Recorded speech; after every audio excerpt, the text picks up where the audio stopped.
audio is fixed for me. I now have working audio, which, I mean, that's the way it should be. It's the way it should be. Oh, God. God almighty. You know, it's ridiculous that sometimes shit just breaks. Sometimes it does. Mainly with the, what do you call it? Like, the Elgato, for me. Mainly with the Elgato does stuff break. But that's playing as it goes down the menu. Okay. Yeah, Deadlocked. Let's do it. We got single, cooperative, multi. That's which is actually a fun thing that they did for this game. Like, they made it so you could play it with a friend if you had friends. But the thing is, as we all know, like, since we're gamers, none of us have friends. None of us know none of us know what that is. It wasn't until Xbox Live was invented that any of us actually discovered that you could actually talk to other people. So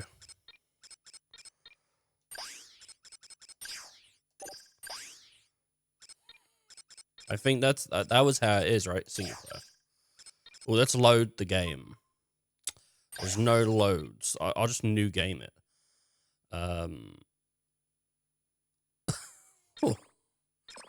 Oh God. You're in the dead zone. You're one of the dread zone's finest gladiators. God, I think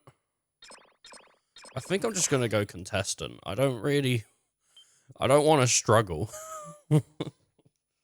I don't think I want to struggle. I think if I do, hero. Oh, you want me to go hero? All right, okay. We'll back out and go hero.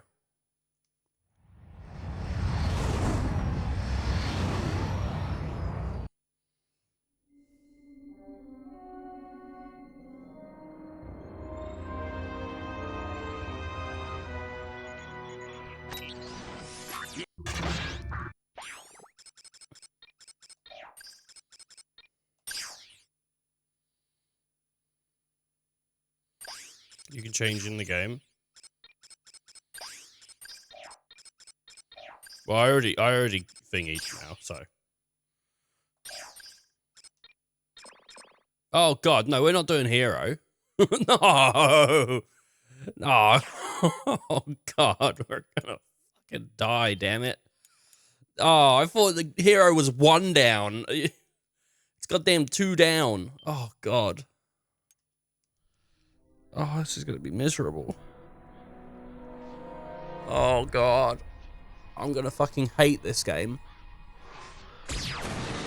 I was trying to give this game a chance, but if I'm gonna have to actually, if this is hard, I'm gonna actually hate it. I'm going to be miserable, screaming at the goddamn screen.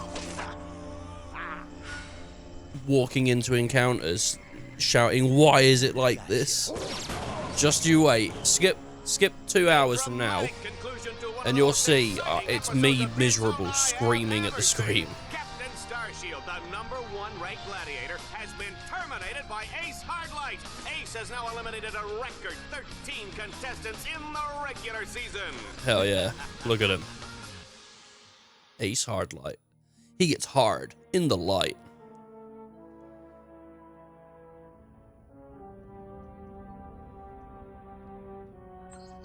When is this set? This is set after 3. Incoming call from the mayor of Metropolis. The new mayor of Metropolis. Oh, you mean, right. Just a sec. Greetings, Mayor. No. Well, She can long time hear no you. see. No. She can hear you, dude. So Metropolis still in one piece, huh? Greetings, Captain.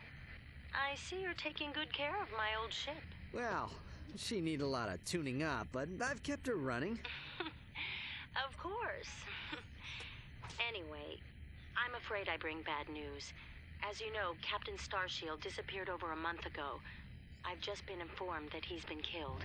Oh my gosh. No. Oh, what happened? Apparently, he was involved with some kind of illegal combat I mean, I've never sport, heard of the guy. Something called Dread Zone. We believe it was being run by this man. Gleeman Vox. He looks like He a shark. operates an underground media empire from within the Shadow Sector. The Shadow Sector? It's a lawless region of space on the fringe of the galaxy. Many other heroes have disappeared recently, and we fear that they might have met with the same fate. Ratchet, I just wanted to warn you before... Unidentified craft approaching. Are you the Lombax known as Ratchet? I don't suppose you guys are here to fix the starboard engine, huh? They got him, dude. They got him. We probably won't have anything to do with this Dread Zone stuff. We'll probably be in and out of this, you know? I reckon we'll be in and out. And then we'll get on to the real game where we're jumping around, going to different planets, and shooting things up and whatnot. We've captured Subject 209, Mr. Vox. Excellent. Bring him in. Yes, sir. We caught 2 strays in the process. Should we terminate them? Give him collars and see if you can get some work out of them first. Present time in an uncertain location. Hello? Hello in there? Can you hear me? You've been unconscious for hours. What happened You're to Bob, probably man? A little disoriented. How many fingers am I holding up? Whoops. Looks like we've got a feedback loop in the visual matrix processor. Hold still a second. How's that? Looks the same. Okay, now to activate your speech function. Me out of this thing, you blarg-headed frack monkey! I can barely breathe and my tail feels like it's shoved right up my... Kind of suggests he's a robot, this, doesn't it? I'll take a look at it later. Now hold still. Let's just see if I wired that teleportation circuitry right. Did they turn Ratchet into a robot? Standard issue for new contestants. Contestants? We will explain later. If you do not complete the qualification course in the allotted time, we will all be terminated. Is that what the suggestion is? Battlesuit's targeting matrix. First, look over at the holo target on your left. I'm trying to. Oh, Turn yeah. to face the holo target on the right. Man, I remember when the games used to do this. Like Halo. Look up, look down. Good. Now shoot the holo target above you. All right, Ratchet. Your movement circuit should be in working order now. These dual Try Vipers getting don't to feel the that top bad. of that ledge.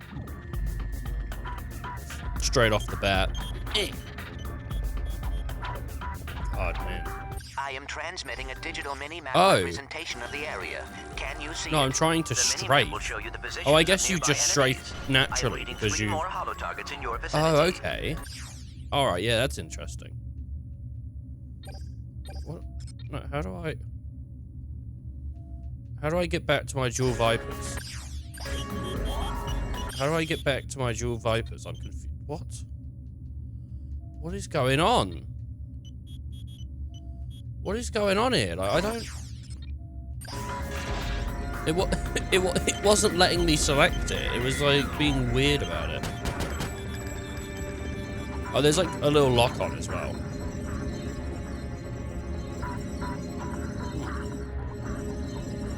No. There's a bunch of stuff all over the face buttons. What does it want me to do? What does it want me to do?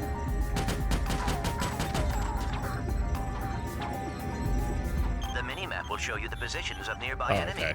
Good, Ratchet.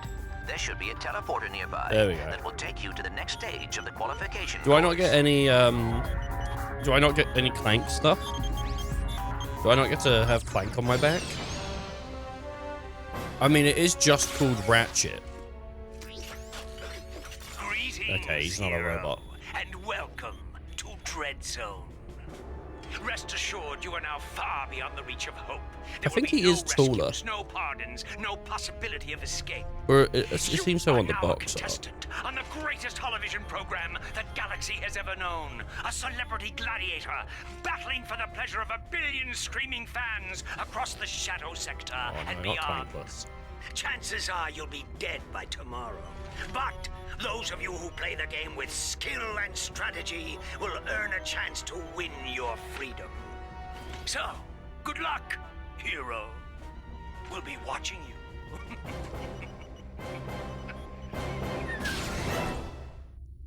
Nice. Ratchet, I have figured out a way to get information to you without Vox knowing. Pay attention to secret messages at the bottom of your screen. Oh. At the top of your screen is the experience bar. As you destroy enemies, you gain experience. When the bar is full, you will gain a level, and your nanotech will increase. I think I would have liked Ratchet 3 a lot more if I played it with this mode. This feels way better than a traditional Ratchet and Clank does. I think so. Like 1 and 2. To use your quick select, This feels press great. and hold L2 while using the right analog stick. Tap R2 I to think switch when between recently used weapons. people were young, you know, I mean, this was like new for people, right? Twin sticking wasn't like commonplace, I think, until late PS2, early like 360. So I'm dead. That's nice. Already I'm dead.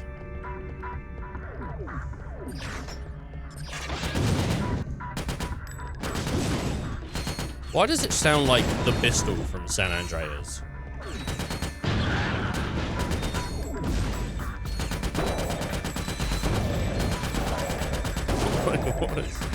What is going on? Not the pistol, the SMG. Gotta keep my distance from these guys, otherwise they'll hit me and then I'm dead, you know? So they'll put me in like a hit loop. Look at that. Boom. Note the deadlock collar securely fastened around your neck. This collar cannot be broken or removed. I bet it can. Should you stray into any restricted area, the collar will administer an extremely painful shock. Observe. I hate this job. Should a contestant become uncooperative or worse, boring, his or her collar can be detonated at any time with the push of a button. They should put that on our streamers. We streamers, when we sign up for Twitch, should get a deadlock collar. And then if we become boring, Made it through the qualification course. Check your map. There should be a teleporter people nearby. can just Use the teleporter to fucking meet me back at kill our red us. zone containment area.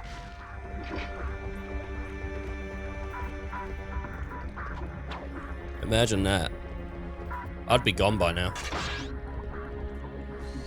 Be dead.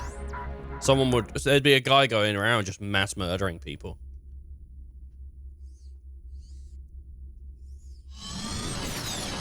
Wow, this place is crazy.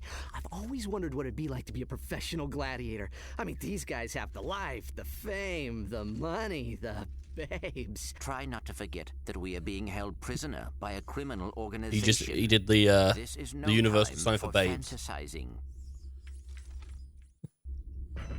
Ratchet, you should go find Al. I have marked his location on your map. I think he has something to show you. Are we not out in space right now? Why is he... He's not got a helmet on or anything. He's just like breathing space. What is going on? Oh man. Things cost money. I do already have 2K though. Go see Al. Oh man, I miss Clank already. I just want to like go fast. Oh no, that's hot. Oh, it's Courtney Gears. Hey, Ratchet. I have something to show you. Meet your new battle bots. Call me Merc. This here's Green. Hi, sir. I got them off a former contestant who, won't be needing them anymore. Don't worry, boss. You won't end up like that last guy. I hope not. I still have nightmares about it. Oh, suck it up, Green. Once you win a few battles, we can afford to upgrade them. Just come and see me whenever you want to juice them up. Can you dance a little more to Courtney Gears?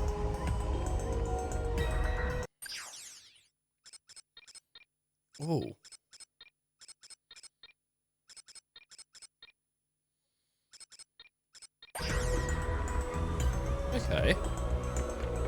Ratchet, come speak to me. You ever been in country? You know, seen combat? Me? Yeah, before I came here, I saw a little action. Hey, nice digs. Digs? I mean, Green's what's all gonna the die. hardware for? Ah, they call this the mission control room. Each contestant is assigned a mission engineer to monitor their progress. Right. So, what's-his-face figured he'd save a few bolts and make you do it. Ahem. All right, fresh meat. Enough chit-chat. You're next up in the battle dome after Mobius Man. And from the way he's fighting, it won't be much longer. Now move it! Ratchet, I will assist you any way I can. Thanks, Clank. These guys obviously don't know who they're messing with. God, it's so weird when they try to be serious with Ratchet because he's got that big fat cartoon face. He just, like it's just strange, man. It's like a disconnect. Report to the Battle Dome Transport Shuttle. He just looks too cuddly. We thank you for choosing Vox Airways for your traveling needs. We do hope you have a pleasant flight. Sit back, relax, and enjoy our in-flight entertainment, courtesy of the Vox Network. Something you should know. I'm not a real Tyrannoid. Oh my God. Lose your lunch if you have to watch one more reality dating show? Is your blogs gone wild, video scratched from overuse? Then it's time to turn that dial to something a little more dangerous. Time for some real action. It's time to blow it up! That's right, it's time for Dread Zone, the galaxy's #1 uncensored, unethical, and completely underground combat sport. Blasting straight at you, live from the Battle Dome. You know, if society went more towards commercialism, we could have had Dread Zone for real. Take on Ace Hardlight and the Exterminators. They saved the galaxy 3 times over, but how long can they survive in the zone? Catch it live, right here, on Vox. What if that is the future? We get into space and then we start doing battles. For Mobius Man, ladies and gentlemen, that is the Eviscerator's 4th victim already this season. Man, Robot Wars does Next exist. up, we have, let's see here, Ratchet. What is going on? Like, do you keep seeing, like, the bench is, like, glitching? What is that? You see it's shifted. What is going on? And Hydro Girl coming up later, so stay tuned to Dread Zone. Like, the platform they're on keeps shifting. He's a little guy, isn't he? Well, don't bother getting up for drinks, folks. This guy won't last 2 rounds. We'll see. Yeah! Yeah! I heard apparently the port for the PS3 does weird stuff. Let's introduce our first contestant. He's a Lombax. He spent time in prison. He hates candy and children. Let's hear it for Ratchet and Team Darkstar. He does hate candy and children. I mean, they're not wrong. They're setting him up a little there. I mean, he's going to come out a little unlikable, but you know, it's not untrue. Uh-oh. I guess I didn't calibrate that bot correctly.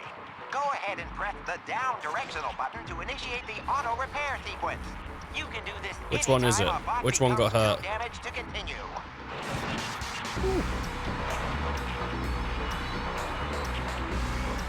You can press the down directional button at any time to make your bots regroup to your position.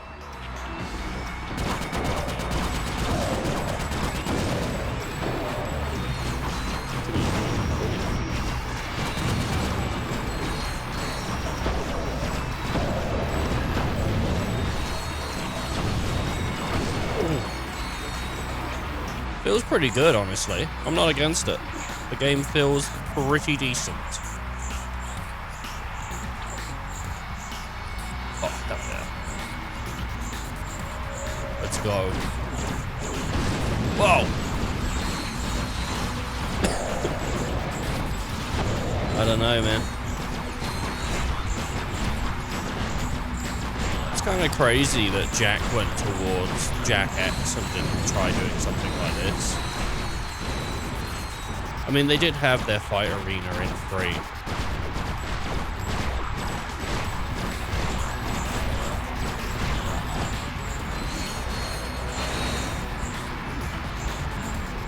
So, I mean, it's not like unheard of.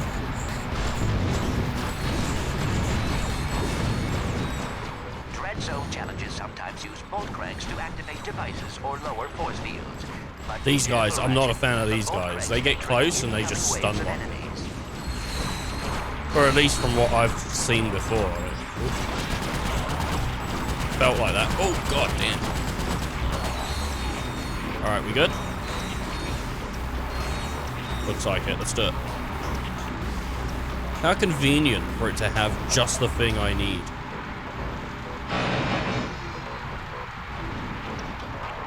My goodness. I bet all the other contestants are like having to do it with their hands. Do you know what I like having the little robot guys? Like I like having green and extremely deadly 70mm stalker turret ahead of you. You need to get behind cover immediately. The shields on that turret are impenetrable. You will have to use an EMP to take them down. Command your bot to toss out an EMP by...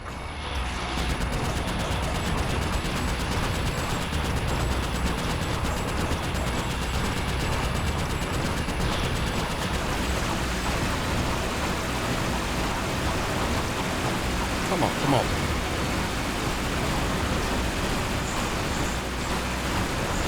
Is it? It's not dying. There we go. Excellent work, Ratchet.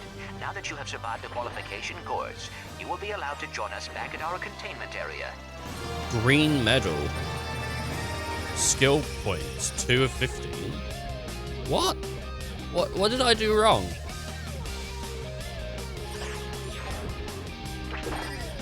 What? What did I do wrong? Let's keep this quick, Box. Oh, well, far be it from me to keep the superstar exterminator from his busy social schedule. I just have one question for you. Okay, shoot. Would you like to buy an Ace Hardlight video game? How about an Ace Hardlight lunchbox? Action figures, movie rights, collectible trading cards? Ace Hardlight is the perfectly manufactured celebrity, straight from the presses of the Gleeman Vox Media empire. So tell me, why is it that I can't give this stuff away? Well, Don't answer that. Let me take a wild guess. It's because my fans can't stand Ace Hardlight!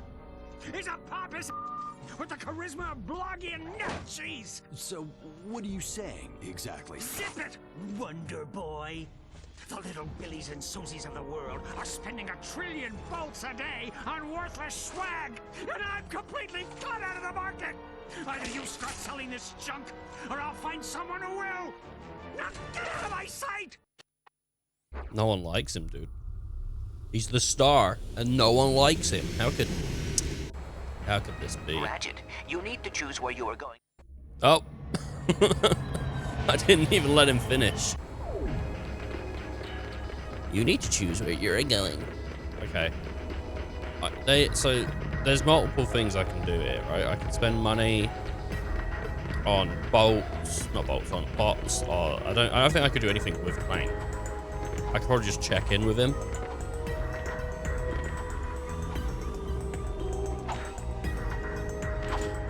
Nope. Nope. Did the guns upgrade independently as well? Like, do my weapons upgrade? Screen. Yeah, they do. Here, you can select any weapon you own. I'm confused about... Oh, skins. Oh, yeah, dude. I could go in as Clank. I could go in as Ratchet. Oh, yeah. Media. Stats. Skill points earned. Yeah, so what is the skill points? Wait, how many skill points? 445. Jesus Christ. But how do I know what the skill points... Oh, here we are.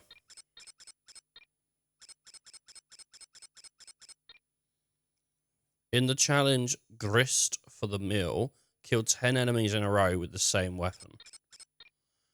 Kill 10 swarmers in 10 seconds. Complete any challenge with accuracy above 35% without taking damage. Oh, okay.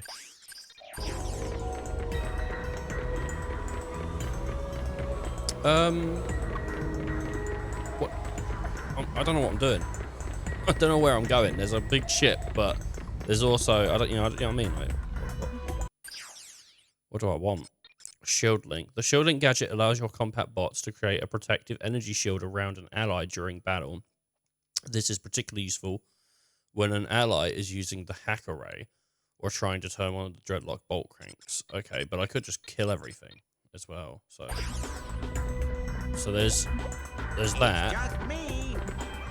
Or there's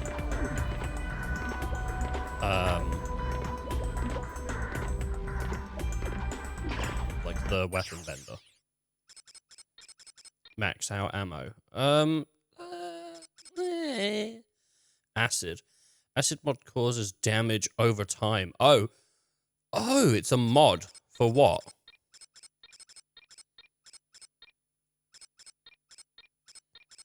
What's it a mod for?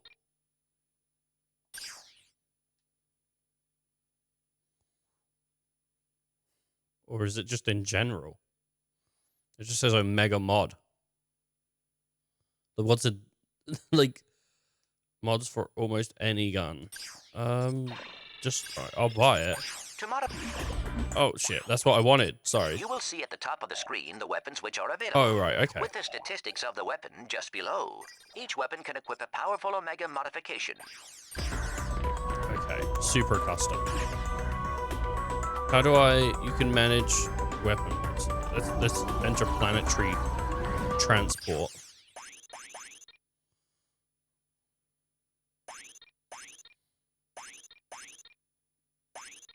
Okay. Okay.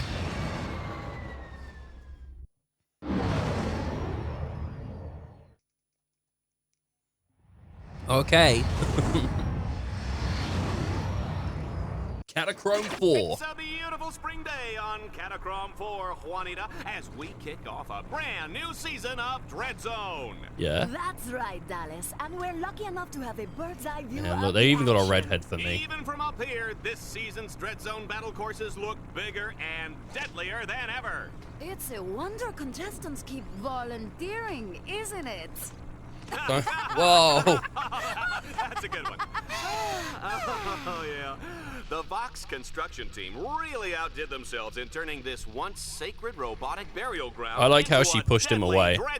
And he looked like embarrassed. Look, here comes today's first contestant. Oh man, I love it when her robot head goes through her hair. They're really scraping the bottom of the barrel to find these guys, aren't they? That's hot. I hope you folks at home aren't too squeamish, because the next one looks like a bleeder.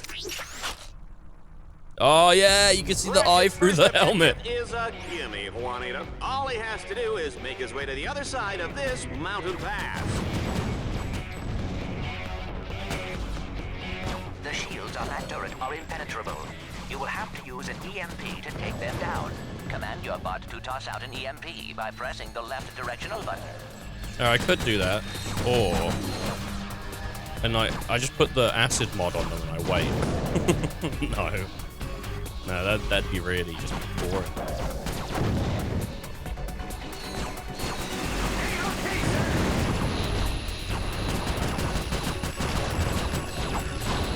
Interesting fact, folks. Dread Zone started out with two guys fighting over a breakfast burrito, and the rest is history.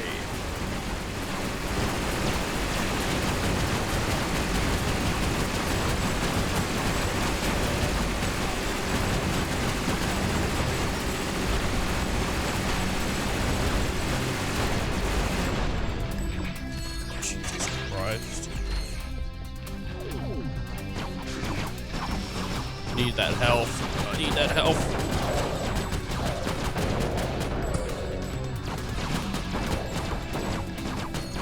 Oh, man, I'm taking. You take damage like a goddamn asshole in this game. Hey, okay, sir. Okay, I figured it out. You can reduce difficulty by quitting and loading. By quitting and loading. And you know what? Like, I'm fine so far. We'll see. I got 0 skill points for that. I got 0 skill goddamn points. As Team Darkstar continues toward the Catacrom Burial Dome, they'll need to cross what I like to call the chasm of endless falling and eventual dying. In the unlikely event that they survive, they'll take control of the big, bad, and burly walking armored tank called the Landstalker. Good luck, kids.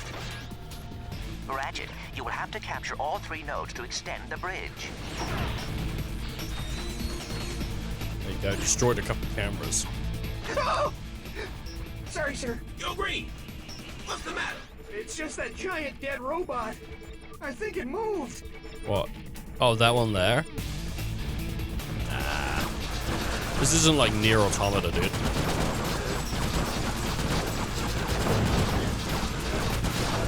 Maybe I should have put the acid mod on my other gun as well.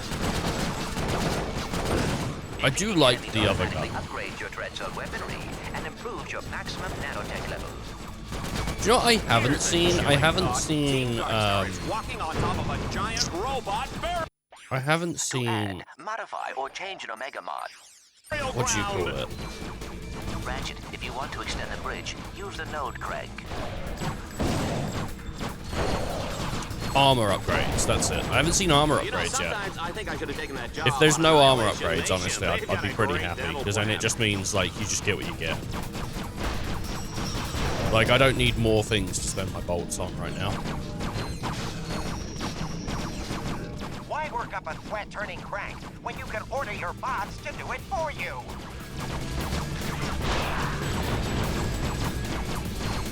Stop, stop.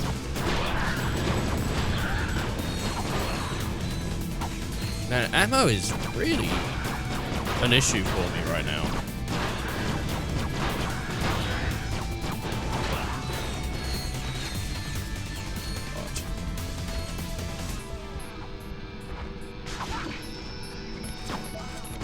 I don't want to buy it though. I feel like I should just be getting it. You know? Just as I'm going.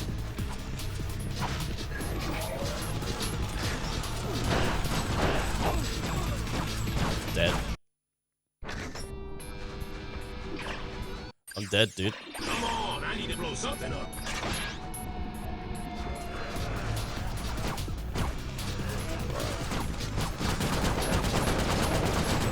So,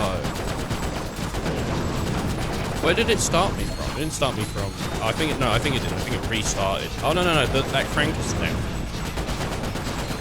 That's not too bad then. Checkpoint wise, that's not too bad.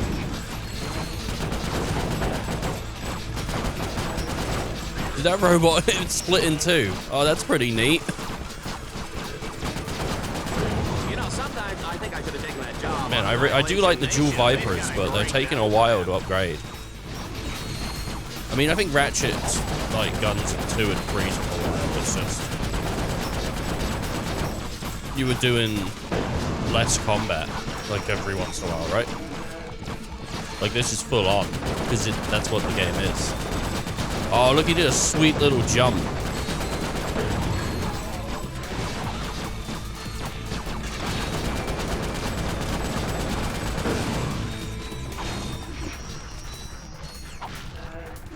Nice. No ammo. Even though they give you 200 ammo, you just run out. I mean, the shotgun's pretty good, though. I'm considering just going with the shotgun.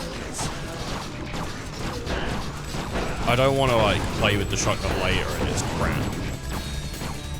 Because I never bothered leveling it up. Stop.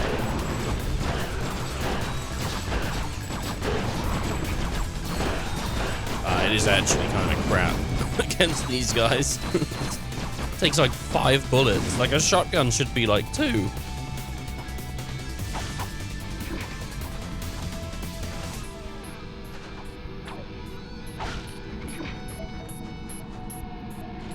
Alright, let's do this.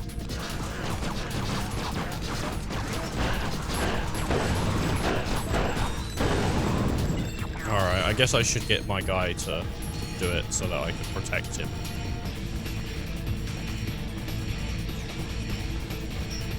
Ratchet, you can expand your map at any time to get a better view of the area. Didn't have. I do like how R1 is shoot as well as circle. Like, you can just switch if you're used to playing Ratchet and you want to press circle. But R1 also does it, which is really nice.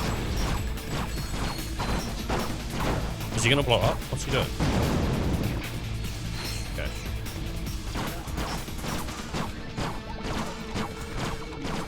Get me up. You know, sometimes I think I could have taken that job on Annihilation Nation. They've got a great dental plan. Lion Nation. Annihilation Nation. Sounds a bit like a stressful show. This week, your mom on Annihilation Station. She used to be an accountant, but now she murders. Ratchet, according to Dread Zone show requirements, enemies appear red on the radar. Allies appear green. Challenge objectives appear blue. Dude, I'd hate to see my mum on. Fuck off. You're not falling asleep, are you? No way. And now everything respawns. Just died in like one hit. I mean, I was like half health, but man.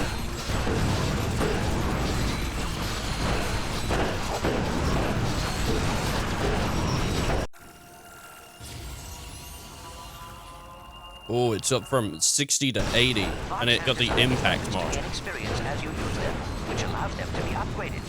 Upgraded weapons. Let me get that impact mod on here.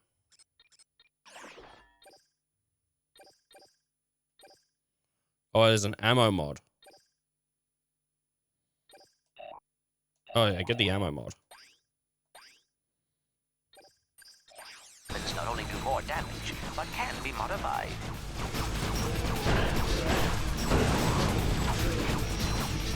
You know, sometimes I think I could have taken that job on Annihilation. This is ridiculous. This is ridiculous.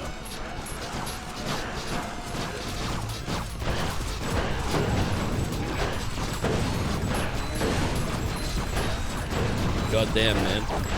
God damn, he hit me and he did like goddamn 3 damage or something. Nah, I did like 4. Or something. No, wait. 8, 9, 10. So 5 damage to me. That's it, yeah.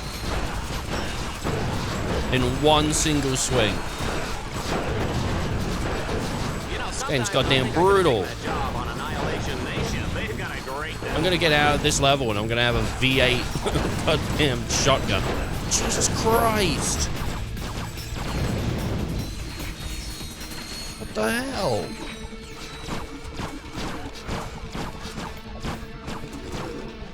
I need If you want to extend the bridge, use the node crank.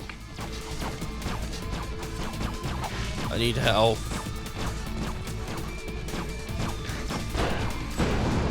I need goddamn health. Is there any health? Is there any? There's health. There's health. Get it? I think it only gives you 1. Why does it only give you 1 when the damage it does is so much more?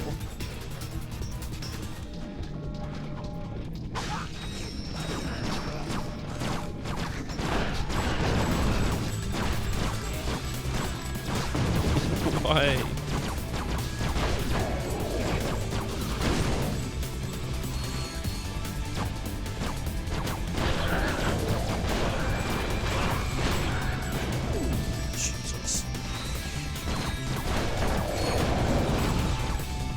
I feel underleveled.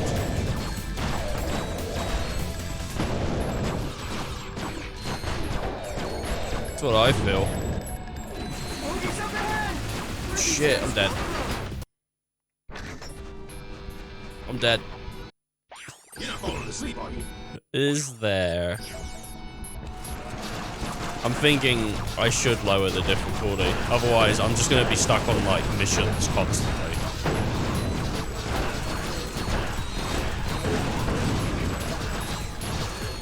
I'll give it another run, let's see.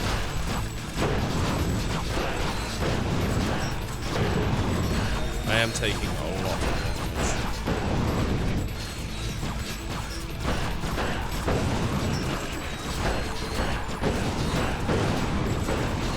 It'd be easier though if you can't change difficulty in later in the game. It'd be easier to do it now. They've got a great dental plan. Oh no, that's my guy. That's my guy. I'm getting scared by my own guy.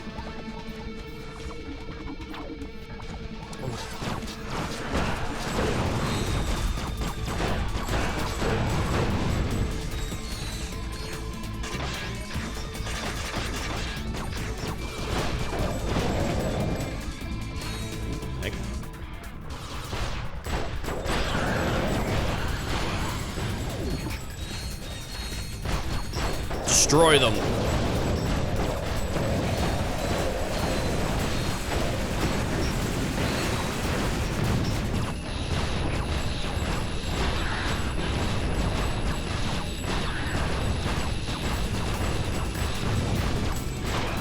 Look at that, finally the magma cannon. What's this? That's a grenade, isn't it?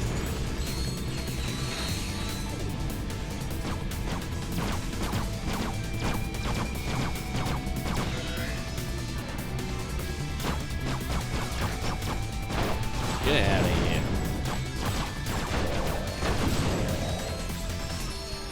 Yeah, I'm gonna give it a Google. If I die or like after this mission, I'm gonna Google how to lower the difficulty. I can't believe health only gives you 1 back when the enemies deal like 5 on a single hit. That is... that's a lot. Maybe you can upgrade health packs so they give you more, Ratchet, or maybe something like that. Map at any time to get a better view of the area. How do I do that?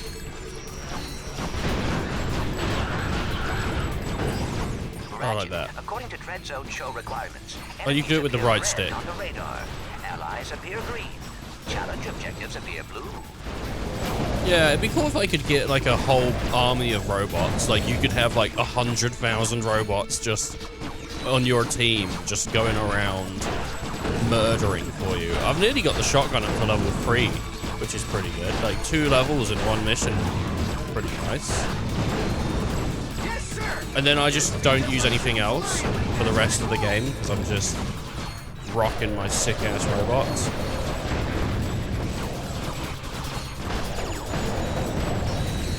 My sick ass shotgun.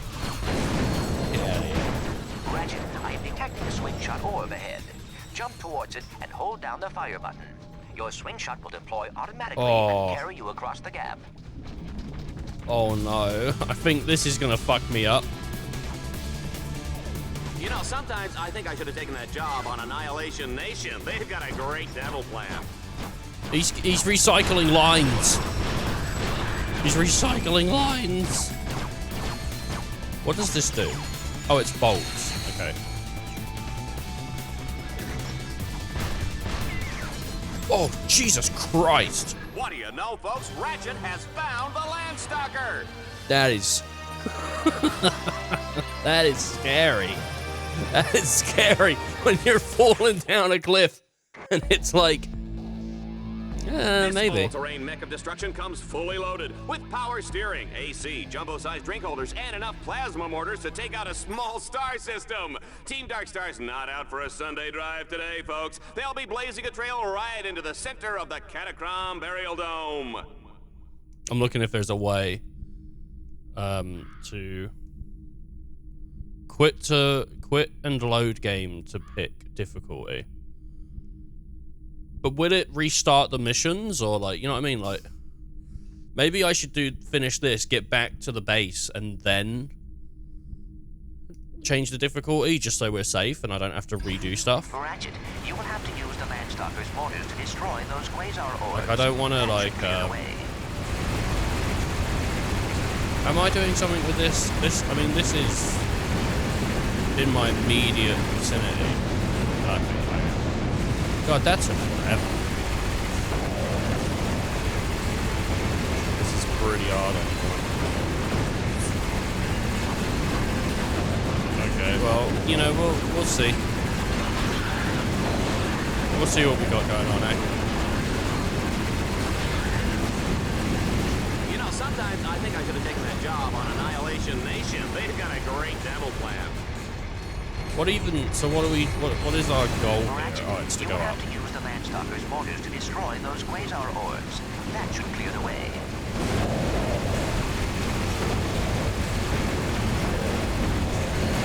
Come on, baby. Hey, fuck you, little guy. I fucked that little guy up. Team Darkstar is breaking this place apart.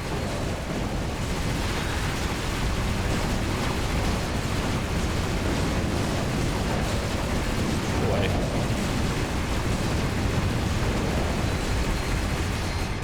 Get away, dude.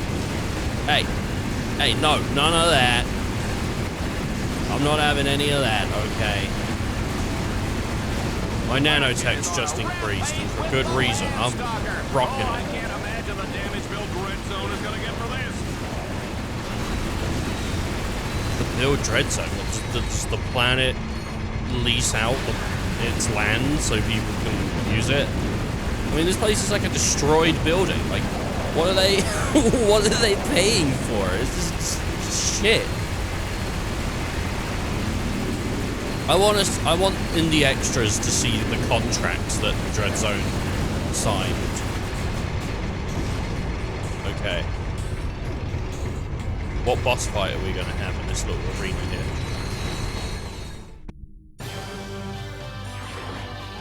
Oh, okay.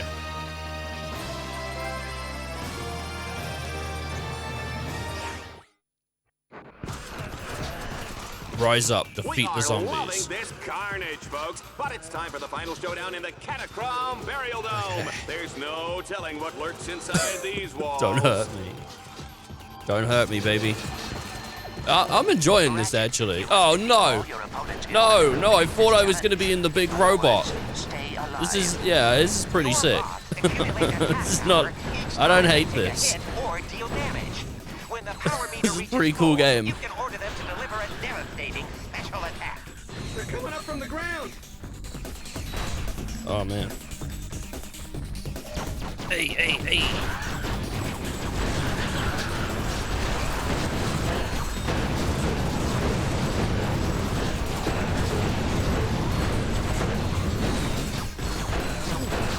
You know, sometimes I think I should have taken that job on Annihilation Nation. They've got a great demo plan. I'm wrecking them as well. There's nothing they can do against me. As long as they don't rise up. And we're level 3. Oh, hell yeah. Here is some good news. Each time your weapon upgrades, it unlocks a new alpha modification slot for you to use. Hey, Green! That zombie looks like your mom! I don't think I was meant to have a level 3 shotgun at this point, because this thing is rocking and tearing. An alpha mod can only be equipped onto a single weapon at a time. You will need to add and remove the mods in order to put them onto different weapons. Multiple alpha mods of the same type can be equipped on the same weapon. A pool of available upgrades for each weapon will appear above the bottom row of upgrades. You can unequip an alpha mod at any time and place it back into the alpha mod pool. I'm confused. Oh, I see. Right, so the bottom row is what's going on. I thought the top row was what I was using. So I can have ammo, and then, like, this is the knockback, or the speed. I'm gonna do knockback. Select.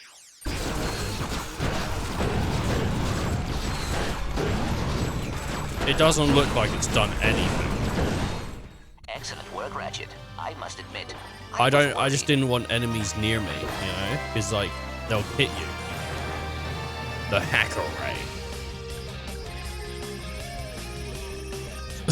What is this music? I think when you win, a guy comes down on a podium, like, with a guitar, and he plays in front of Ratchet. Well done, Ratchet. You have completed your first Dread Zone campaign and won a medal.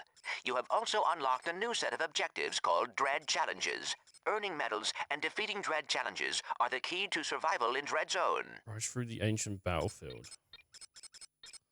So these are like extra things to do. What's hoverbike madness? Ratchet will race to beat the clock. Each checkpoint he passes will earn him a few extra seconds. Team Darkstar, get ready to race.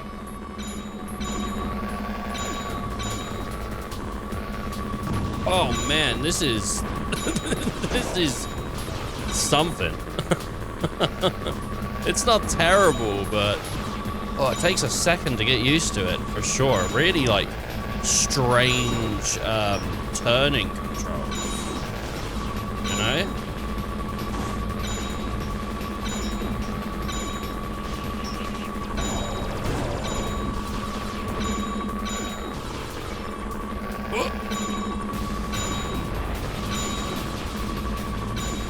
I missed some. I missed like one of the rings. Or maybe I didn't. Maybe it just didn't make noise.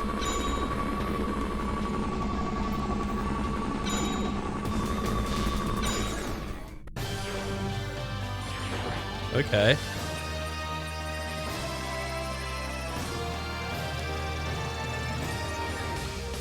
Dread me.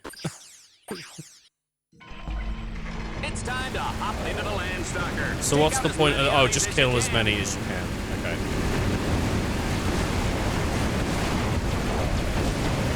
Alright. Yeah, I can do that. I can do that. Woo! Baby!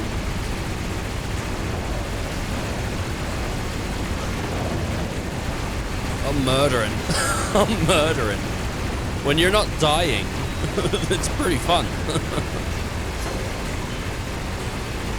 Okay. What we got? Oh, there's a bunch of little dudes over here. Hey, little dude. Hey, Dad. You here to die? Just do like a Steve-O. If I stand here, I don't think it'll hit me. Okay, it hit me a little bit, but nothing I couldn't deal with. I'm kind of a pro gamer. Definitely want to take out this this first, you know. Any of the big stuff that's just gonna do a lot of damage to you. That DOT, dude. You don't want any of that DOT sitting inside your VAG. What? That's what sperm is. Sperm is damage over time. You ever realize that? A lady getting pregnant is basically her just taking damage over time. What happened? When did I die? God damn.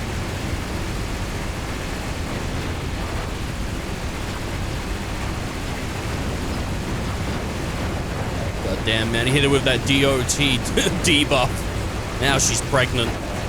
God damn, she is gonna have swollen feet and strange cravings for months. And then at the end of it, intense pain.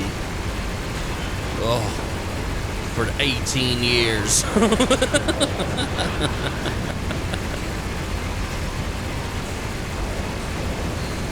It's the worst debuff of all.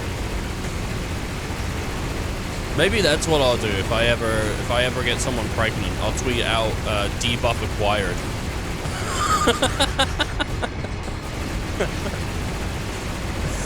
Just to rub it in. Not only does she have a useless partner, but now she has a useless baby too.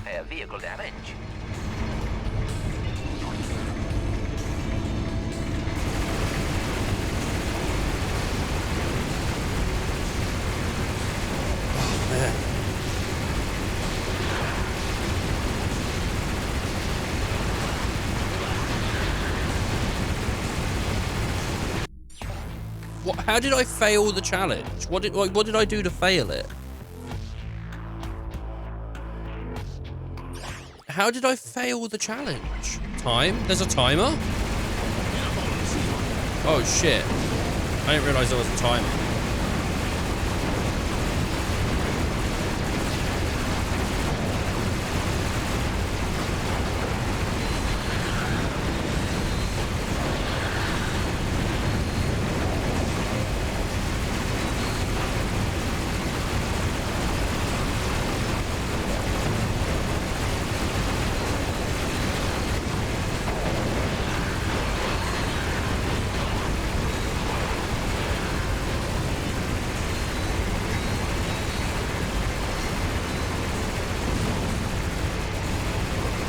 Go, go, go, go, go. We got 40 seconds to get like 40 kills.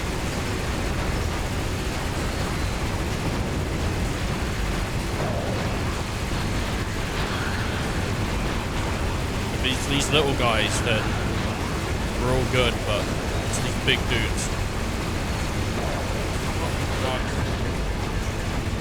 I got destroyed.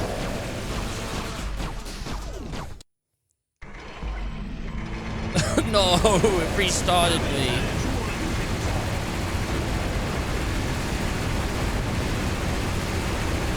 As long as I'm not taking damage, I can just keep pushing forward and just keep hurting them, and that's fine.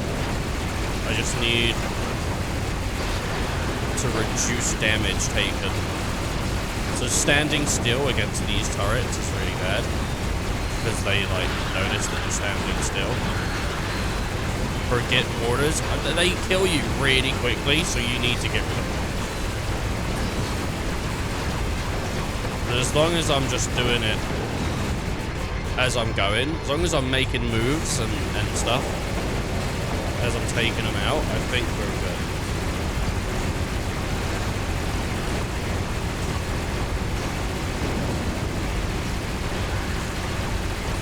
That's them dead. There's them dead.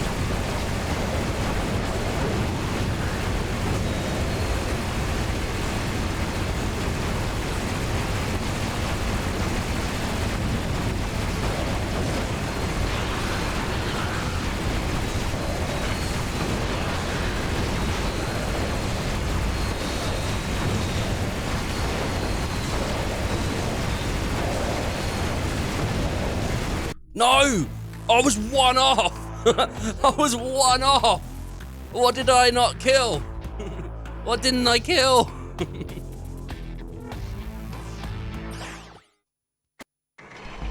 What didn't I kill?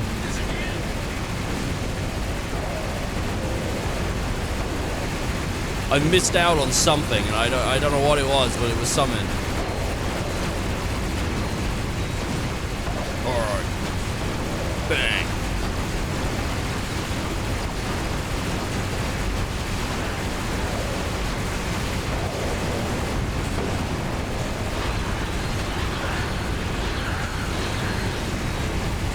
It must have been one of the little dudes that I just didn't see. I'm doing way worse damage-wise.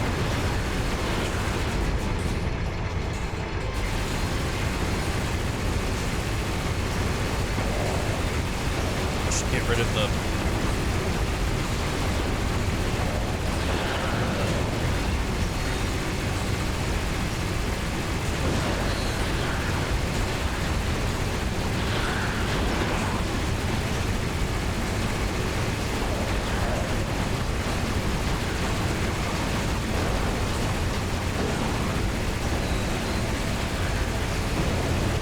Blow up, blow up, blow up, blow up. No, not me, you fuck.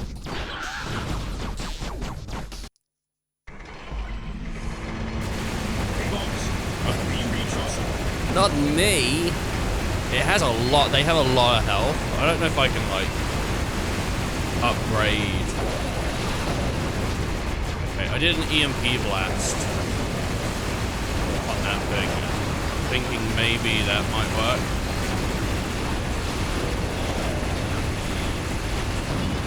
I don't know what the Ravager does, but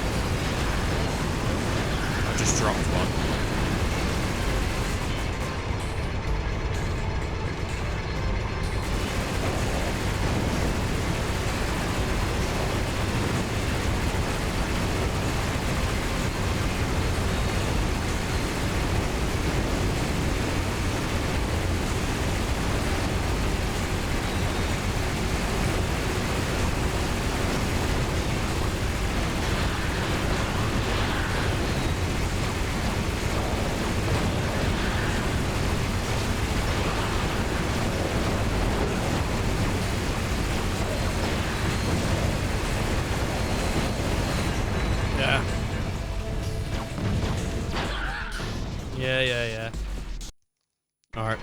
done on this one. How do I quit out of this? If you're having a hard time or need a better workout, you can adjust the game's difficulty level. Oh, no, I want to back out of this. I can't. How do I back out of the mission?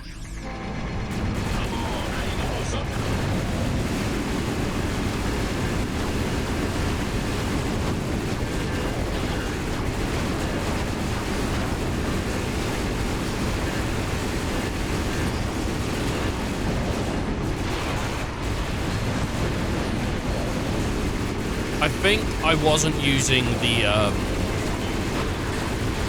thingies, these lock-on missiles, because in my mind I thought they were just firing out automatically because I was just smacking the button a lot. And I think what's happened is that's caused me to lose so much damage because they were not firing out automatically. They were in fact caused by me.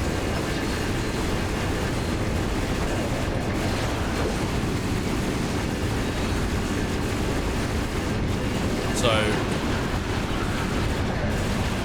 that saved us a bunch of time. Is playing the game correctly, and then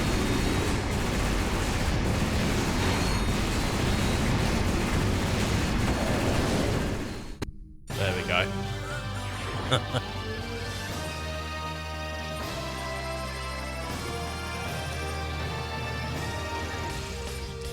That was an issue that I was having, is I thought they were firing automatically. They were not, and I just stopped noticing that they weren't firing. All right, let's do the last one as well. This is a Dread Zone favorite. Our contestant will have to destroy 3 ancient statues all in a matter of minutes. You gotta love it. How do I... Oh, all right, I see. Command your bots to place their explosives on each tower.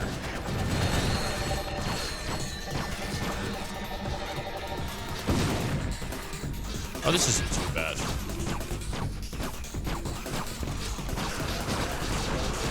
Or do I have to go back and get more explosives? No, that's the vendor box.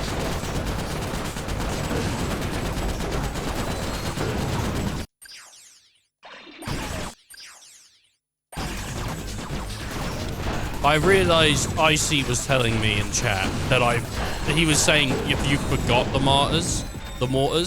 He wasn't saying forget the mortar. I thought he was telling me don't fight the big things. Maybe just forget them. he was asking me. He was asking me, did you forget about an ability? I'm sorry, bud. You were trying to help me.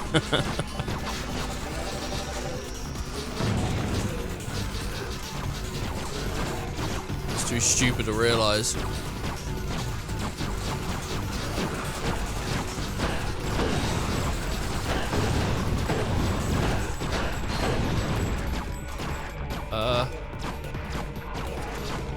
Where is the last one? Is that it in there?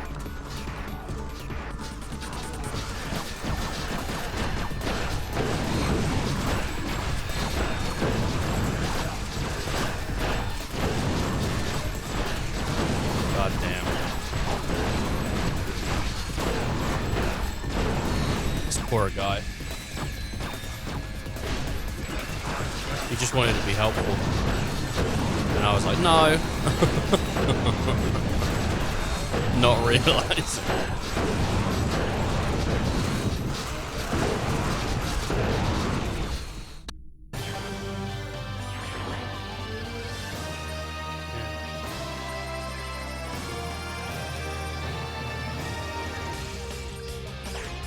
That's planet complete.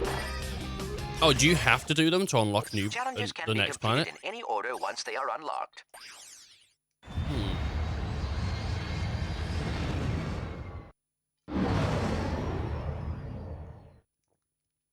Marty Ziff. I attack you with a spider tank, power level 5. I defend with level 6 lawn ninjas. Sucker, you fell right into my trap. You're exterminated. No,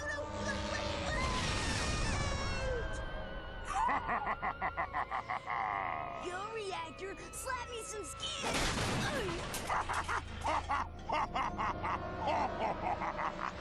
That's right, kids. Exterminator trading cards are really itchy. here.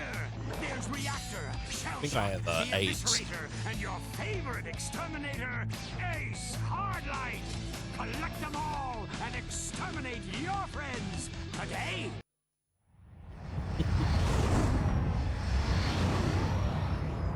I can't wait to exterminate my friends, dude. Just to murder the shit out of them. Okay. Options. Save game.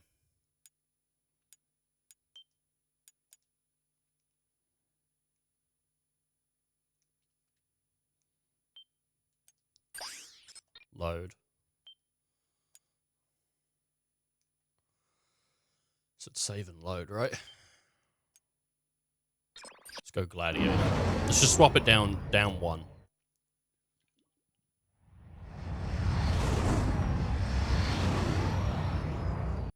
Just so that things don't kill me in like 2-3 hits.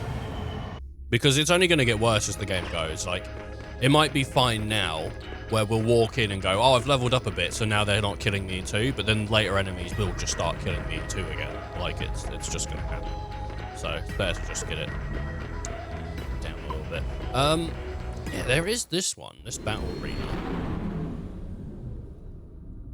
that has like 2 challenges that I never did.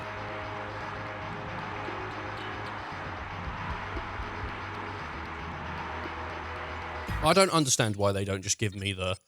Why don't they just give me the challenge from the ship and then spawn me in the arena? Like, why do I have to go to the arena first? Ratchet must survive under relentless attack from wave after wave of lethal enemies.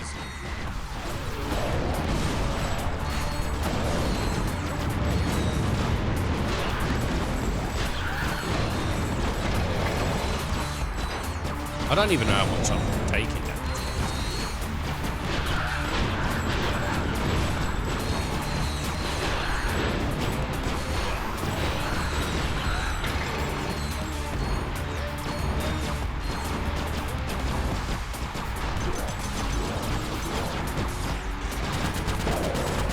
Man, the game hiccups on like swapping gun for the first time when you load into a level. Like, it's not happy about it. That shotgun is like really good though. It's a really good shotgun. Quite into that. I mean, whoa! He missed. How did you miss? He was so close and he missed.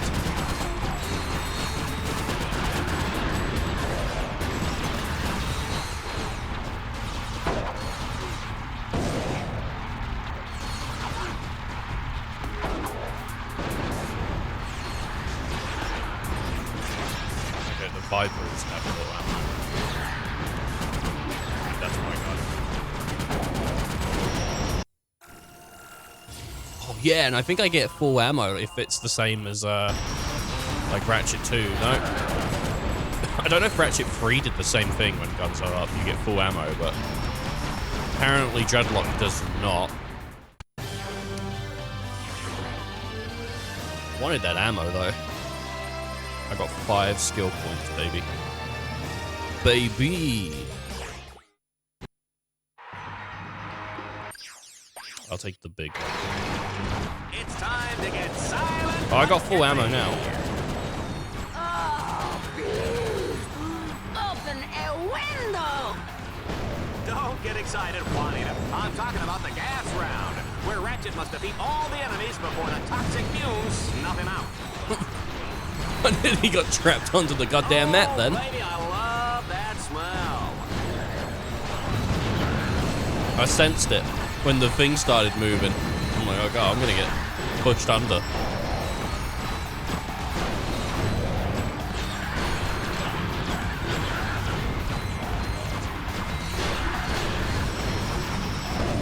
This is pretty sweet.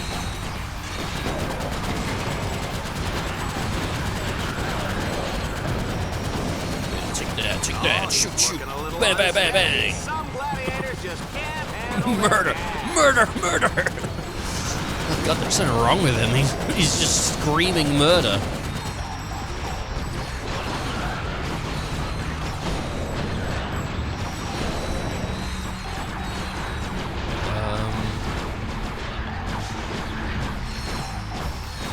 Is that it? Is it just these guys? These little dudes? Oh no, there's another round. Okay. Bang. Boom. Bang. Bang.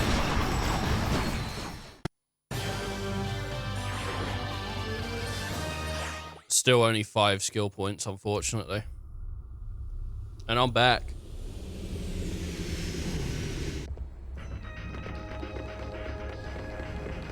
I can upgrade my bots now. I got 85,000. I'm kind of doing okay on money right now. And I'm gonna get my bots upgraded. I like my guys, and I think,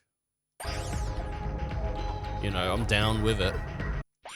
How do I get more skins? The Muscle, the Vernon, Land Shark. What am I? So I'm spending skill points, stats, cheats, HUD color. Is this a cheat? Gangster guns. Oh hell yeah. Gangster guns means sometimes Ratchet will hold them to the side. So instead of shooting like that, he'll shoot like that. Which I think is really bad for your wrist. 4 points per mission. Okay. Your status on Dread Zone now allows you to access planet... Shut up, Clank. You're not in this game. Get the fuck out of here.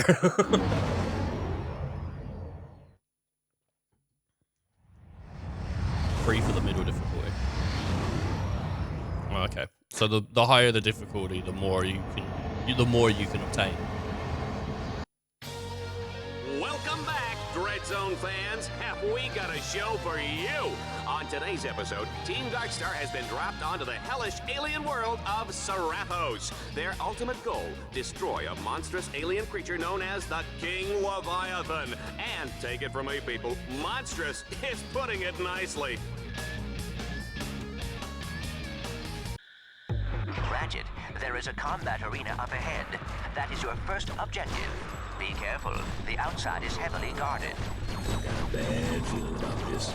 So I have to fight to get to the arena. Not even at the arena. I have to fight just to get there.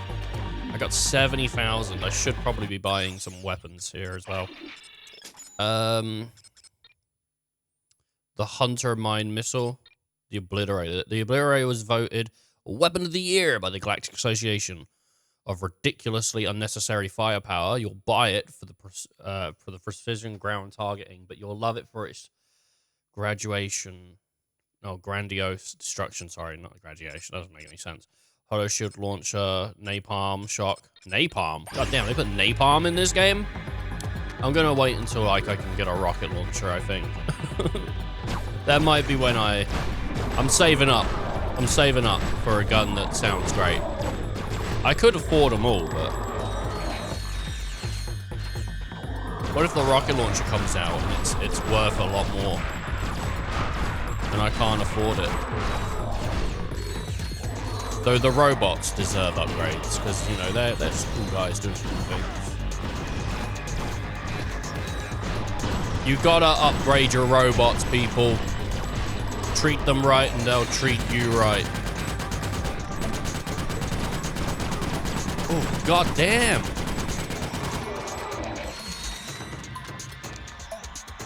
Those hands coming out of the swamp are like pretty damn tough. You get more health though on this, so that's good. Oh, you guys want to do the hacker raid? No.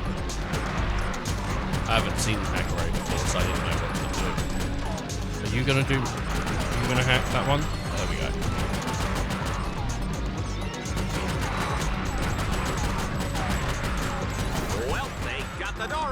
Now, let's find out what's waiting for them on the other side.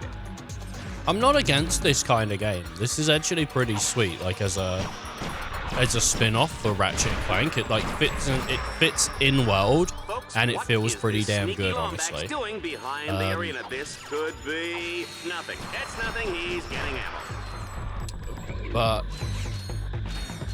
that was nice that they have a little bit of dialogue because I was doing nothing. But yeah, no, I think I prefer that they went back with like classic Ratchet and Clank after doing this. This is nice, like for sure. Like I'm not saying it's not, and I'd be down for like one of these games every once in a while if they did them. If they made another one, I'd play it, as long as it's not shit. But I do like the action platforming of Ratchet and Clank and just like the world exploration and stuff.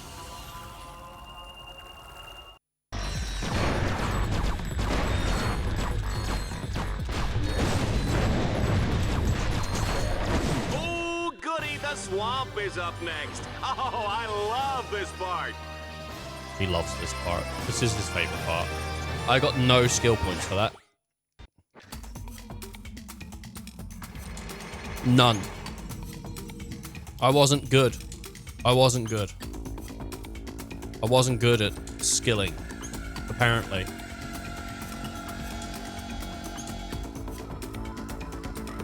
Ears, they're always so itchy. I don't know what it is, man. It's the hotness of the headphones. Get out of here.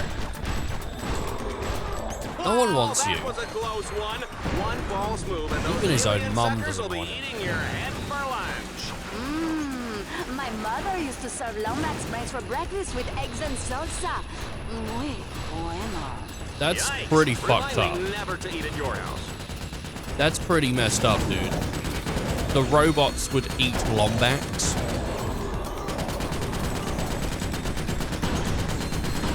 That's such a weird line, especially considering that, like, according to the Ratchet universe, there's only Ratchet's like the only Lombax.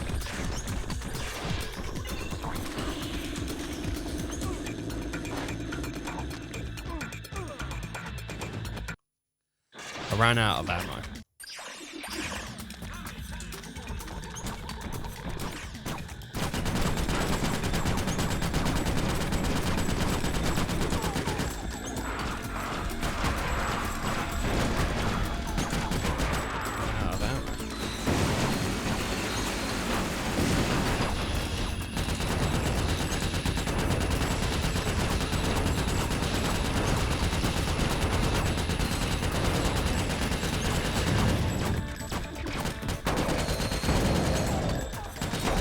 I hope different enemies give different amounts of XP. I think they do. I think I did a pretty big jump when I destroyed the...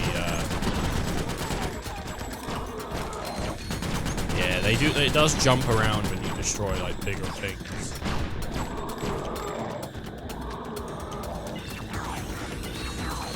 Come on, boys.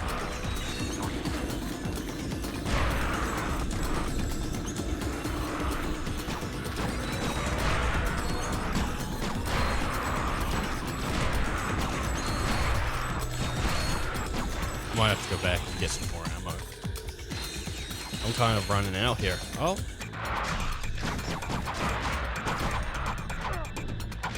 Ass. Ass. I think what they intended is for people to buy more weapons. And I've done something that you probably not meant to do, which is not buy weapons. So I reckon that's what's going on here, is why I don't have as much. A double swing shot. I cannot bear to look. I wonder if they continued forward with this shooting system. I mean, we'll find out when I play Tools of Destruction, obviously. But, yeah, I wonder if they continued with this system for shooting if they move back to what they had before.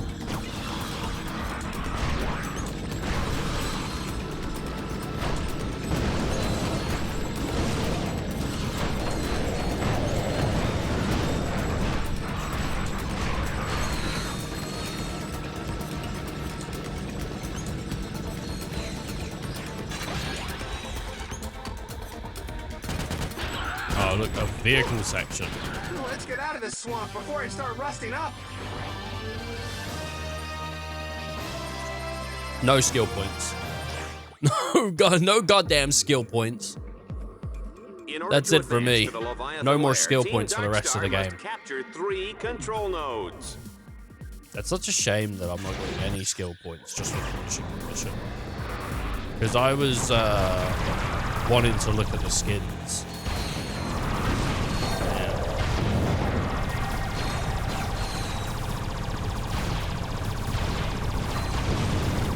So what's the point? What's the objective?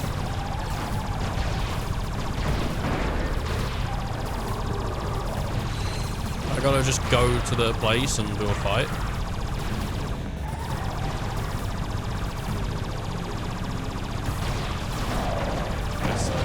Yeah! I'm rampant, baby. I'm rampantly rampant. Fuck you, camera. I'm messing up all these cameras. You should check out the shield link feature. Just press the right directional button to have one bot create a shield around I've already been doing that, man. Team Darkstar only needs to capture 2 more nodes. Oh, we're capturing nodes. There we go. Just destroying cameras where I can. Because, you know, why not? Get destroyed.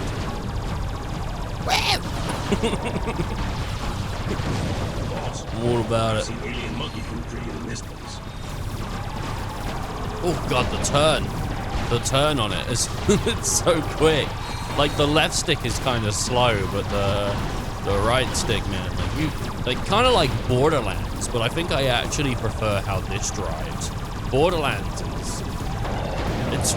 it feels really easy to spin out in Borderlands, and this thing is sturdy.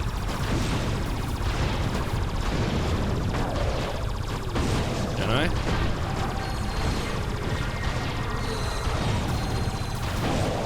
This thing won't say no.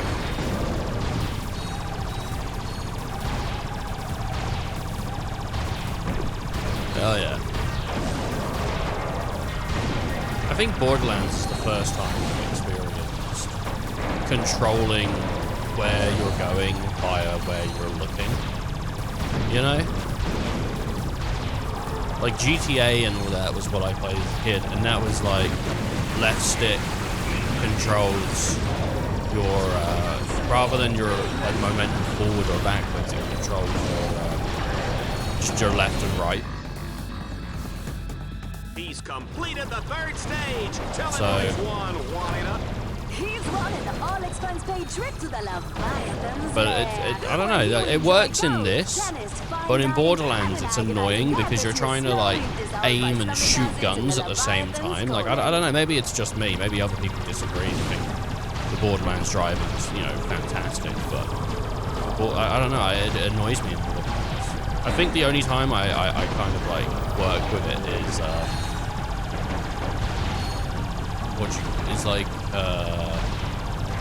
when you have a missile launcher. Like a missile launcher will do it because I think it auto aims. Alright, we out.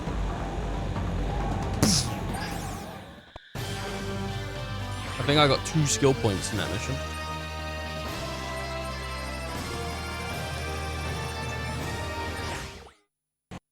There you go.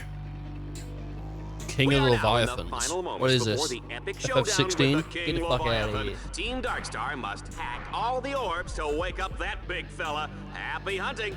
I am I'm breathless with anticipation. Sure you're not just breathless because you get to sit up here next to me? No, but that does explain why I'm feeling nauseous. Got him. Got him, bro. Hashtag got him, you know? People like... Every day I get emails telling me that people love the Ratchet banter between the two commentators. Every day people email me, they go, God, have you played Deadlocked? Because the commentator banter.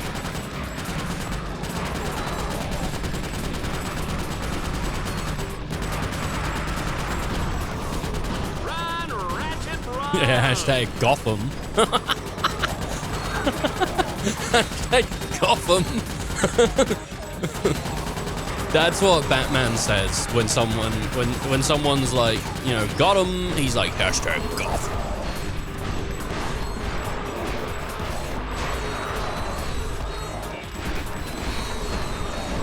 Get out of here. Get out of here, scorpions, you little fuck boys. Woo!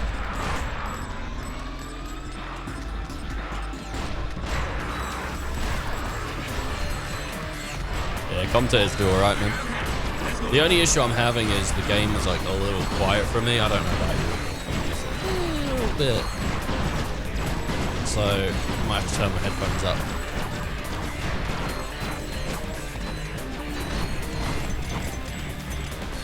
Might have to. I'm having trouble hearing. Oh my god, it came out of the freaking ground! Holy shit! Thing's huge!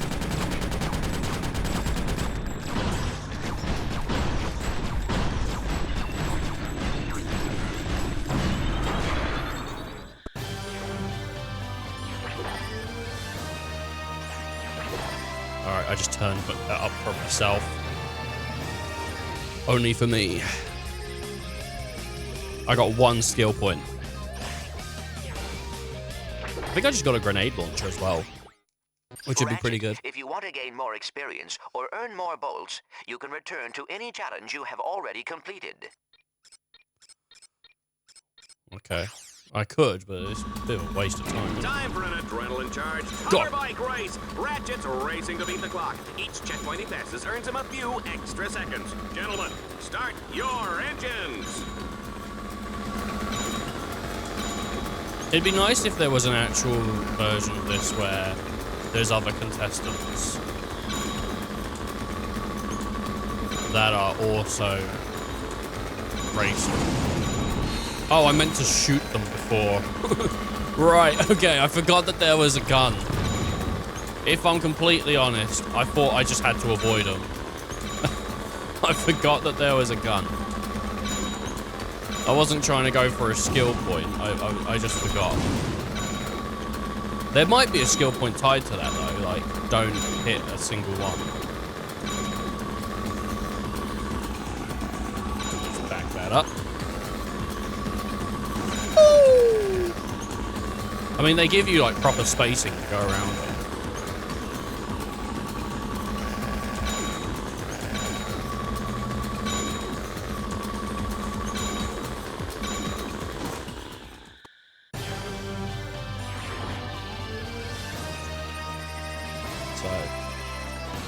It's not like it's undoable. Oh, man. Swamp fever, swamp Red Zone has fever. unleashed an angry pack of Leviathans for Team Darkstar to battle. They'll have to destroy them all before time runs out. Team Darkstar, it's just me. It's not Team Darkstar, because like my boys ain't. Where are my boys? Where are my boys?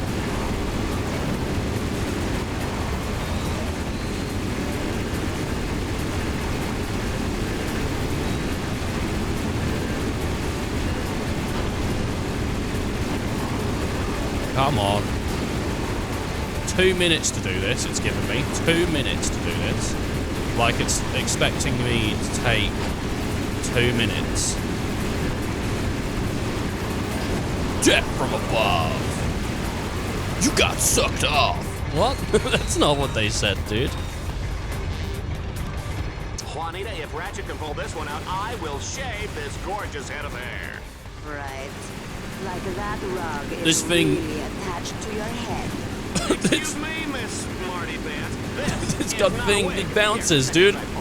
This is like when Pimp My Ride or whatever, you know, like they didn't have it in Pimp My Ride, but you know how people have like hydraulics in their car to make it bounce. This is what this is.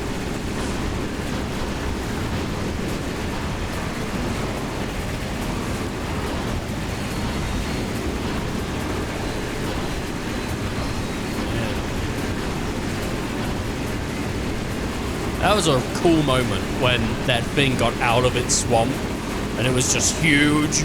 It was like, you know, in the final fight in that little arena over there. That was a great little moment. Just that getting out of its swamp. I hope I've gone the right way, because there's a lot of stuff over here, but I hope I didn't miss one and now I'm like screwed and just fighting for no reason.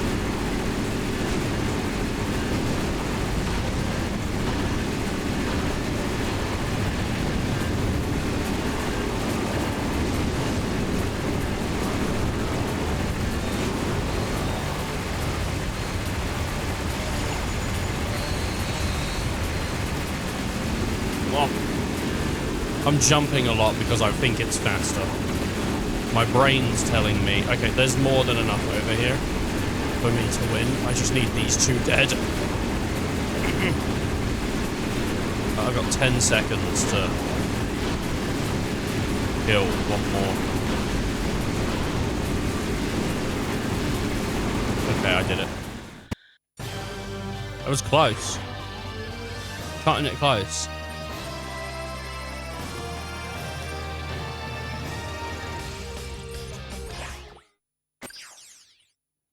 And I got Kronos.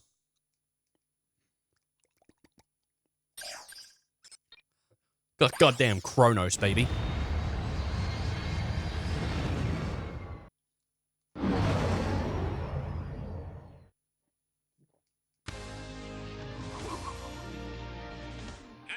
For a Vox Sports Update, Dreadzone's Extermination of the Day award goes to Shell Shock for his 360 Tomahawk finishing move on Plutonium Jones. It was a beauty, Dallas, and it marks Shell Shock's third extermination of the season. Fourth, actually. The Omega Twins count as two. Good point. And we're now live with Shell Shock for comments. Shell Shock? Those Omega Twins went down like wee little girly men. Yes, quite ironic, especially since they were actually teenage girls. Yeah, ironic. Hey, Juanita, are you wearing Ace Hardlight underwear? And now for a heartwarming story in entertainment news. Courtney Gears has made a remarkable recovery after a near-death experience last year when she was attacked by two psychotic fans. Ah, poor girl. You know, you just hate to see that kind of senseless violence. It's appalling, Dallas. I'd just like to take those two creeps and... I'm sure we all would, Juanita. And you may just get your wish, because those very evildoers are about to come face to face with the mighty Shell Shock. Catch it all live on Dreadzone. I can't believe he killed two teenage girls. I can't believe he just killed them. He murdered them. Folks, we're live tonight from the planet of Kronos, where Commander Shell Shock and his army have taken over the city and don't like visitors. Ratchet will fight to keep Team Darkstar alive, while Clink tries not to get him lost. What? Clink? Clank? Oh, Clank, that's what I said.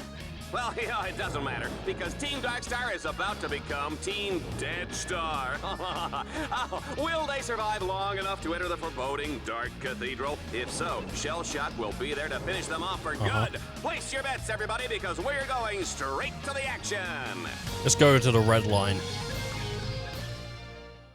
You are going to the red cathedral line. is completely locked down, but I have found a weakness. Two giant spotlights lie dormant nearby. Yeah. If you activate them, their beams will trigger a solar sensor on the temple and unlock the door.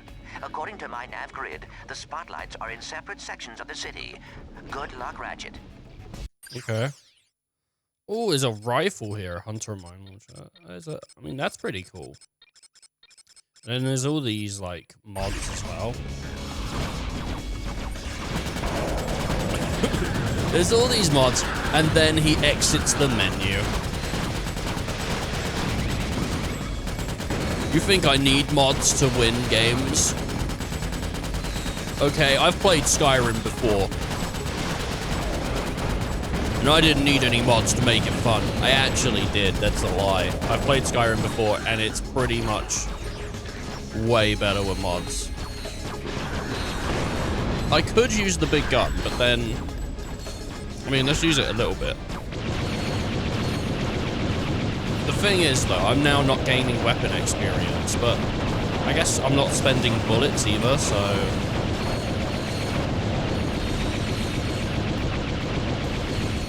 I think I got a thing for that.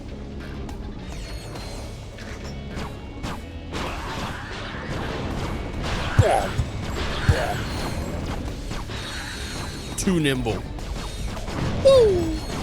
Woo!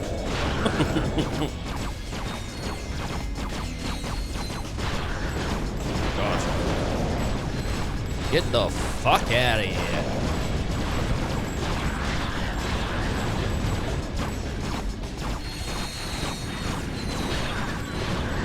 I was hoping to kill multiple in like a single shot. Do you mind?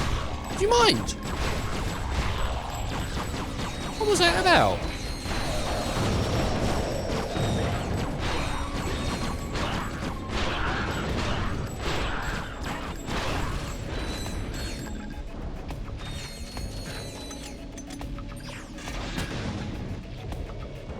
So I need to get over to that spotlight. Can I send a bot over there? Because they can fly. Nah, I can just go to this one. If I had that thing from Ratchet 3, that is one of my favorite things in Ratchet 3. I would say the best thing in Ratchet 3, like introduction-wise, things that they brought forward from, brought into the series. The best thing they did is the refill. The refill ammo is like the best feature, I think, for sure. But that that ability for the to just bang and get a bunch of bits is so goddamn good. It makes getting bolts a lot easier.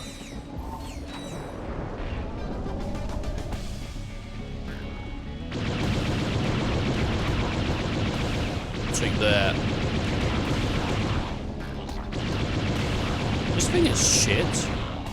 Like, its damage is pretty bad. I think it's good against the ships. But, like, those were just regular guys. They would have been dead way quicker.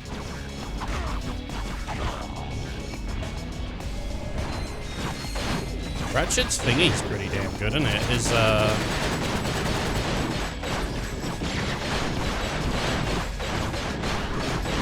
wow, I actually knocked him over. His wrench.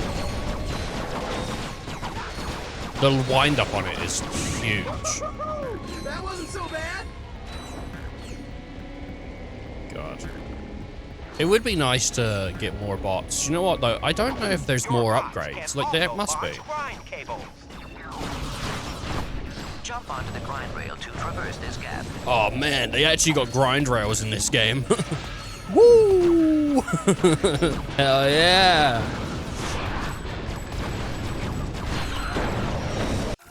I did not expect grind rails, I'll tell you that. I thought this was not gonna have... I can't believe it. Holy shit.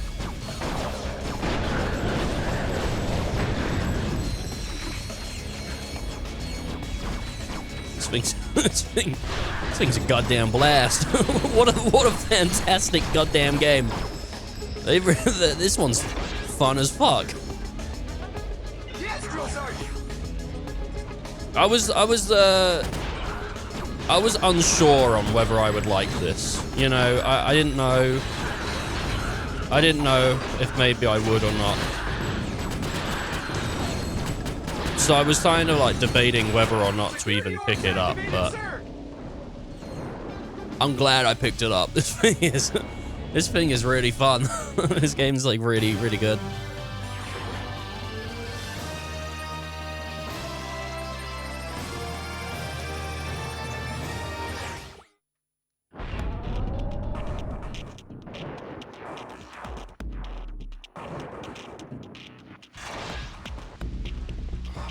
Grind rails. Oh, and there's a jet thing here, so I guess I can get jets.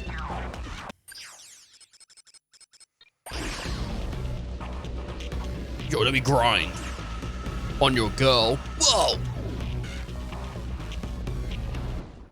Ladies and gentlemen, give it up for the one, the only, Shell Shock! I thought I had to fight you in a different arena. Maybe this is just a pre-fight fight. Time to die. Yeah, it might just be a pre-fight fight.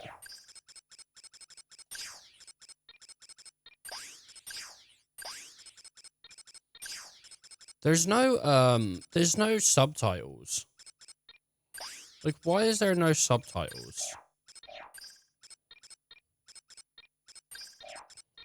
Is it an extra?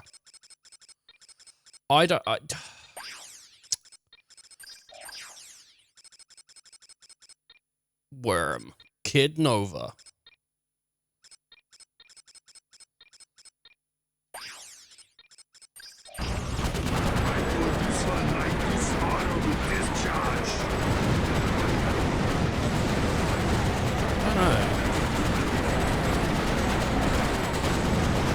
I talk too much over the bosses and stuff, so I have trouble hearing them.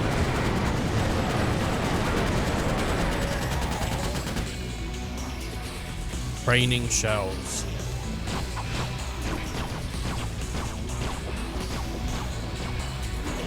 Get 'em, boys.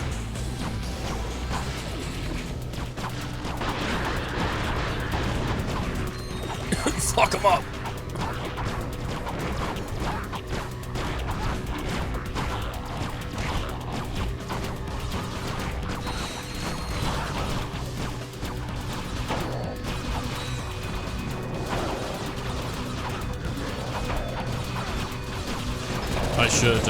I should stop being silly and should fight them properly.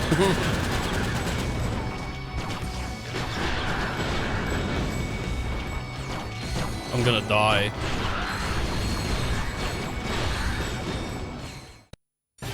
You might be able to, if you have enough damage, you might just be able to kill him straight out on that. Like, it probably hits a damage limit, so you can't do that. Something I'm not super keen on is the way that they handle... What is it? The goddamn... Oh, what is the thing called? It's... Like the grapple hook. Because the grapple hook feels really uncertain to me. Like, sometimes I don't like how it's on the same button as shooting. I get it, it's like you don't have to take your finger off the gun or whatever, right? But I wish it was just like L1 is... What is L1 used for? Jumping. Honestly, that's what I think it should be on. I think it should be on, like, jump. I was thinking they should have shoved it on X. But, like, if it was on L1 and I hit L1 in the air, it would grapple me. I wouldn't waste bullets misjudging. And I also think it'd be nicer. And also, I don't know if there might be an indicator. There might be an indicator on it to say, oh, like, yeah, you're going to attach. But it just feels really uncertain to me. I just wish it didn't.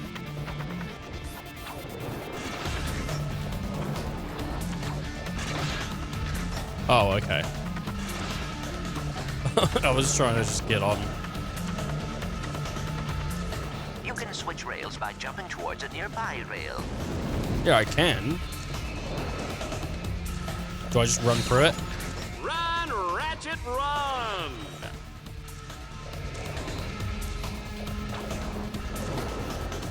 think I saw this on the galaxy's most painful home movies. I love it when they miss the jump and smash their crotches on the railing. So wacky. It's so wacky, dude.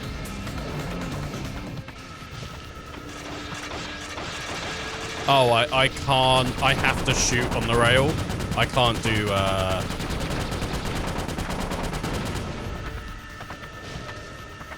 can't do thingy.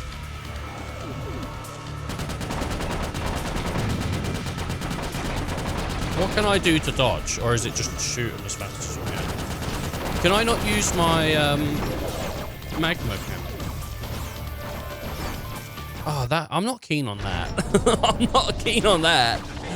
I'm defenseless, and it's just like, kill them as quickly as you can. I don't like that. Maybe there is a way to defend yourself. I don't know, maybe.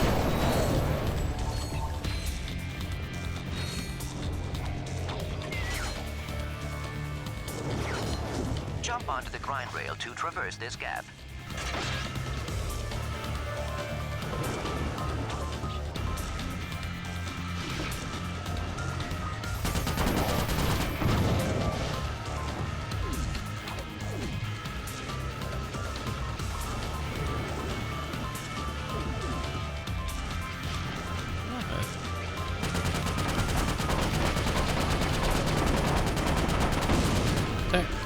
Is there a way I can...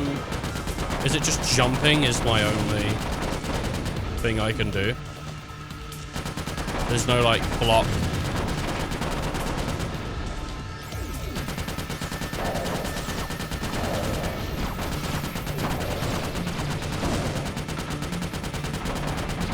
How do I don't even know.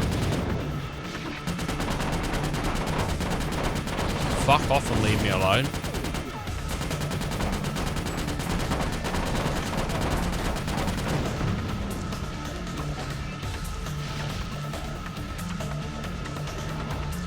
I don't know if I'm going to be able to survive this.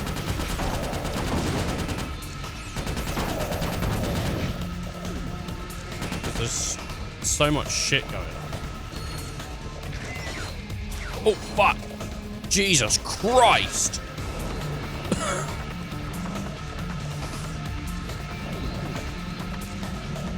I let go of shoot because I didn't want him to waste bullets in the air.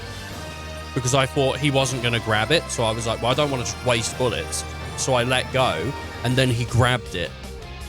That's why I don't want it on the same button. I just feel like it's not like a super huge thing that makes me go, I fucking hate this, but... Up the spotlights that will unlock the dark cathedral of Kronos. It feels a bit like, would have been nice. Red Zone's deadliest warriors will be waiting to ambush them. Oh, baby, I love this job.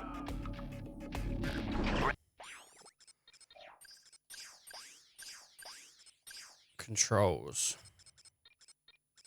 Is there a way to take...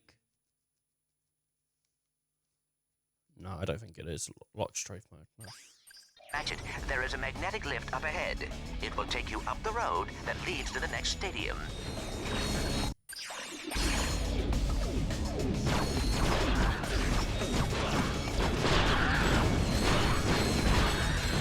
I've already got my shotgun at V5. I mean, I'm doing pretty damn good here.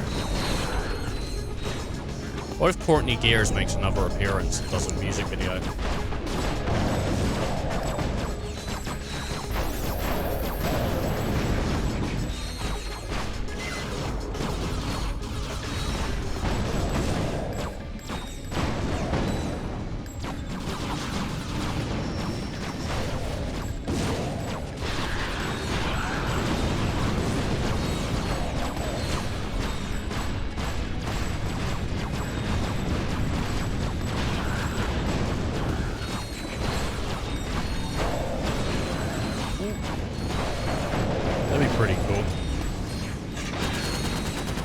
Have the Courtney Gears music video. Sorry, I realized I said that like a minute later.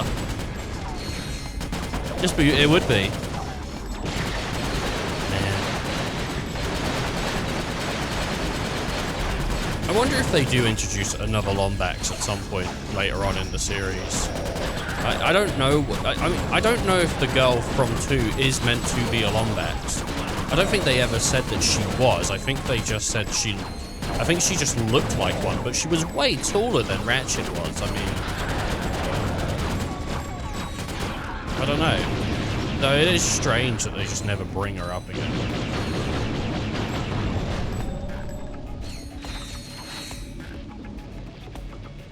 No? Okay. I mean, maybe they do at some point in 3 and I just missed it. Because obviously, you know, I played 3 before I played 2, so...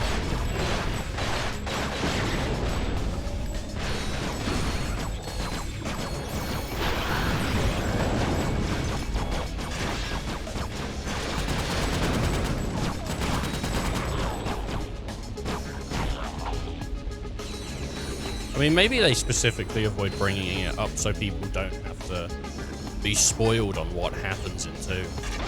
Yeah, maybe it was like a conscious decision they made to be like, if we don't bring it up, then people could play 3 out of order. Who would play the games out of order?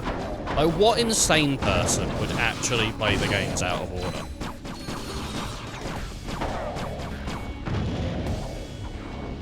It would be ridiculous to go from, like, 3 backwards.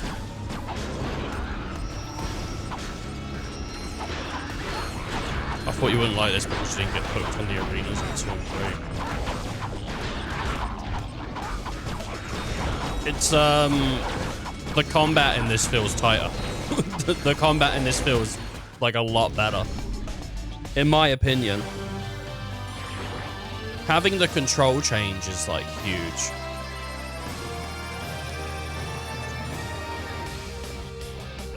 That's wrong. Nah, dude, I'd never play the games backwards. That's disgusting. Whoever said getting into that cathedral was easy? I did? Well, that was then and this is now, huh? Team Darkstar will have to fight their way through a series of increasingly deadly arenas. Bet they didn't see that coming. It's a different expectation. This whole game, like, going into this, I knew it wasn't an action platformer. And that was something, like, you know, that's kind of what was disappointing about Ratchet 3, is it felt, to me, like, I don't know, it just didn't feel right.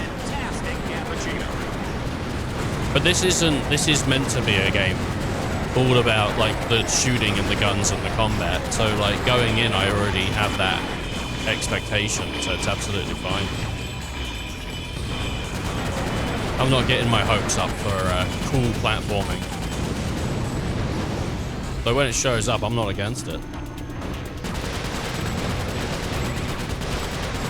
But yeah, I said like, at the beginning of this, I think if I swapped Ratchet 3's controls over to play in this mode, rather than playing like the traditional Ratchet 1 and 2, I think I would have enjoyed that game more.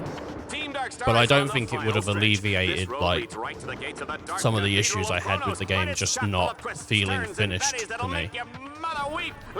I mean, you know, but it is what it is. I don't think Ratchet 3 was bad. I think it was alright. It was just not, it just wasn't for me. You know?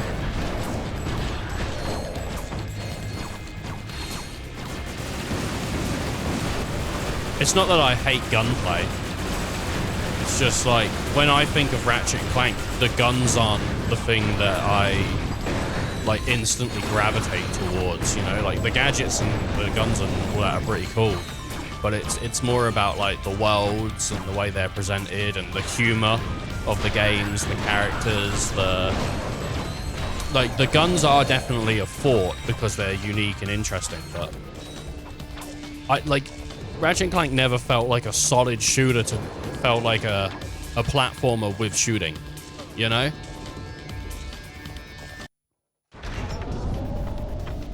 My trigger thing is getting itchy.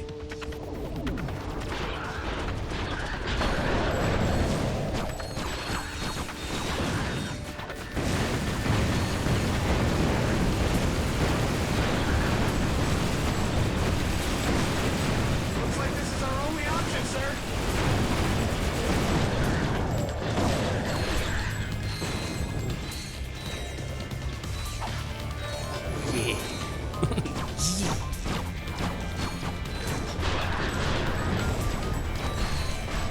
Let's get it going.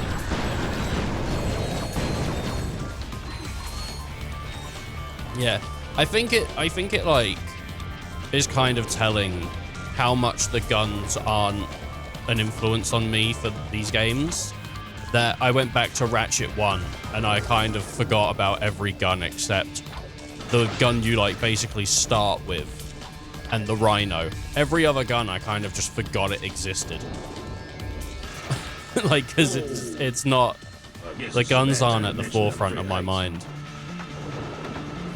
Though, to be fair, there was other things that Ratchet 1 I forgot about. I forgot that Ratchet was a complete cock in that game, and that Clank is like the only character in it that's like a good guy, really. Like, all the others are kind of like, not all the others, but Ratchet's an asshole to Clank that entire game.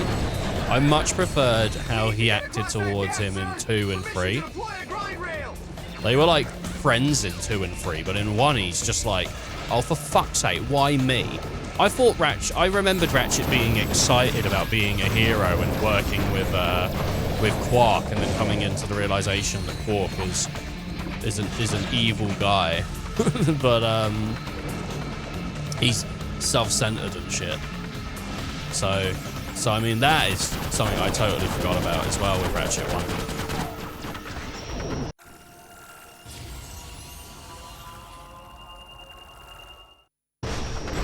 I can see why people playing through... I can see why people who started with Ratchet 3 or 2 can go to 1 and feel like it's really basic and bare bones. I can see why people would be like, oh, I don't like Ratchet 1 because according to Ratchet 3, I had all these gadgets, I had all these guns, they leveled up. Like, Ratchet 1, compared to what the predecessors did. Predecessors? No, that's not right. Compared to what the sequels did, is very bare in what it does. But I do think what it does do, it does well, and I think it executes it well. For being the start of that series, I think it's a good way to start it. And every time they built upon it, they added something.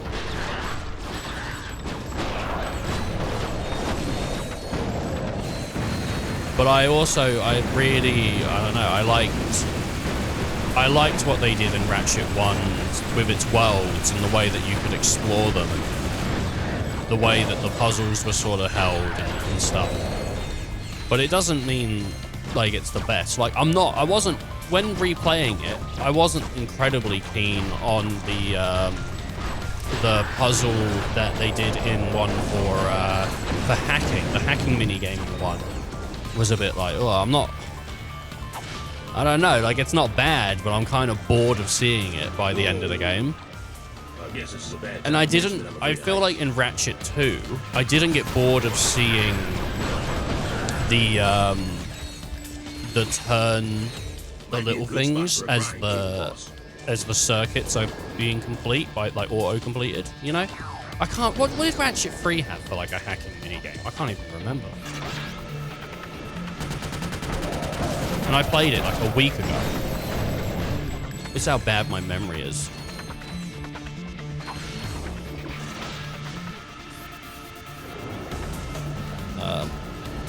A shooter.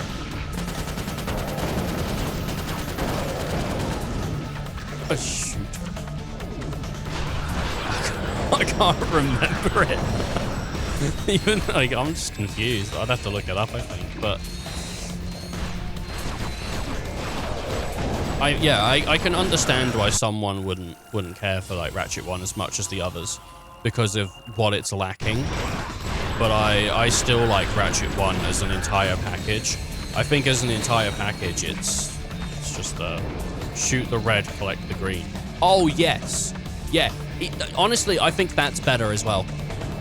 I think that was better than the, because you had to grab the green and then shoot the red, but you only got like 2 lives, so it was over quick. I think that was a better hacking minigame as well than 1, just because 1's was It was for me, but maybe it's just because I played it a lot, you know. Bit repetitive. I think Ratchet 3 had quite a few different mini games.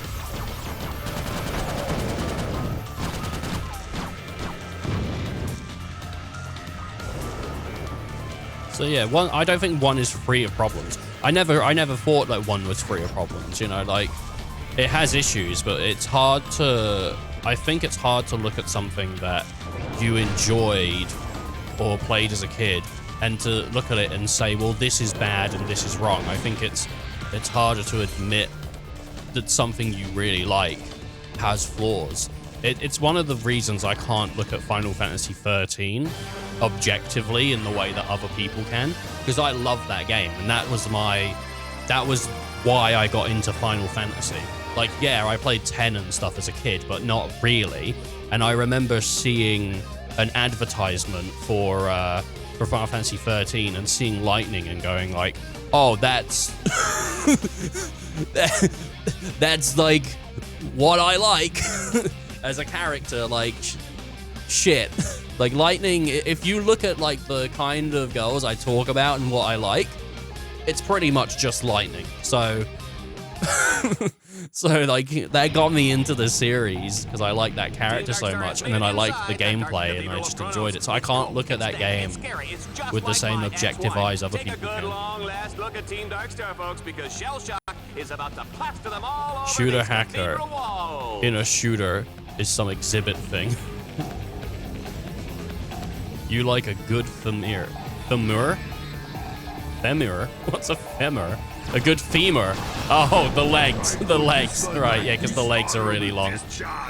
She's like a strong, pink-haired lady. I don't, you know. She does have the long legs, but she's a hottie.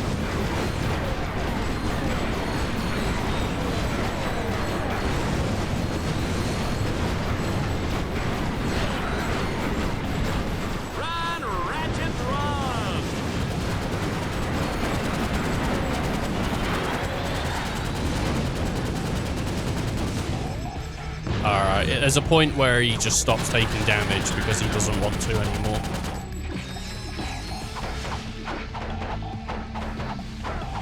So yeah, I think it is harder to look at games that you love and whatnot. I was thinking about it recently. I was thinking, well, now that I've played through the entire series of Final Fantasy, I wonder if I went back to 13 and streamed it, if I would sit there and go, this isn't as good and this isn't as good. I don't think I would. I think I would just like sit there and enjoy the game. I don't think I would be ripping it apart and saying what it does bad.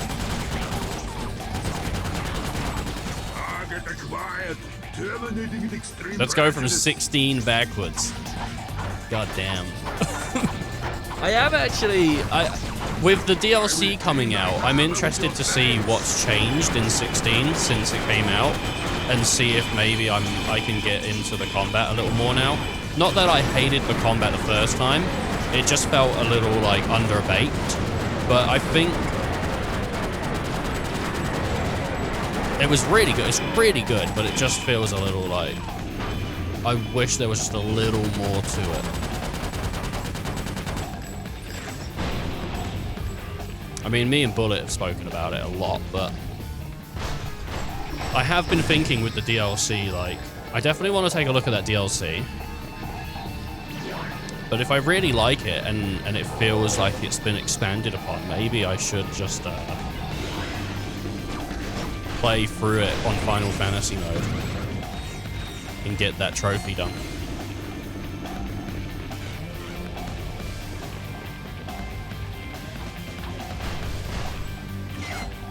What? Yeah, I'm just not keen on the way that they handle this. Like, I just don't want to waste my ammo.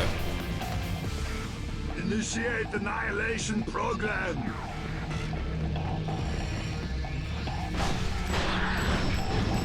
So they went with like an Arnold voice for this guy. They were like, give him an Arnold voice. God damn, I'm having a tough time dodging this. Oh, there must be iframes on his, on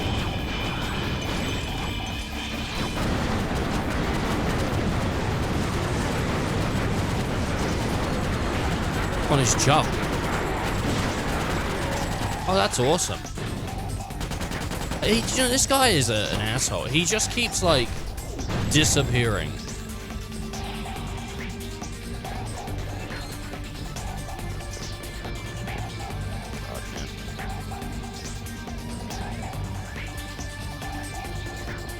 I was watching a review of Final Fantasy 16, and one of the things that one of the people said is, like, with the new way that they're making Final Fantasy games,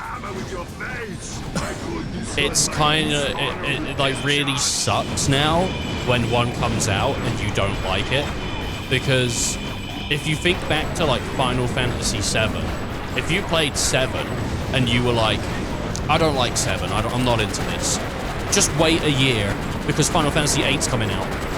If you didn't like 8, it's like, I'll just wait a year. Don't worry, because Final Fantasy 9's coming out, you know, like, that was a pretty cool time, but at the same time, like, with the way that games are made nowadays, I understand why it takes so long for them to make an experience like Final Fantasy, like, 16 or something like that, because they're so big, they're so worked upon. It makes sense. I'm not saying they should make one every year. I don't want Final Fantasy to be an Assassin's Creed series. It's kind of ridiculous.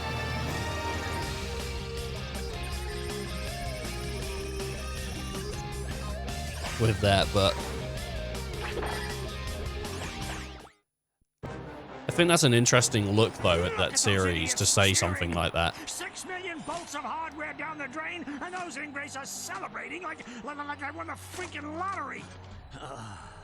Remind me why I put up with these morons. Who else would watch Vox News? Temptation Asteroid? Galaxy's funniest decapitations? Yeah. Queer Eye for the Tyrannoid? I get it. Seems we've underestimated our Lumbach's friend. You got lucky. Shell Shock was too slow and too stupid to be an exterminator. He should have been retired years ago. Well, he's retired now. Ratchet, however. I don't mind if they speed up, as long as it doesn't compromise the quality, which I think a lot of people would already say the quality is compromised with games like Final Fantasy 15, 13, and 16. But luck won't last forever. But Final Fantasy 13, 15, and 16 are like games I love. I love those games. I really, like, yeah, 16 has its issues, but that initial playthrough when you're finding out the story for the first time and you're getting into the combat and you're enjoying it and you're unlocking things as you go, like, that experience is really good and it's tight, and I like that a lot. There is a lot of downtime, and if you don't care about the world or you don't find the quests interesting, then I can see, like, people not being into that. But I enjoyed doing the side quests, and I enjoyed being in the world and looking around. Like, I know some people didn't care for that so as much.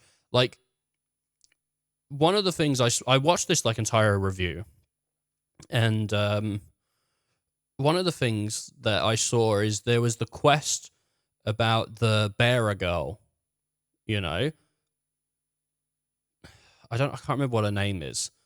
But there's these two open areas, and there's two quests specifically about bearers in that area. And I won't say what they are or the outcome, but if you know them, you should know what I'm talking about. But, like, the guy I watched, he said how he sort of found what you were meant to find at the end of a quest at the beginning or before he even started the quest, and it kind of broke the quest for him. Like, it was like, oh, well, I already know the outcome. But for me, when I played through it, I didn't see the outcome before. I played it, and then I saw the outcome at the end of that quest. And it was a really, like, oh, this world is... 16 is a strange world, because there is a weird disconnect between Clive and it. Like, the world is absolutely terrible. It's horrible. And the mistreatment of the bearers in that world is horrid. And even the way that dominants are treated, sort of like property, but also royalty, is weird. And it's strange that Clive is so upbeat all the time, considering the circumstances of the world that he's in and the fact that he's basically he's been a slave for like 10 years and he pops out of that being like a goody two-shoes and he's just all right and he's like, let's do it. You know, like there's a weird disconnect, but 16 is fantastic. I really liked it. A game every 5 years doesn't make sense as a business model. It does when you sell a lot, when they're huge games. I mean, look at GTA, man. They release a GTA game once every like fucking 20 years now. I think the way that the market's expanded. But Final Fantasy games are huge, and they're intended to sell a lot. And then obviously Square still makes little games as they go through. All right, we're gonna take a quick break because I just need a wee, and then we're back to more Deadlock. So please enjoy the away screen. Oh, we've come on their back, have they? This is pretty sus. I wonder what diseases we're gonna find when we become robots. Then touch the darkness within me. That'll be interesting. Take nourishment from I've got these robot. souls. Goddamn ligma. Farewell, What? may the flames guide He's got robot ligma. Ligma bolts. Oh no! He got me with the ligma joke. Damn it! Excuse me, it's locked.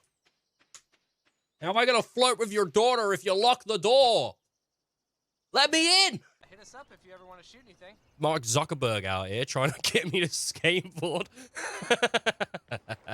You did not earn a trophy. Ah! Ah! My leg! I never played the story of Tomb Raider. The house was a whole separate thing. And I would go in, I'd find the old man, lead him into the freezer, lock him in, and then that's it. I'd turn the game off. There's nothing else to do other than that. That and the fucking assault course. I don't think that's death. I think that's safe. I'm back. I am back from the dead for more Deadlock. What a game. What a game.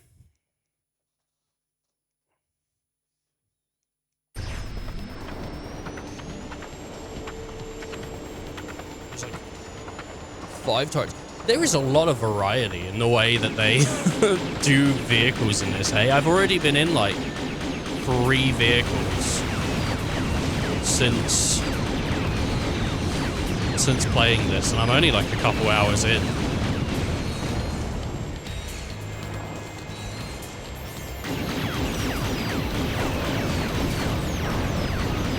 And I was looking up the how long to beat for this yesterday, because I didn't know if I would like it or not. I kind of expected, like, I don't know if I'm going to like this, so I better look up how long it is just so I can gauge whether I want to even finish playing it, just in case I don't like it, because I don't want to sit here for, like, you know, 20 hours playing a game I don't like. But no, I really like it, and it's relatively like shortish. So apparently it's like 8 hours or so on most people's playthrough. So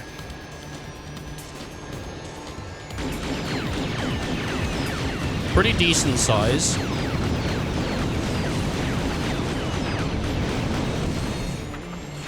I feel like if you gave someone an 8-hour game now, they might be upset, especially if they're paying like full price. You know?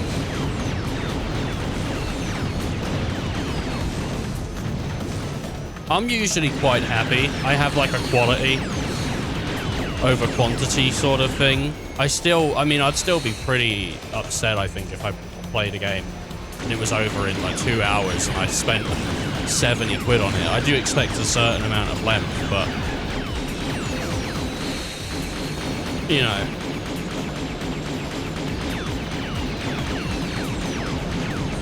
I don't know, 70 quid for 8 hours of gameplay? Nah, I don't know if I would like that. Maybe I'd be upset. I mean, this wasn't 70. I assume this was like 40, 30 back when it came out. In the security orbs, or the arena walls will collapse on top of you. I mean, like, I feel like I got a good deal on the Ratchet games, because I spent like a tenner each on all the future series. So like every of the future games basically just cost me like a tenner. Like this was like £10.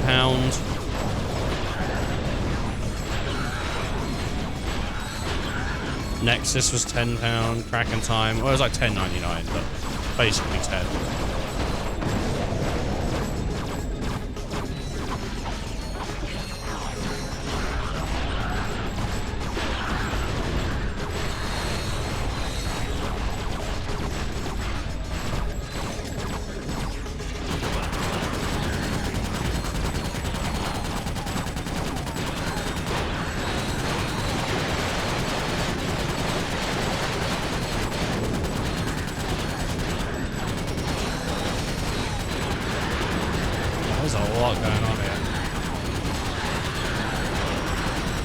No, the things are like moving in on me.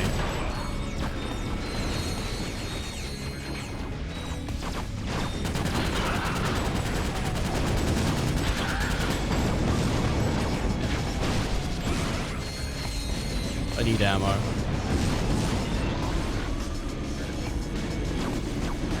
I need ammo, bro. Do you know what I'm into at the moment? At the moment, I kind of want to watch a bunch of, like, Shaolin movies, you know, like Jackie Chan or Bruce Lee. But I don't know anywhere I can really find them, because there's only so many on, like, Amazon or whatnot. Like, I don't know, if there was, like, a service that I could pay, like, $5 to, and just get myself, like, a bunch of, Kung Fu movies, or whatever you'd call them. Like, I think I'd be into it. I don't want to watch Kung Fu Panda, but I do want to watch shit like Drunken Master and whatnot. I watched, the other day, I watched a film called Shanghai Soccer. And it's really funny. It's a really funny film. It's worth watching. It was on Netflix. But, there was an English dub. And I think you can only watch the English dub. I don't think there were subtitles. So you couldn't watch, like, in the original language with subtitles. I think so, at least. I can't remember. And I was watching the English dub, and it's really, like, cheesy. I don't know what you'd call it. It's like ridiculous. It's so ridiculous that the first, like, when the movie's starting, there's little jokes. Like, there's, like, an old lady talking to another old lady, and she's like, "You smell like shit." And it's like, that's weird. Why would they say? And I'm like, this just has to be one of those things where they took the movie and watched it and then spoke shit over it. And then the movie continues to go and go and go. And I realized, no. No, that is what they were saying. That is, this movie is being dubbed correctly. Like, it's not they're just making shit up. The whoever made the film made a comedy that is just bizarre and weird about people doing martial arts to play football or soccer, whatever you want to call it. And it's ridiculous. Sort of like Kung Fu Hustle, I guess. It is so funny. It is so, I really suggest it to people that want to have a laugh and just have like a free hour and a half or whatever it is. I don't know, it might be 2. The challenge brings us back to the days of classic arena combat and old-fashioned arena deathmatch. It's a film that I think I'm gonna come back to at some point and watch again. It has a little bit of everything. IGN, 10 out of 10. There's a little bit of everything for everyone. God, man.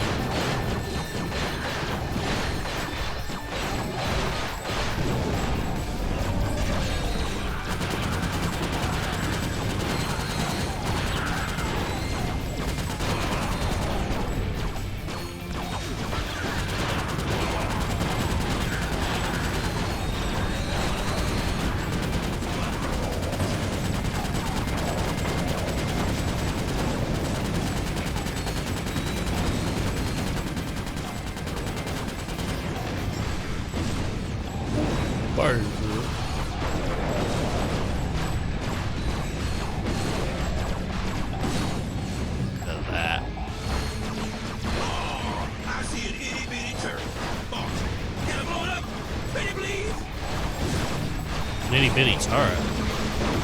Do you know what? My robots don't talk enough. I wish my companions spoke more so I could get to know them a little bit. I had a few cutscenes with them, and I spoke to Green a little bit. And Green and... I can't even remember what the other one's called, but it's Green and something else. And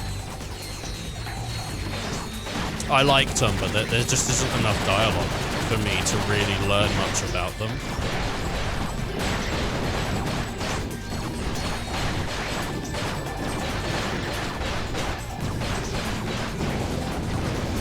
Like, I know that one of them went into combat once.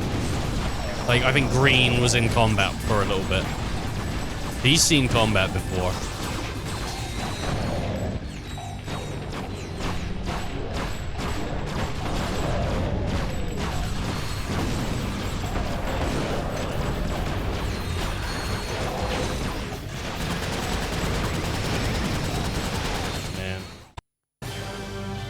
I'm gonna open up like a gaming bar where gamers can go to drink and play games, but on the main screen is just gonna be my streams and me playing through games. People are gonna go, oh, can we change the channel and watch someone else? No, you can't. No, you watch me, you drink, and you play Zelda in the fucking corner. Well, you get out. Did you see me out there against that shell shock guy? Yeah, I saw. Oh, yeah. You worry me, Ratchet. Come on, Clank. Can't I just enjoy the moment? Do you realize how many other heroes they have killed? Here, watch this. And now for a Vox News action update.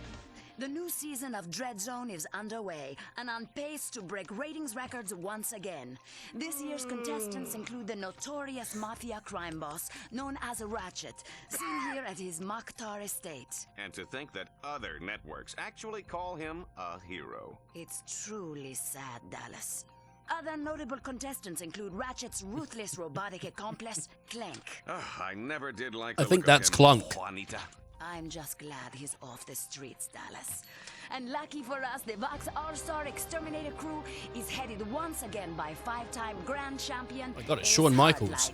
Hardlight. Last season, Ace shocked the galaxy by terminating a record 13 contestants, including Captain Starshield, the Brown Ranger, and Mad Monkey McKnight. Dread Zone's 6 trillion fans are in for some unbelievable action over the coming weeks. They certainly are, Dallas.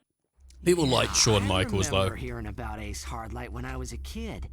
He was this famous hero who disappeared. That must have been someone else. Why would a hero kill other heroes for money? Not money, Tin Man. Fun. I do not understand. You traitor! Do you think this is some kind of game? That's exactly what it is, Furball. And you're going to be the star of my highlight reel. Oh. I'll see you soon, Lombax. He just walked into our base like it was nothing. Wow! Give me an upgrade, bro!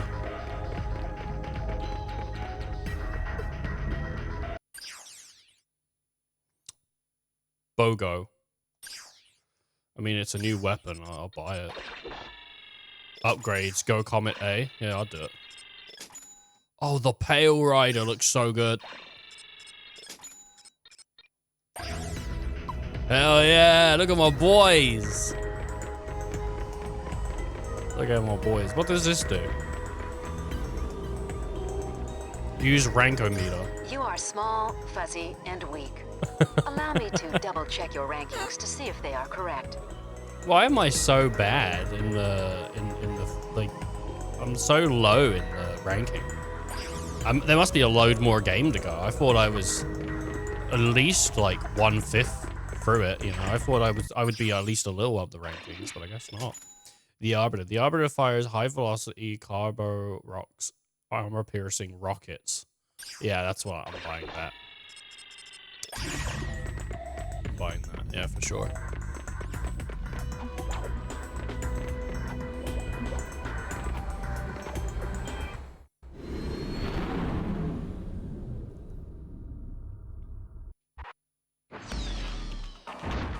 Avenger The tournament. action is hot in the Battle Dome as Ratchet takes on the Avenger tournament. If he can survive this grueling series of challenges, he will earn the rank of Avenger.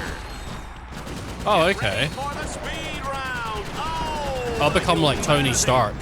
Pretty sweet. Oh man, imagine an Iron Man game where it's this. Iron Man is forced to fight in a tournament. That'd be pretty cool. Maybe other people wouldn't think that would be cool. I think that'd be pretty cool.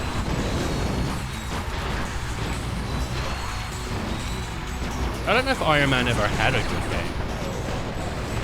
I know they made like Iron Man 1, I think maybe Iron Man 2. But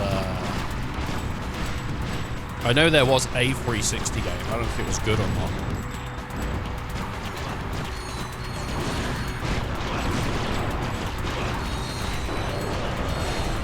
I mean, if we were going to make Avenger games, I think, yeah, like Iron Man Arena, Black Widow Racing, Hulk does Rampage, Folks, the Battle Dome is shaking with and then we'll do like what, like Captain America would do. I don't know what you'd do for Captain America. What would be interesting to see a Captain America game?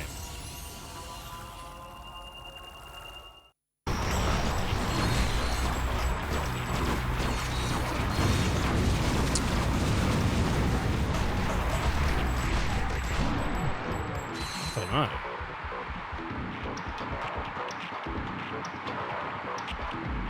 I think, you know what? Just put Captain America in the Iron Man game. Like Iron Man and Captain America in the arena game together. Get ready to watch Team Darkstar fight. And then Hawkeye could like have his like... Hawkeye could have a Zelda-like. I think that'd be alright. Give Hawkeye a Zelda-like.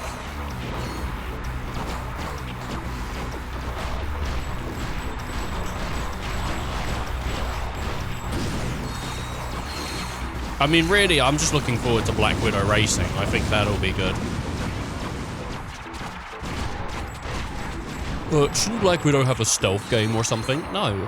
She should have, like, a chibi racer where all of the Avengers are in it, and they have fat heads, and they're, like, chibi style. Why is it not called Avengers Racing? Because it's Black Widow Racer!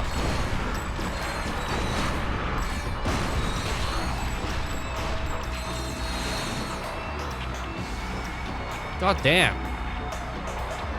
People so moany.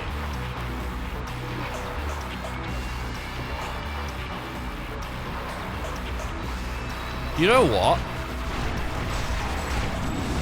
Scarlet Witch, Stardew Valley.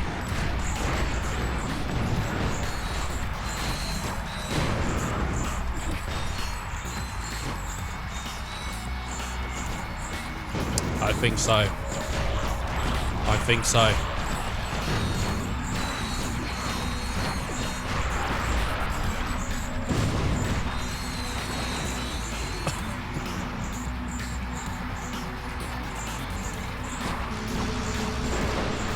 Or maybe like a Shadow of the Colossus game, and she can have WandaVision. Okay. Very, very bad joke, but if you don't get it, don't. The main character of Shadow of the Colossus is called Wanda.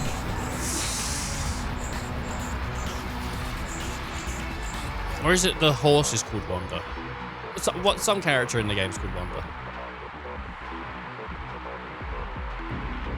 Wah, wah, wah, wah, wah, wah.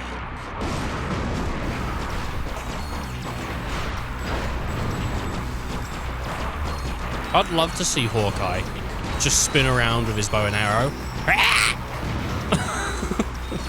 Get Jeremy Renner in the studio. Let's see what he does.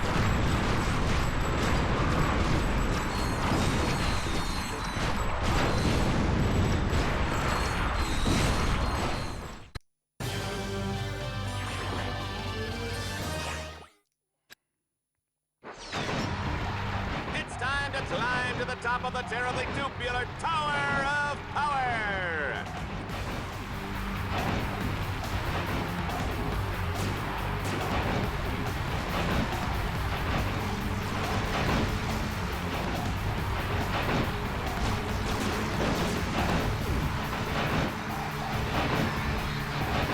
Can't even get past the first goddamn obstacle.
This is it, man.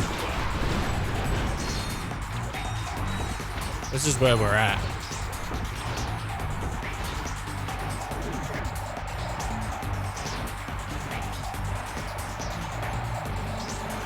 What can I... Oh, I see.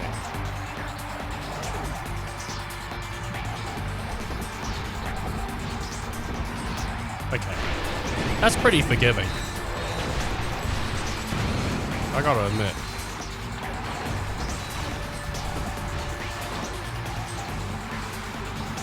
That's not.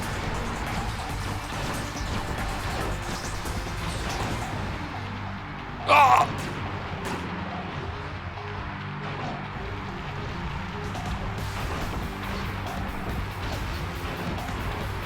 Okay.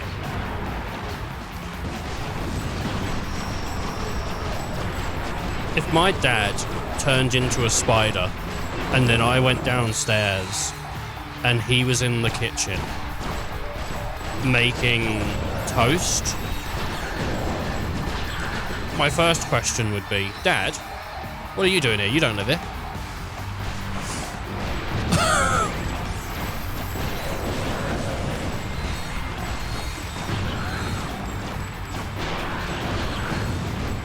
So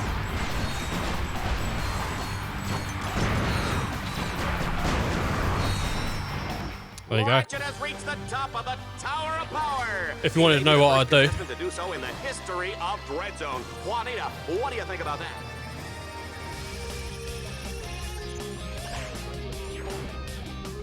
He was wondering, what would you do? I know a lot of people do wonder about it, you know. We now have a new Avenger.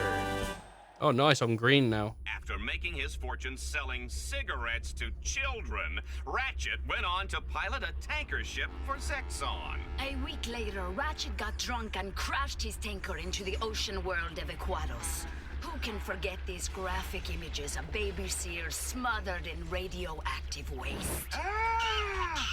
Little Coco never had a chance. How could you? What did little Coco ever do to you? What? Al, how can you believe these ridiculous lies? No. I was just, you know, I mean... Come on, guys. We need to get out of here before we all wind up dead. What's the plan? I have been chatting with a tech droid on the operations level. She may be able to provide the blueprints for these deadlock collars. That's great! But we must be very careful. Vox has eyes everywhere. Oh, I thought he literally said Fox. And I'm like, that's... Dread Zone matches. They're I mean, it is Vox News. It's quite clearly what it is. But I just, you know, I didn't think they'd actually just go for it. And then, no, it's fine.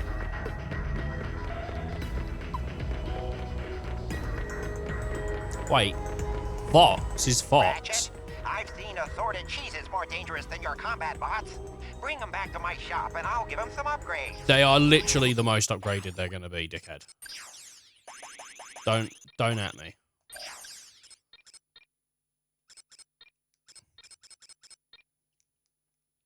I've got a couple challenges, but I'm gonna go do the ones on planets.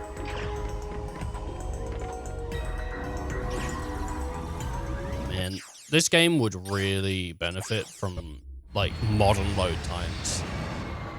Just, you know, not even having a loading screen, just being there.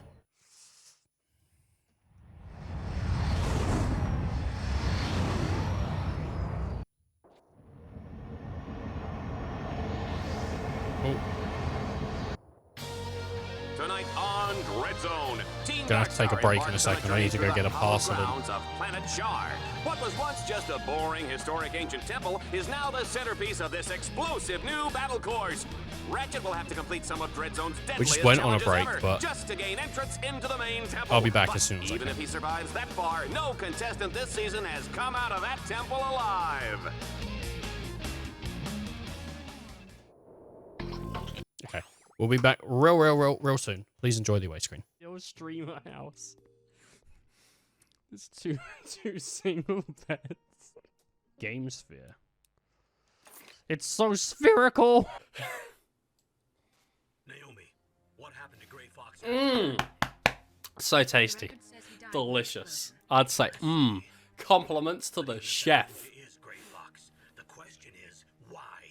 From what I could tell, he didn't know. You ready to see something really cool? Are you saying that he's just a mindless robot? Pooh! I'm not sure. He seems intent on. I picked up a few new moves. And I think that's the friend test. How good is your friend? How many grapes are they willing to put up? Oh my god, jeez, Jason, you must really value our friendship. You put like a fucking bunch up there. Why is there no song like, wipe that ass, yo, wipe it. Wipe that ass like a windscreen wiper. Wipe that ass, wipe it. Yo, you know I like a girl with a clean booty. Yo, you know I like a boy with the clean booty. If it smells, then I ain't going tutti frutti. Wipe that ass, yeah, wipe that. Wipe that ass like a windscreen wiper. In the new Mario game, you can you can get his Mushroom Kingdom to take on Peach's castle.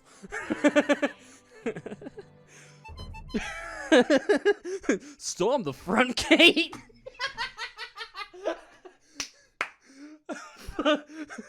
Make sure your Goombas don't get overloaded. Oh no, Mario's firing secret booze. Sorry, I was just thinking about how like geeks and nerds are like cute words, and it's like, I bet a nerd or a geek is cute. And then my mind just like flashed to like people with like pimples and like reading books like Napoleon Dynamite and just like yeah, that's cute. Oh, I love it. I love a nerd, and it's just like this greasy mess. And do you know the fourth square of World of Warcraft? Jeez. Victory achieved. That's what I say once I'm done. Honey? Yeah? Victory achieved. Good job. Thumbs up. High five. It's horrible. That's the same joke everyone else makes. Can I not think of something original? No, not really. That's it. And it was horrible execution as well. That was really bad execution.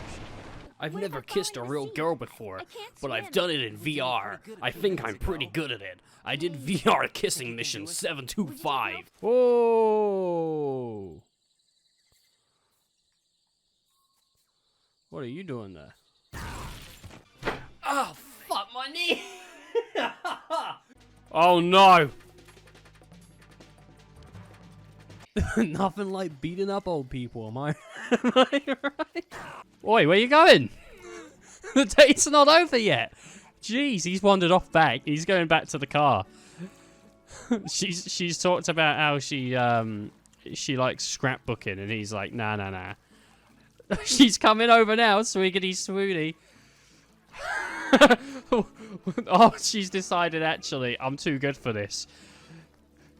Christina, you're too good for this. You don't need to play hard to get. You don't need to play along with this shit. I'm done with Chris. He's a bastard. I'm just sitting here in the parking lot. If he loves me, he'll come back. Ah, fucking, what do you know, Christina? You're never gonna find another flamingo in the zoo. you better go. Oh, Chris, now he's not made up his mind. He's getting back in.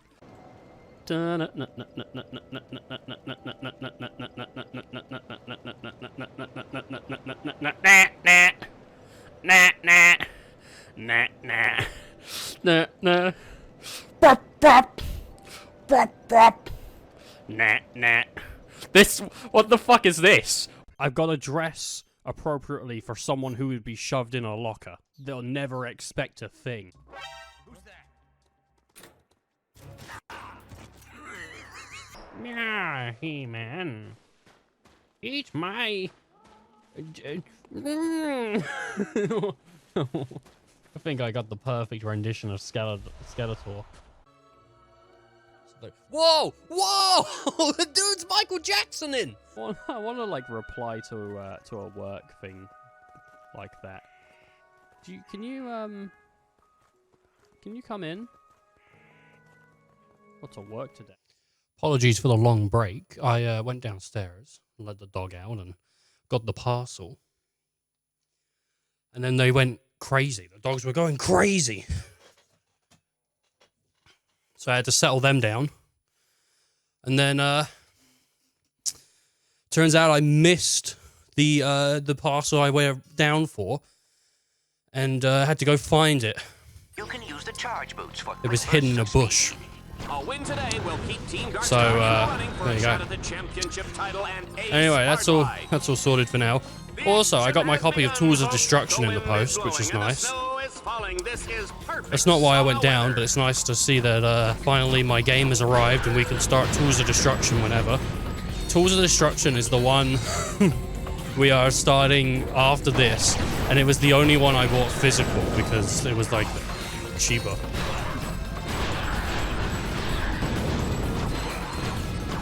Every other game I bought digital. Do you know what the thing is, though? The thing is, do you know what the thing is? I bought those games digital, but the thing is, I had to delete shit off the PlayStation to get them all installed because I had no space.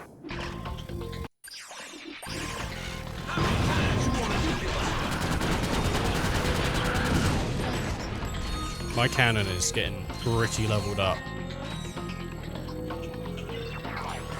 Don't talk to me about Beavis Butthead.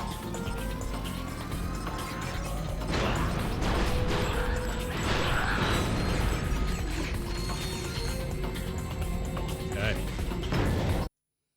Yeah, I haven't upgraded. What's it done? It's done a bunch of knockback and ammo. Honestly, like, that's fine. It'd be nice to unlock some other, like, mods. But, it's fine with me.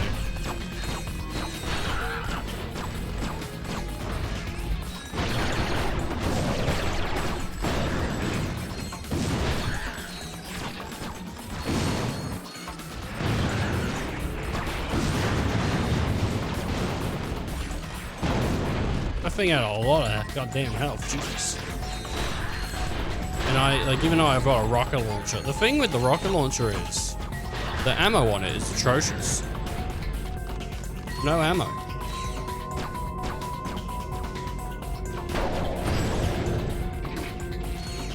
It's alright.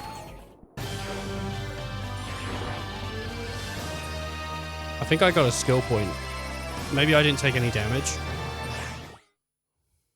Maybe. The temple has been divided into 3 sections, separated by impenetrable force fields. To advance, Team Darkstar will have to cut the power to the Impenetrable. force fields.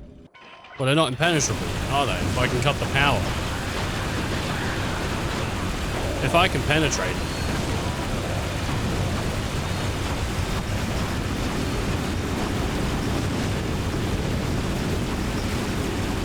impenetrable.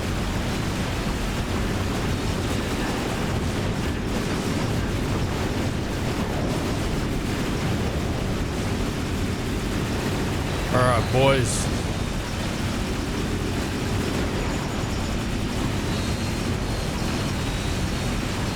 We gotta spin that ratchet. It's not the right word. We gotta spin that nut. Spin that bolt. Alright, boys.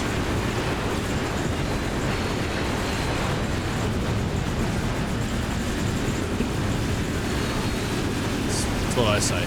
That's how I introduce myself to people as well. I go, alright, boys. Here's the dealio.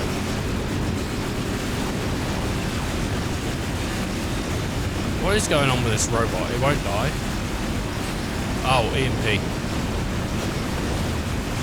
EMP.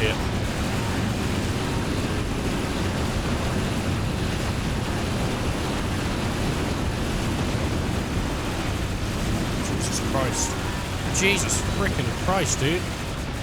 Stop. Stop. I'm going to die. I'm going to die. Cut my life into pieces. This is my last resort.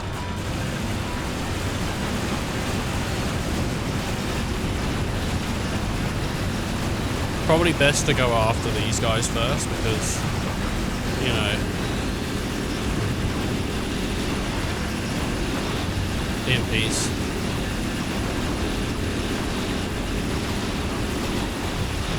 Plus we're right next to it, so.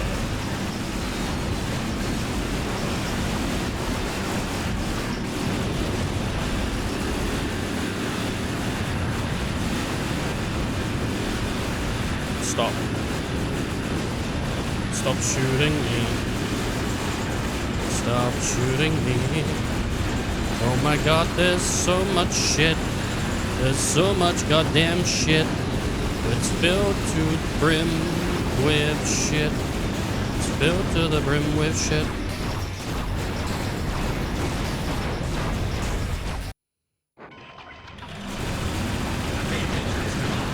I did not realize that it was filled to the brim with shit. If I had known. Can someone please? Yeah, I'm doing that, but they're not doing it because they're dead.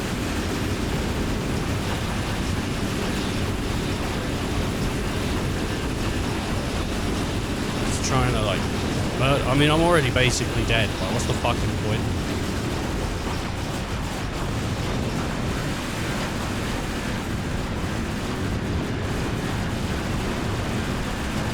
This is. I don't know if this is how they intend you to get around this getting hit. Is by jumping like a you know, crazy robot. Whoa! Whoa! This robot is crazy. What happened to that crazy taxi thing they were doing? Weren't they gonna do like a big online crazy taxi? I mean, it was announced sort of semi-recently. Who wants that? Who wants to play Crazy Taxi against other people? Is it you? Why? I mean, sure, another version of Crazy Taxi. Whatever. I guess it'll never take away... They'll never take away the original, unless they delist it on the stores. Make it basically nearly impossible to get a hold of.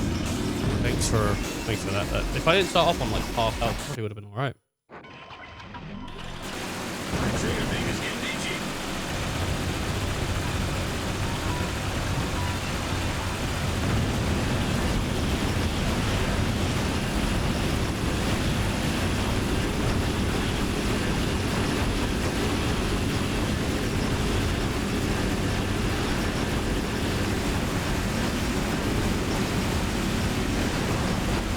Like jumping around, you know? Jump, jump, jump, jump around, jump, jump, jump, jump it, jump, jump, jump, Jumbo juice.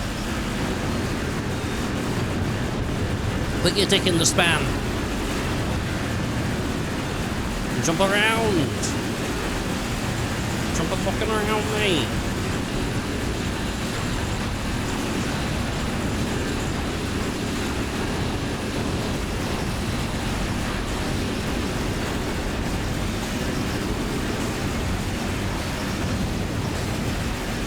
Hey. Stop. I'm going to die again because this game is killing me. It's murdering me. Nah, I'm playing dumb.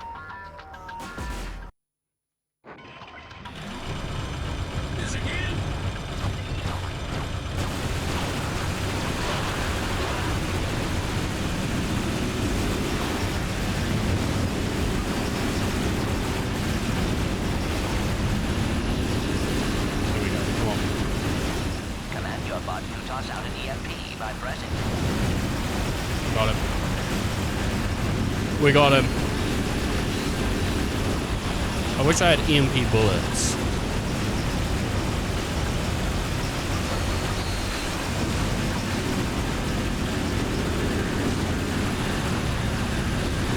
That'd be pretty sweet. Don't go too far left because then they'll summon robots. I don't want that. Revive my bots. Send out that EMP.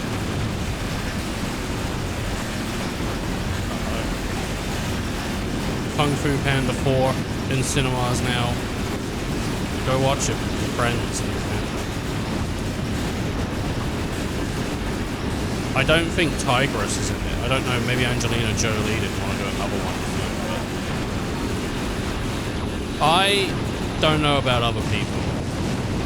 I love Jack Black. He's great, but what I liked about the Kung Fu Panda films was seeing Po and Tigress come together and possibly get together. And so, without the promise of seeing that love, will I care?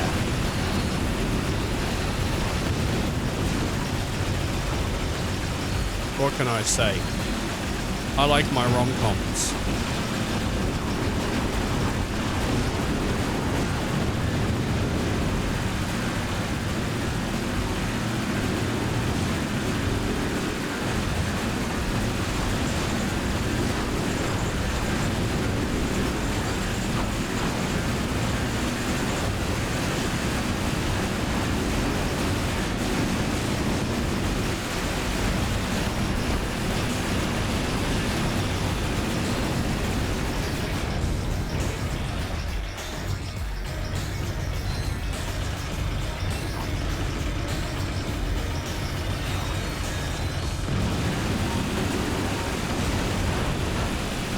I was thinking, like, is that not going to hit?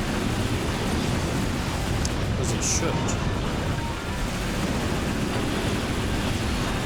No, I don't want to fight the rest of it. Just this one.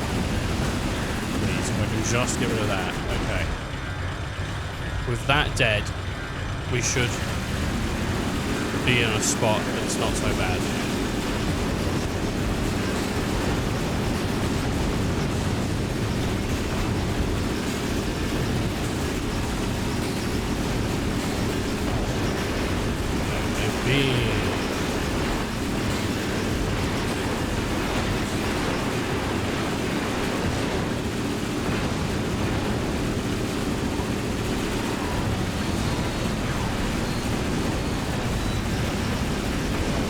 Baby!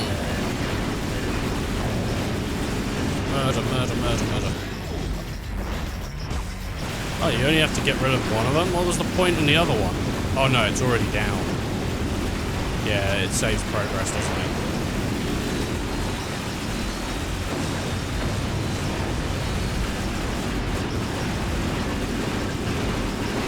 Saves progress. which is quite nice that they do that on challenges to just help you. Pushing forward.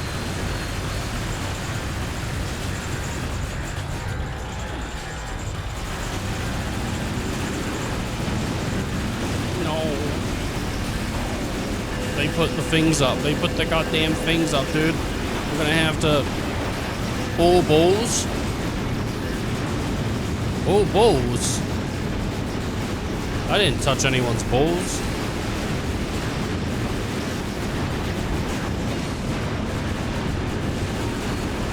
I've never touched a single ball in my life, dude. I was born without the ball.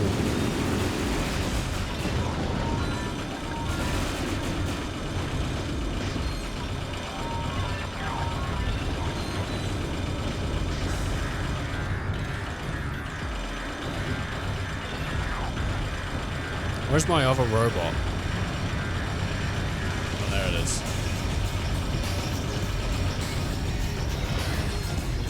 There was stuff in like Jack 3 that was similar to this. Like this machine.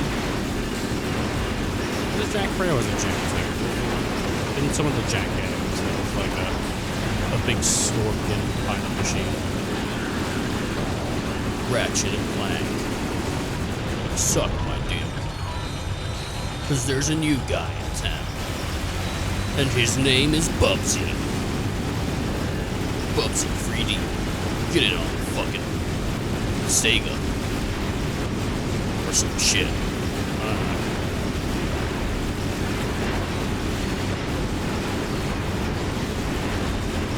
What if Nintendo went into really hardcore advertising like that?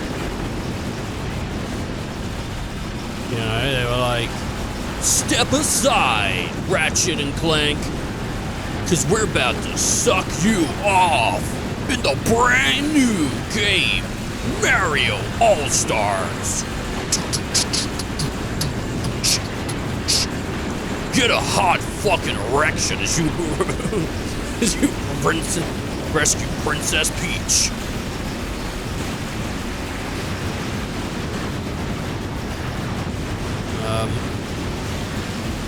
You can use the charge boost for quick bursts of speed.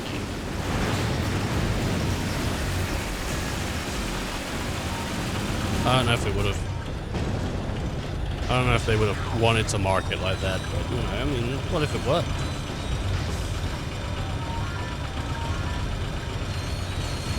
Dun dun dun dun dun dun dun dun. Suck my dick. I'm Mario, and I'm here to tell you it's cool to do drugs. What? Mario? Don't do that. It's a me, small weed every day. Priceless stone carvings. Here at Dread Zone, we're serious. They're going to go to Snoop Dogg's mansion and smoke. Generations will look back at recordings of Dread Zone to see these historic Shit, dude. sites. That was a great blown up crossover in between a those two franchises. high-definition video. Because Snoop Dogg's not a person, he's a franchise.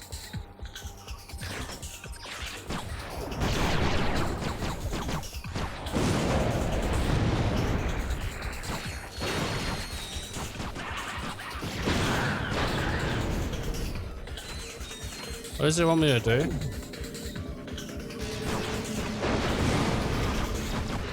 Oh, that's destroyed. Whatever it was. Kinda just thinking of just getting a bunch of ammo for the Arbiter and just leveling it up.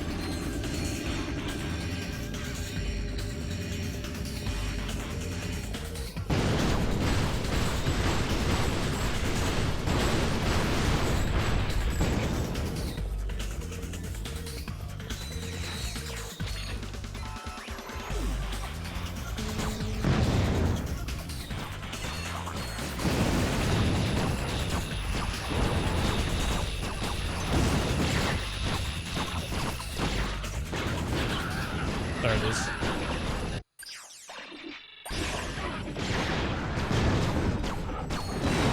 See, I can just get unlimited by just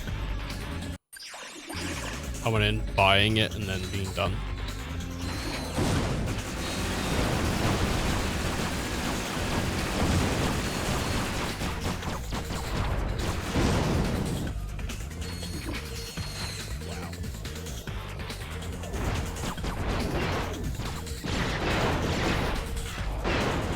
These guys take like 4 shots at the armor. I wouldn't say it's efficient.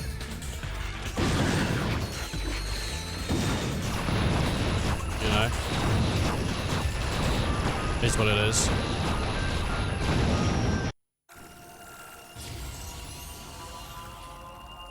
Area mod. That's pretty good. Our contestant is really kicking some Proverbial ass. There ain't nothing proverbial about it, bro, you know. If I take the ammo mods off of this, yeah, I do.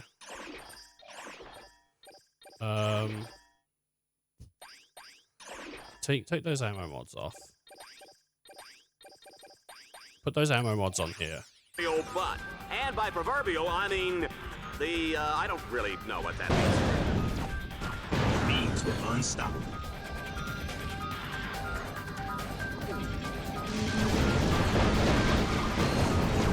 The more ammo I can shove on this thing, the better.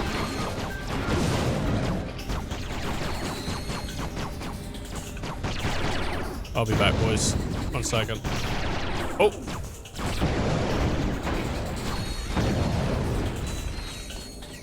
Okay. You know, what? You know, I got 2. Nah, I think I'm gonna need more. What a great way to play the game. To just do this. Have I got gadgets? Does it tell me? Gadgets? I got planets and equipment. What's equipment, actually? I should have a look at that. What is equipment? Charge boots. Oh, do I have charge boots? That can propel you whatever direction you're facing. Great speeds. But how do I use them? How do I use them?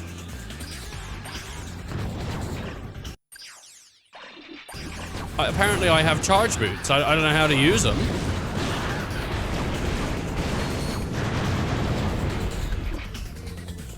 I tried clicking in the left stick, it didn't do nothing. I don't know what crouch is in this game. If there even is crouch, you know.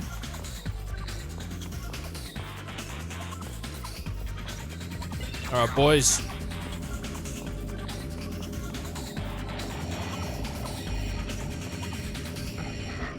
No, nothing spawned. Well, I mean... I waited for no reason.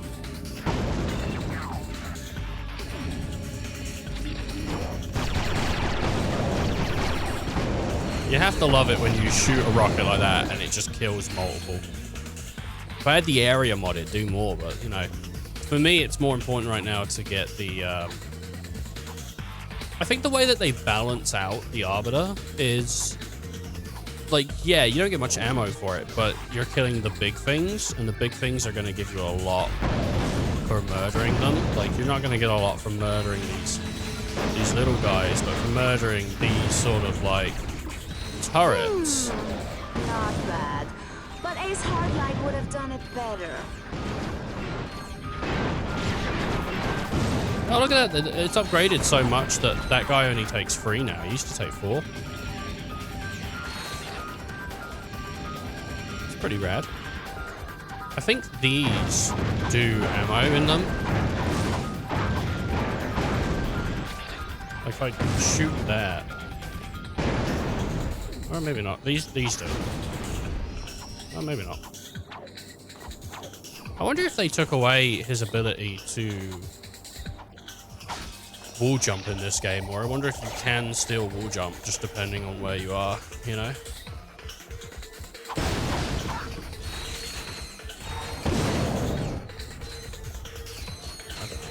I don't know.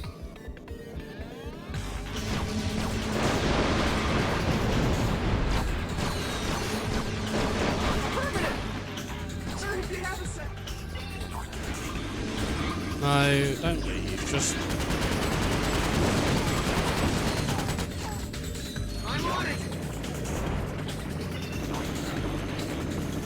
Get my boys up. They can't do nothing. I even got the blue medal. Assault.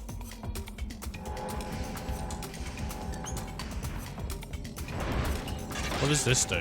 Oh, it's a dual Viper. Okay. Oh, so you only get the guns that they give you. And I guess it's like limited ammo. Okay. Alright, that's not terrible as a concept. By any means. I need more ammo now, but...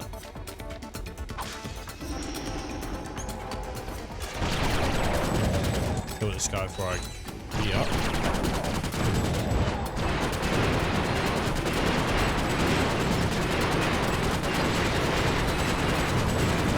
I do a lot of damage really quickly because I got like basically just speed mods on this.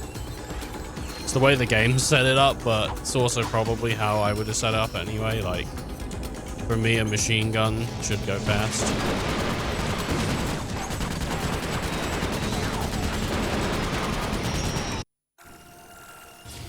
Level 5, baby. And that gave it a nice increase from, you know, of 8. So that's pretty bonkers.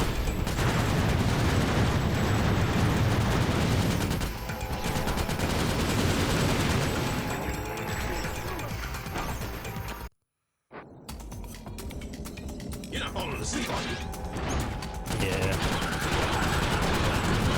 Yeah, it is.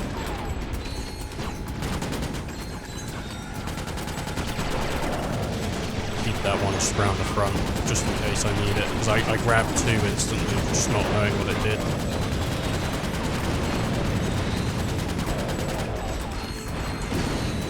I mean, like...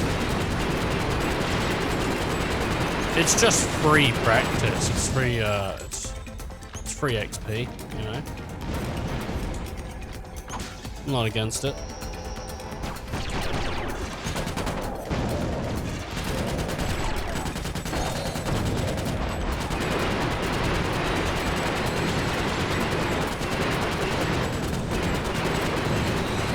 Definitely not dodging as much.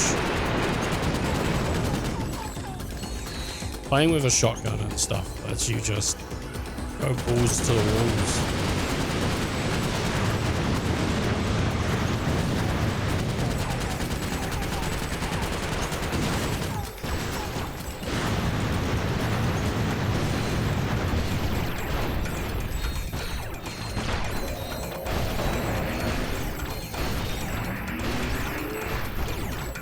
I was wondering what the difference between the green and the non-green one is, and turns out the difference is one's poisoned.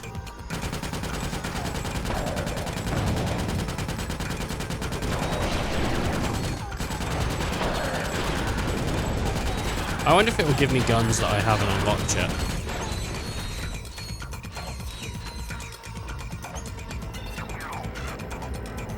Or only the stuff that I have.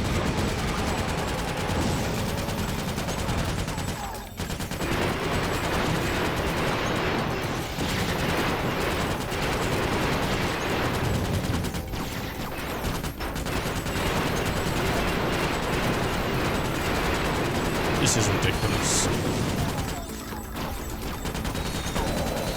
The iframes on the bounce are so forgiving.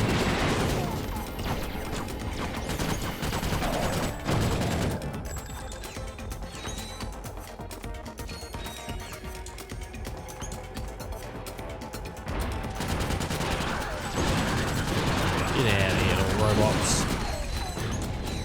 Oh, there's the Arbiter. Like I would, but if I die... Not die, if I... Oh, okay, right, well... I did die. Come on,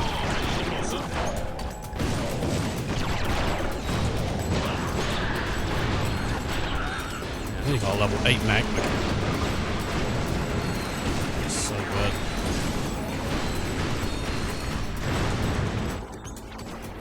Arbiter time, baby.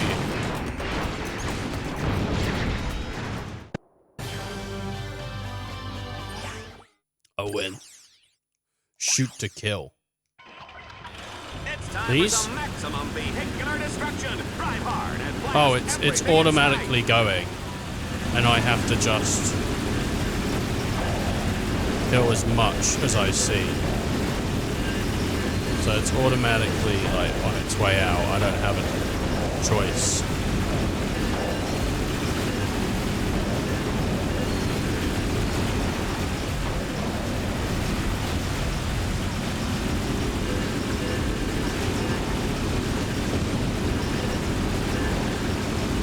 What's the yellow one?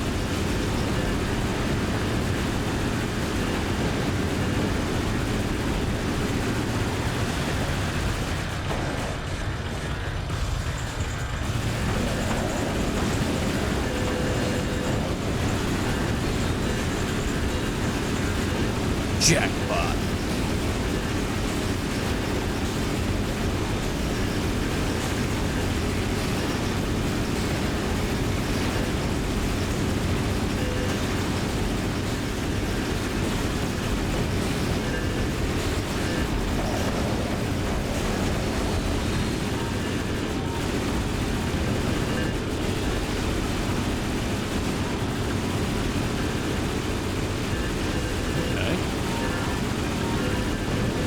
It's simple, man.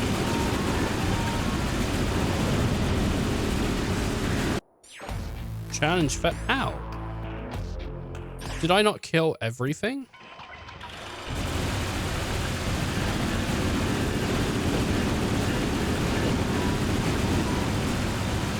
Did I miss? What did I miss?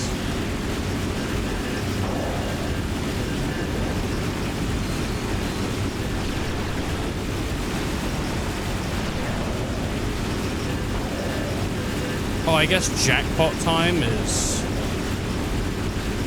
not... Okay. Right, okay.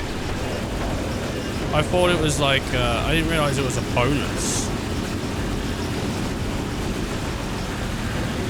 I thought jackpot time was...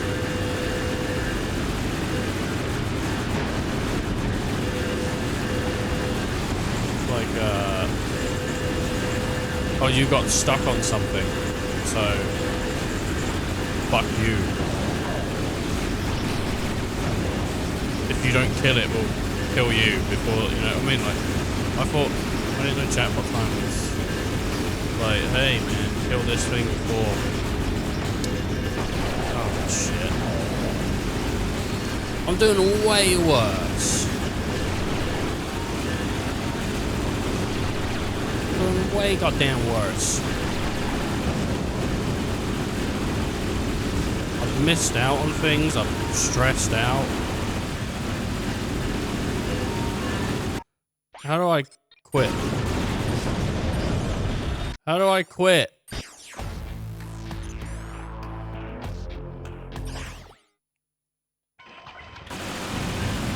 I don't want to do this.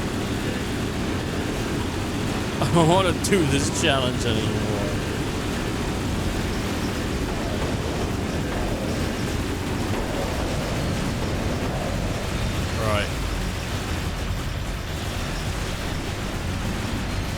Jackpot time. Let's go. Let's murder all of this as quickly as we can.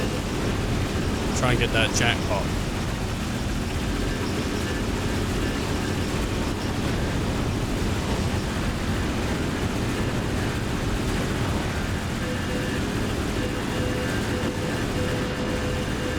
Okay. Before I wasn't looking behind me. I was always looking in front, but I'm just trying to get this. Maybe this time I'll get it.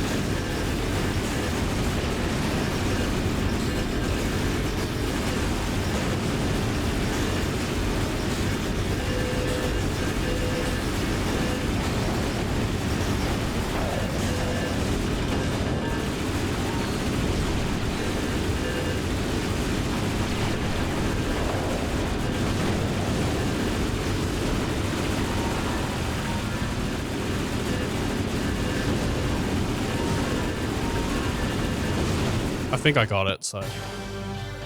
There we go. I was not. I didn't like that. I didn't like that one. This next challenge is pure madness. Swarmer madness! Let's see how many enemies Ratchet can destroy before time runs out. It's all cool and all, but like... I don't have unlimited ammo, do I? So I'm like limited on that.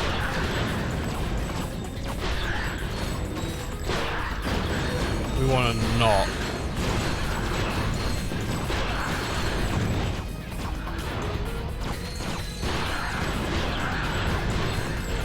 Spend all of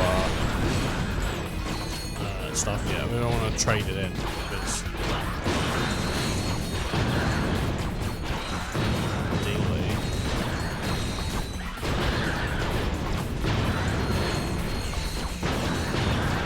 Bad the range on this thing, man.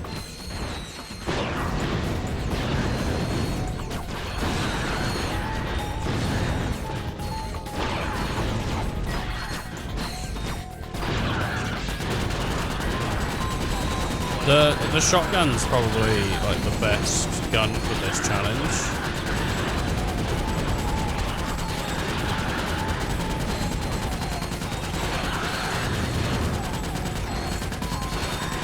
Oh, this Viper is pretty good.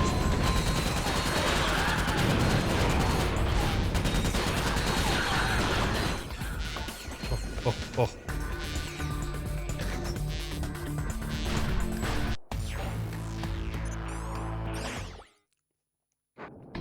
Alright.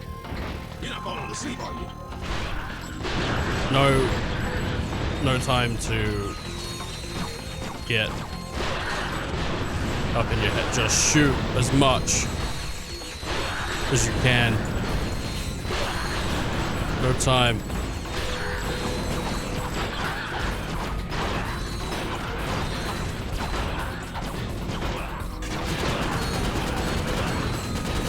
I kind of like avoided the Viper, I think, for one of them, but this thing kind of goes.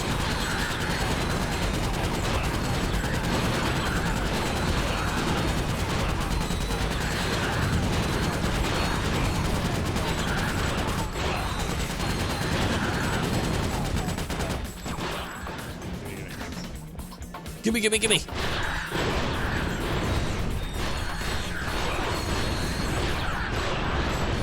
Yeah, now the shotty is kind of the best though.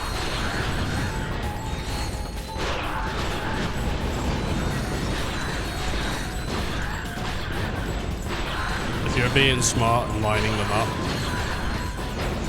you can get a lot of use out of it.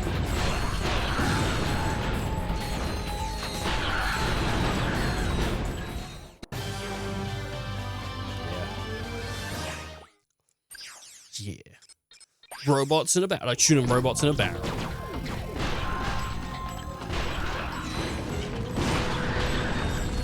What is the point? Oh, it's right. The point is just waves.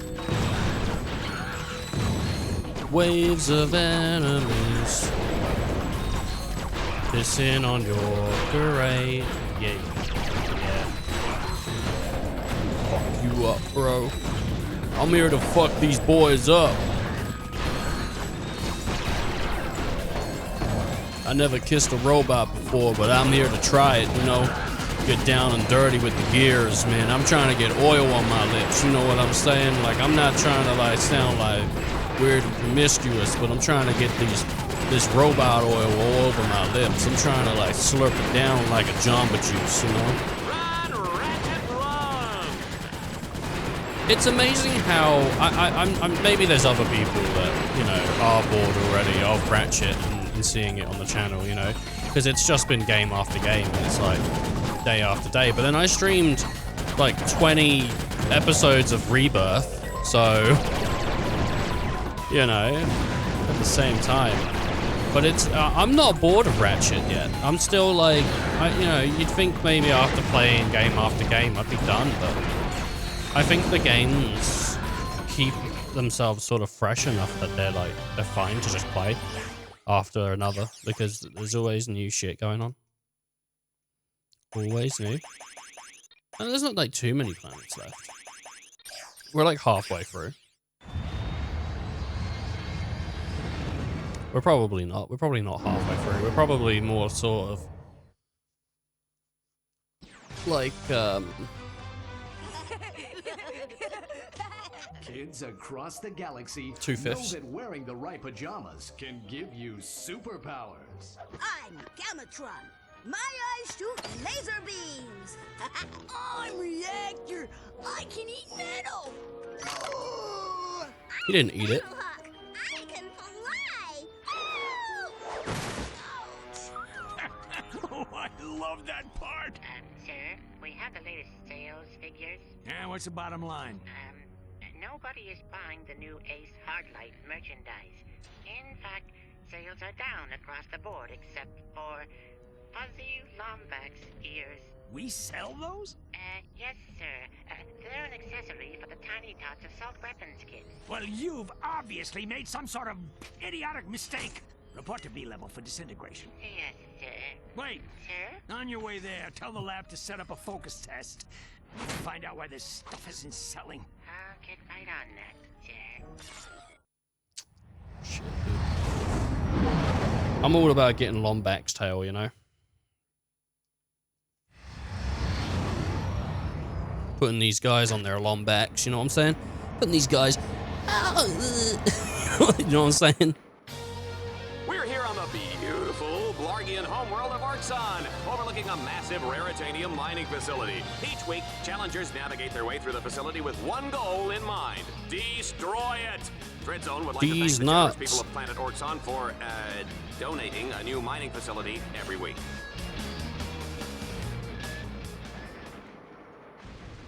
Sir, permission to speak freely? This place stinks. I didn't grant permission, but I'm alright. Weapon upgrade, wrench. Why not? I mean...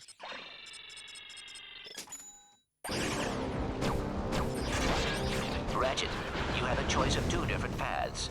I'm afraid each one is equally dangerous. Cool. Ew, they went left. Bad decision.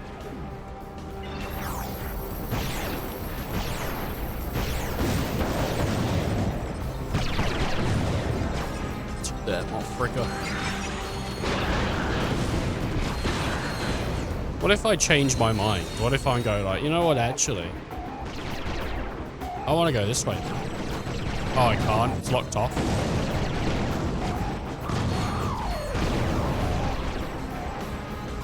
That's interesting.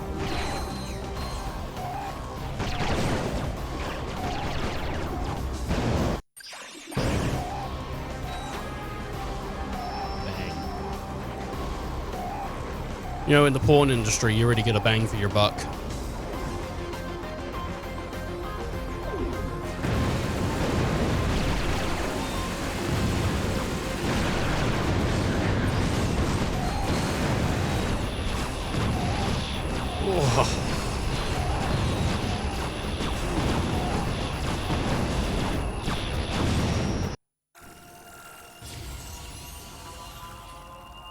No way, it does 1,000.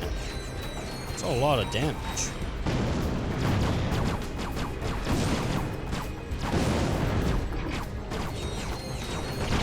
That is a lot of damage.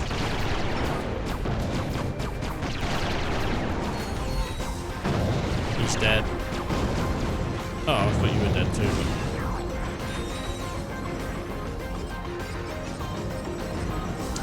Shit.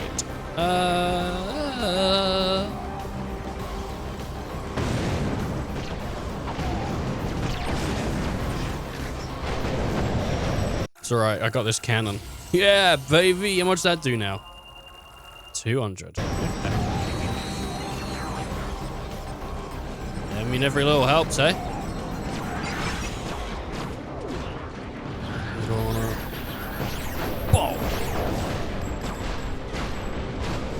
Die, motherfucker. Oh, those are my guys.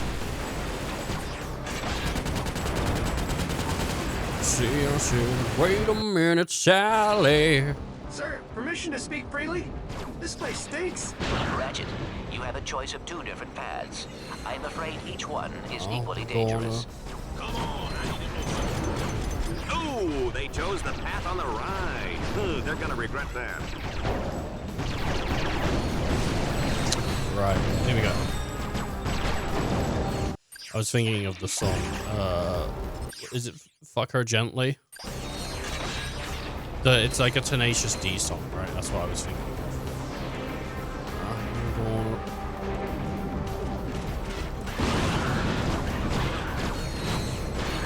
So I said, wait a minute. Every goddamn day I be out here smelling cheese.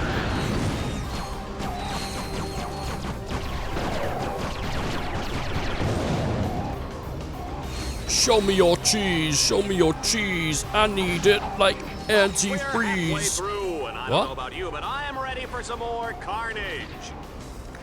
Show me your cheese, I need it like antifreeze. Yeah, that's what I said.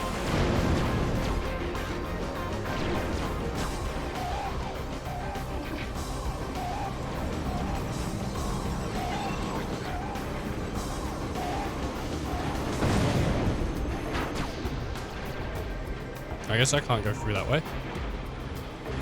I can't go through that way, so I'm gonna go this way instead.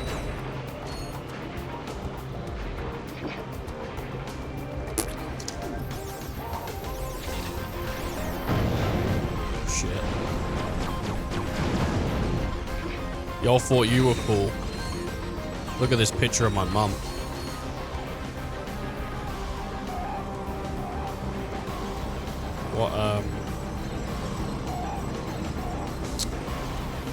What do I do? Oh, I just go around. That's it, I just go around. I don't really do anything. So what's the point in letting you choose? It doesn't lead to anything. You just go around anyway.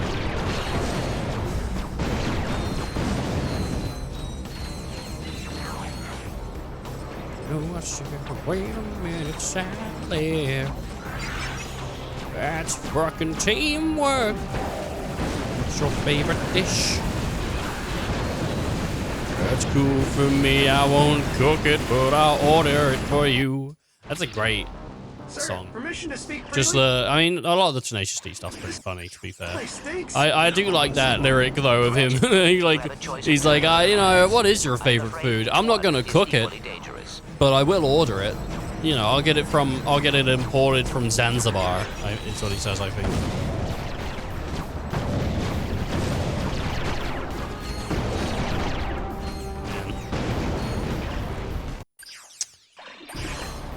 I'm gonna go see Tenacious D pretty soon, so I got a ticket. I got one single ticket, and since saying to people like I didn't buy 2 tickets because they were like 70 quid each. And I was buying scalper tickets, okay? I was buying, like, tickets that someone was selling on, selling resale, because, like, on Ticketmaster, like, through legit means, but, like, they, I don't know, they sold the ticket, and they sold for, like, 70, and I could have got multiple, but I didn't. But I didn't, like, know what... It was, like, 4 in the morning. No one was gonna reply. So I just bought the one. And since I did that, I keep telling people, like, oh, I'm gonna go see it and whatnot. And they were like, oh, I wish you said something. I would have gone. I've had multiple people that have told me this. Ridiculous.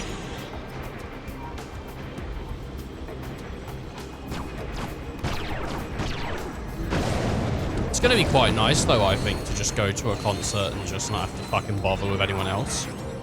That's what is nice about going to the cinema by yourself. You don't have to even bother with someone else. It's just like, there's no like, oh, do you want food? It's just, what do I want? What am I doing? What do I want?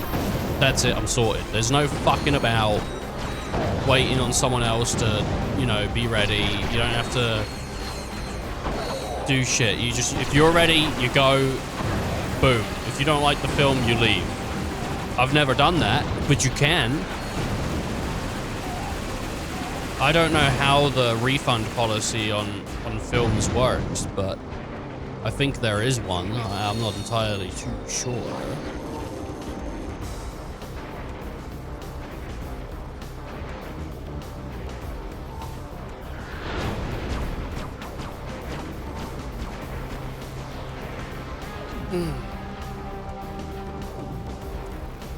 I'm just here for this.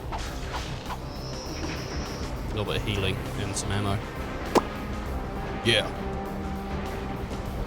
People, you know, people are like, oh man, doing stuff by yourself is sad and shit. Like, no, it's not. It's easy. That's what it is. It's easy. Where do you want to go to eat? And then there's no discussion. See, the thing is, right? My family's indecisive. So we went out to eat last night. And they go, oh, where do you want to go? And I went, where do you want to go? And they said, oh, here. And I was like, I'm not really in the mood for that. See, this is the issue. I'm pretty mood driven. Like, the game I want to play is usually based on mood. And I'm indecisive as well. So people go like, oh, what do you want to do this? Do you want to do that? And I'm like, I'm fucking cool, whatever. But like in my friend group, I was always the guy that people were like, oh, he'll decide. But I don't like deciding. But I think that's the thing, is a lot of people don't like deciding. Some people have an idea of what they want to do, but they won't say it. Some people are like, oh, I want to do this, but I don't want to say that. I want someone else to say it for me. I'm not that. I don't know. In general, I'm like, I don't know. Like, if there's something I want to do, you'll know. I'll say it.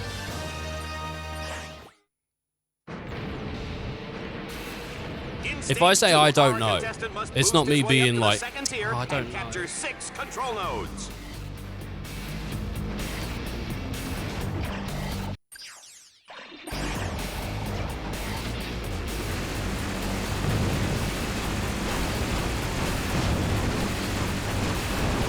Take that, motherfucker. Got him. Right, so there's control nodes there.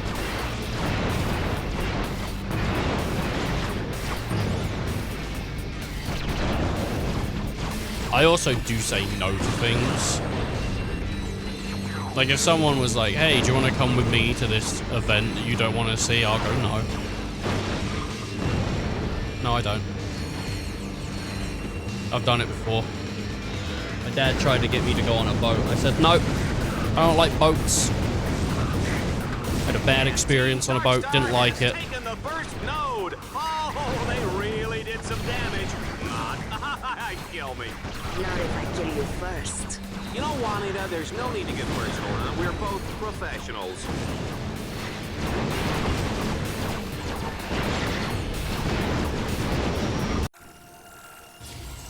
Oh, yeah, baby. What's that? 1,200. Stop. Too much shit. Too much shit, damn you. I'm dead. Goddamn dead. With my level 4 rocket launcher.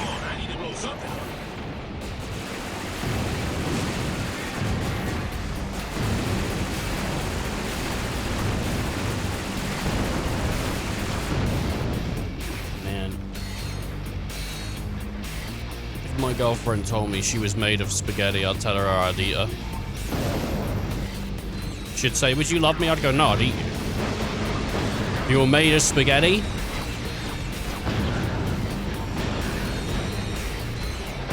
It's like cannibal. I'm not made of spaghetti. There goes ridiculous. It's ridiculous, man.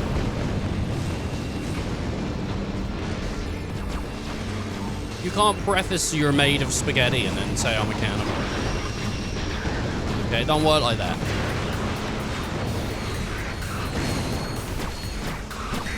If you watched your mum turn into spaghetti, would you eat her? Yeah, because she's spaghetti. Whoever she was before has disappeared into the ether of spaghetti, okay? If anything, it'd be insulting if I didn't eat it. I'll eat all the spaghetti in the world, but I won't eat that. Why? What's wrong with that? You know? Come on. Don't be goddamn, I don't know what you'd call it, on your high horse about what spaghetti you will and won't eat. Just eat your fucking spaghetti. Get it over with. All spaghetti is delicious. Even spaghetti that's been on the floor. Even if you just cleaned up a big pile of dog shit off the floor, that spaghetti's gonna be yummy yummy in my tummy. I'm not trying to be crude or rude, I'm just saying I'm against this hatred for spaghetti that people seem to have, you know? Wow, this action is hot. This anti-spaghetti agenda, I'm against it. Okay? My trigger finger's getting itchy. The people that are anti-spaghetti are the people that are still buying DVDs. We moved on to Blu-ray, fuckers. Come on. I'm angry about it. I'm angry about it because it's ridiculous. You know, we're all trying to watch 4K Blu-rays nowadays. We're trying to get a 3D TV. I feel like 3D TVs, like, they still make Blu-rays for 3D TV. Someone has to have bought them. Who? I've never seen a 3D TV in someone's house. Granted, I don't go around many people's houses. But also, like, I've never seen anyone have a 3D Blu-ray in their, like, goddamn collection. Run, Ratchet, run! See, I can understand the idea of buying a 4K Blu-ray even though you don't have a 4K machine. You might think, well, maybe in the future, I'll get a machine that can run 4K Blu-ray and I'll have a 4K TV. I get that. Who's buying 3D on the off chance that maybe one day they'll have a 3D machine? VR for me is the most upsetting cinema experience. That was something that I thought VR would be awesome for. Is popping on your headset, watching a film, boom. But it's so heavy and clunky that it's just uncomfortable. I think with the Oculus stuff, it would be interesting to do because the Oculus stuff might be more portable and stuff, right?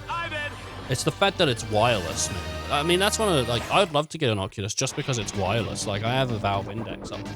It's not on the wall anymore. It fell down or something, I don't know. But, no, I think I just put it down somewhere. I think I was using it a while ago. Put it down somewhere. Quite a stink on the other side of that factory. But yeah, I mean, I had a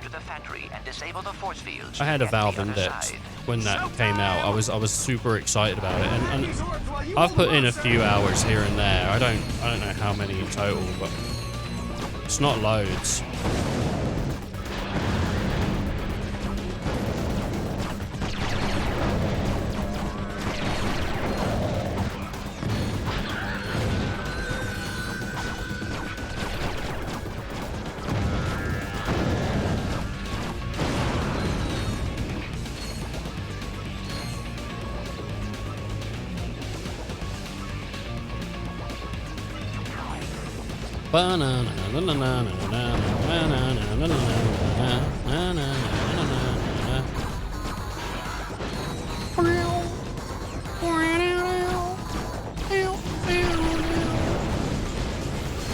You know the song.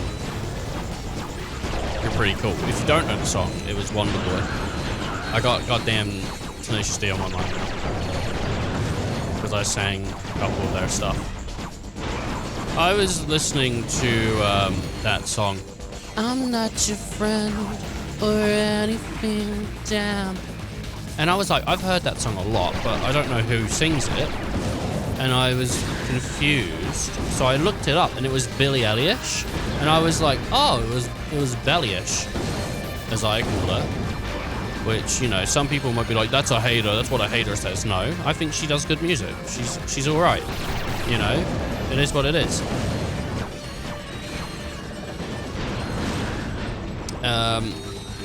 But I know the song not because of her though. I know the metal cover that Paris Rain did, or Rain Paris, whatever her name is.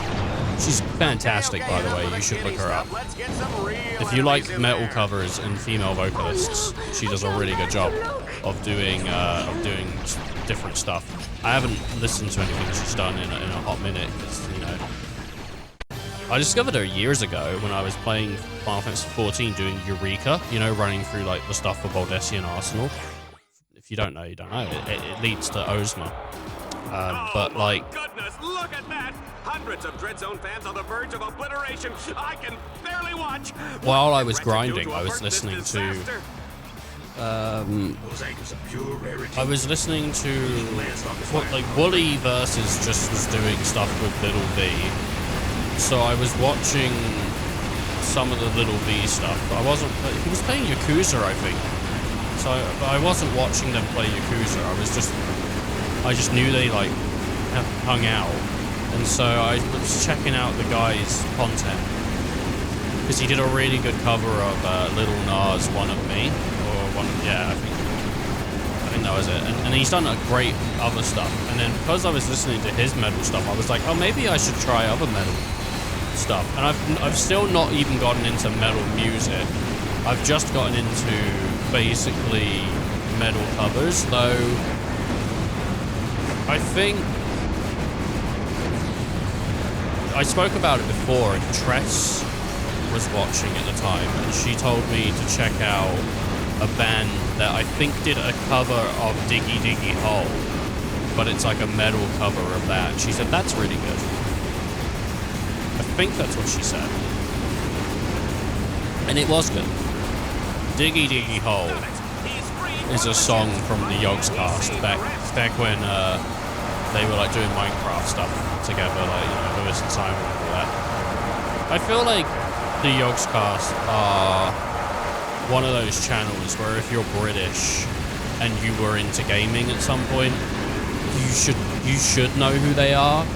You know, not like they're the biggest thing, but like they're kind of like quintessential British YouTube gaming channel.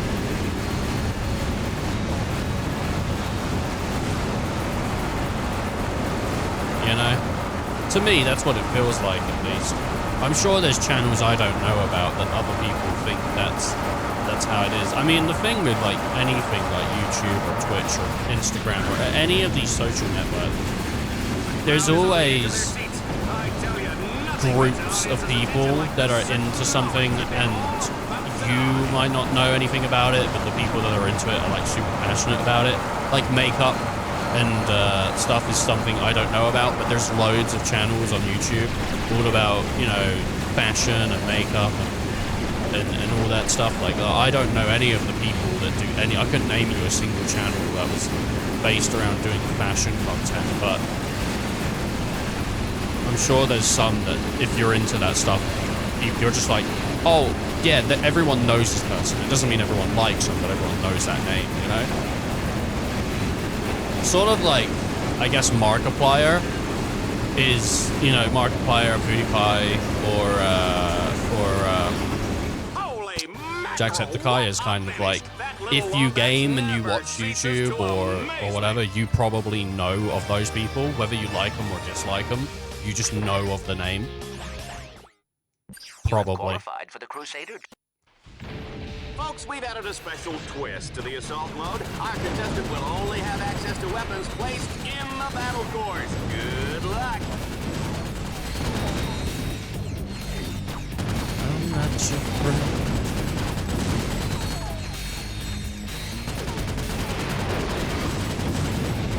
I was watching the video for that song because I was listening to it, and I was so last night I ended the stream, went out for dinner with the family, and we went to like a Greek restaurant. It's quite nice, and then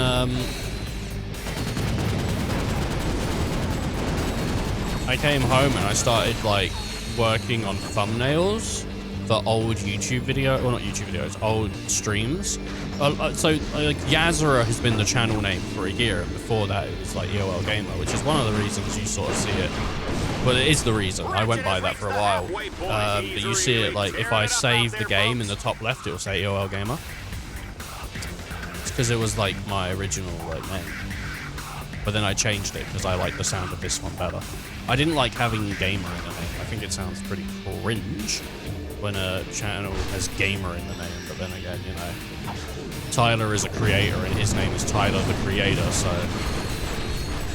what can, you know, what can I say?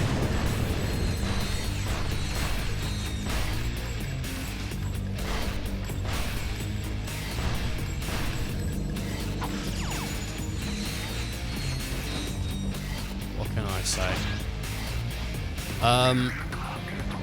But yeah, since the channel has been Yazura for a year, it means we've streamed for a year. And in recent times, I've just, like, created a, I created a template, basically, for if we're on YouTube, have this game inside this border, and that's how you... It's like an easy way for anyone that wants to see the channel easily to differentiate. That's my content, not someone else's, you know?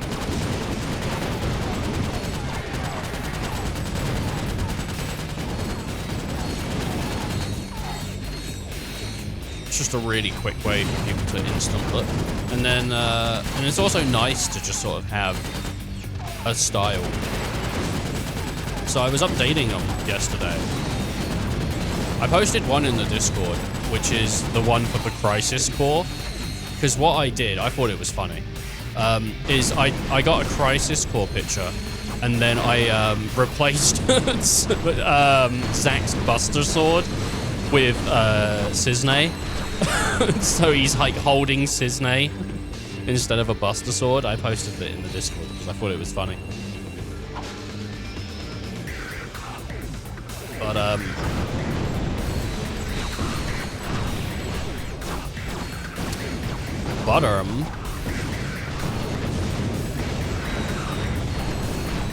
yeah, so I was just like listening to music and changing the thumbnails last night. It's pretty tedious work, you know. But once you get into a groove, it's alright. I was updating thumbnails, updating tags. I hate tags. I hate doing tags on YouTube. I don't understand what to write or when, and it's like 400 character limit or something like that, 500 character limit, and if you don't hit it, you're like, well, I should fill it up with something else, right? I don't know. You don't have to.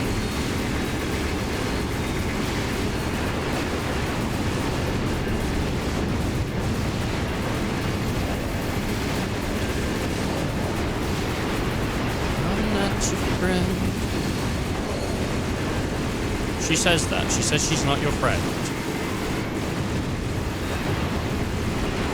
But feels like... What are you talking about? Thought we were friends.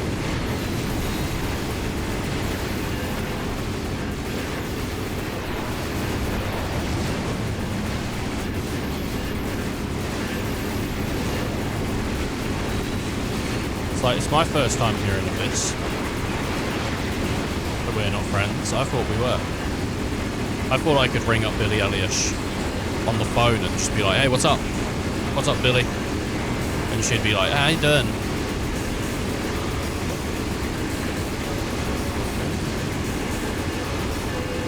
Yeah, she'd be like, oh, I'm doing alright. Yeah. Okay, great. Fantastic. Keep it up. Keep up the good work. Keep releasing music people enjoy. And she'd say like, oh, thanks for the support, sort of things, because we're friends, I thought, you know, but apparently according to this song that I listened to, she's not my friend, or anything, damn.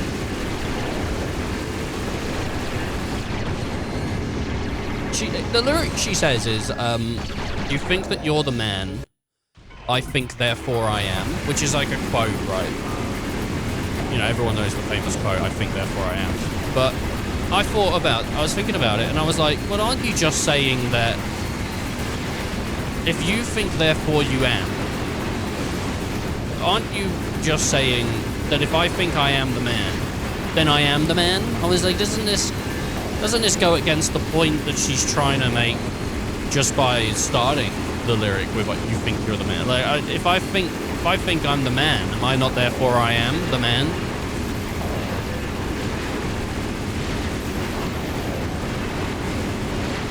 You know?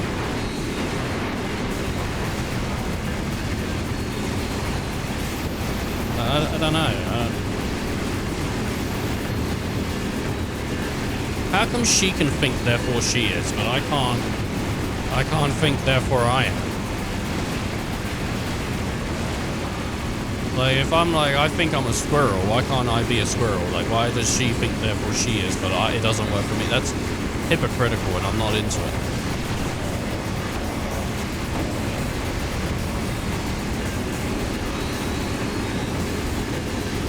I'm not trying to deep dive onto this song here, but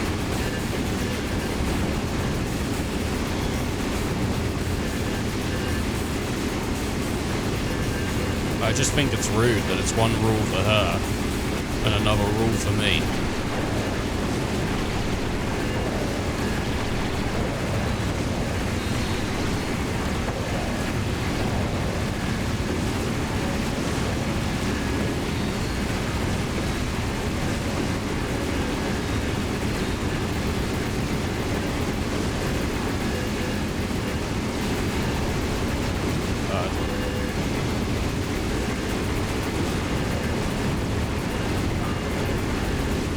That video is weird, by the way. I was watching the video, and it's just her going into stores and stealing food and then eating it.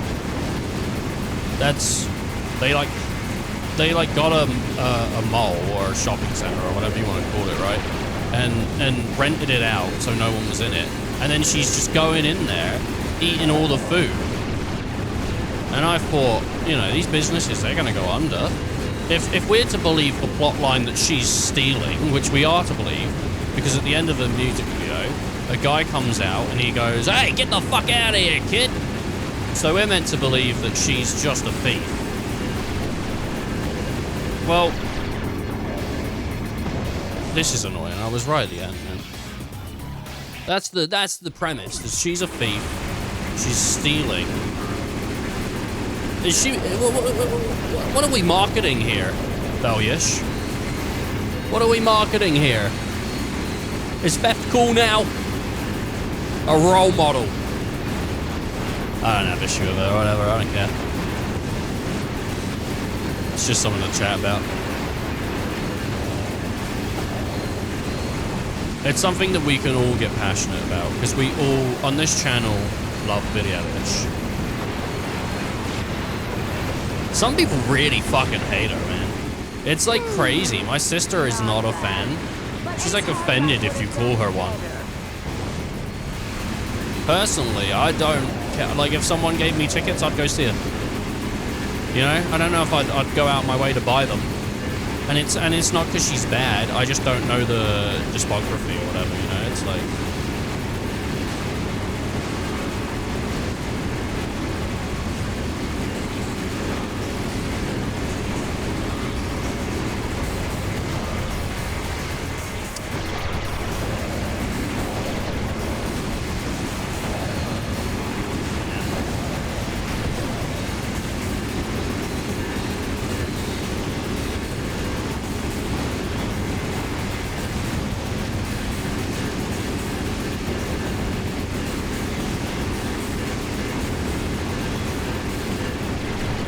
Yeah, baby.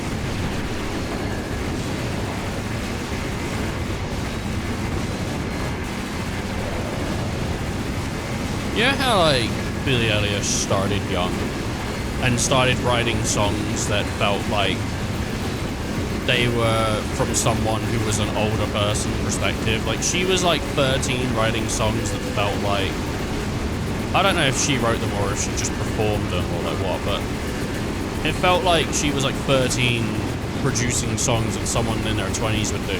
Maybe she'll do the same when she reaches her 60s. She'll go like, now to write songs that like a 5-year-old would write, and she like goes, you know, like the duck goes quack quack quack. Maybe like she'll come back for a round 2 of,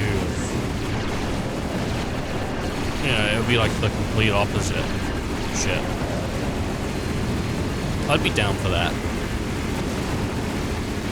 I'd enjoy an album all about, you know, returning to childhood. That'd be fun for me. Just get the requirement, please. Oh, thank Christ. I'm not into the auto scroll.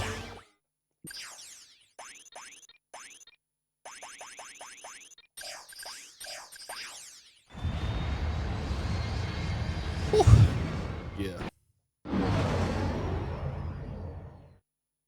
You know, apparently there's like some guy in the UK, I don't remember who, he was like, I'm gonna try and bring WWE to the UK for London.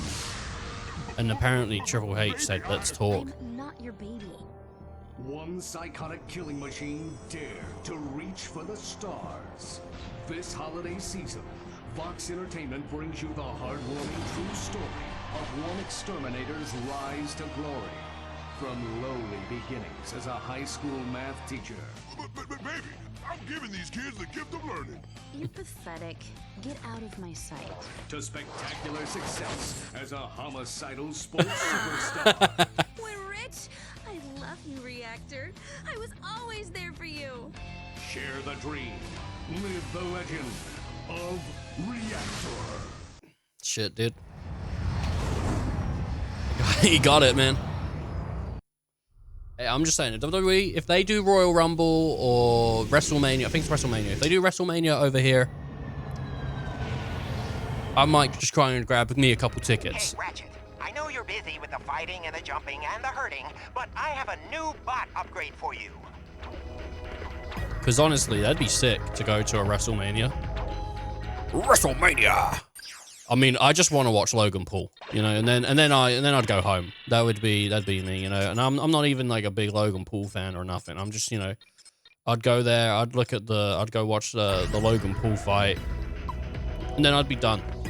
No, WrestleMania would be awesome because you'd probably get to see most of the cast, right? I don't know if you see all of the cast nowadays. It's like 2 days long or something, but I don't know if you see everybody or if you just see most of the people, but like I'd love to. I didn't get to see Asuka when I went last time, and I really wanted to see Asuka. That would have been really, really cool for me. Didn't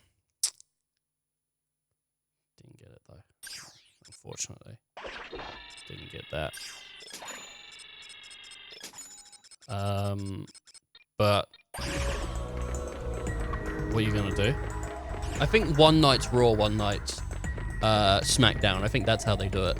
So you get to see like one night of Raw, one night of SmackDown. Currently, WWE does not plan on having the big 5 PPV overseas. Yeah, that's what they're saying.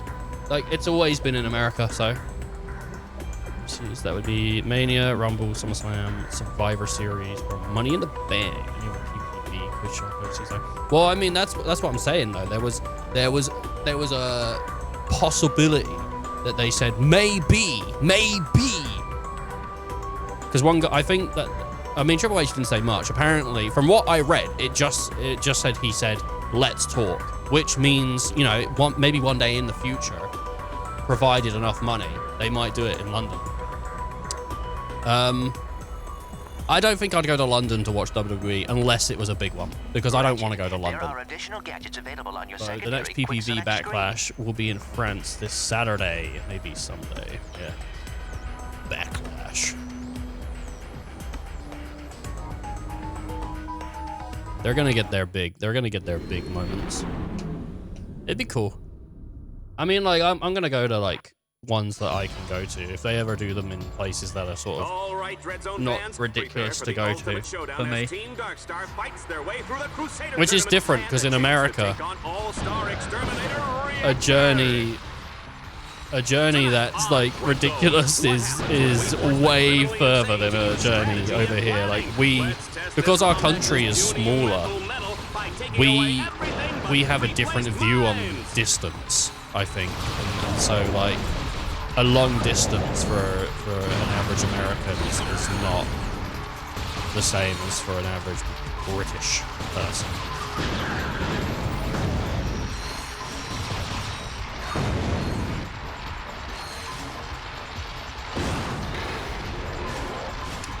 Is what it is.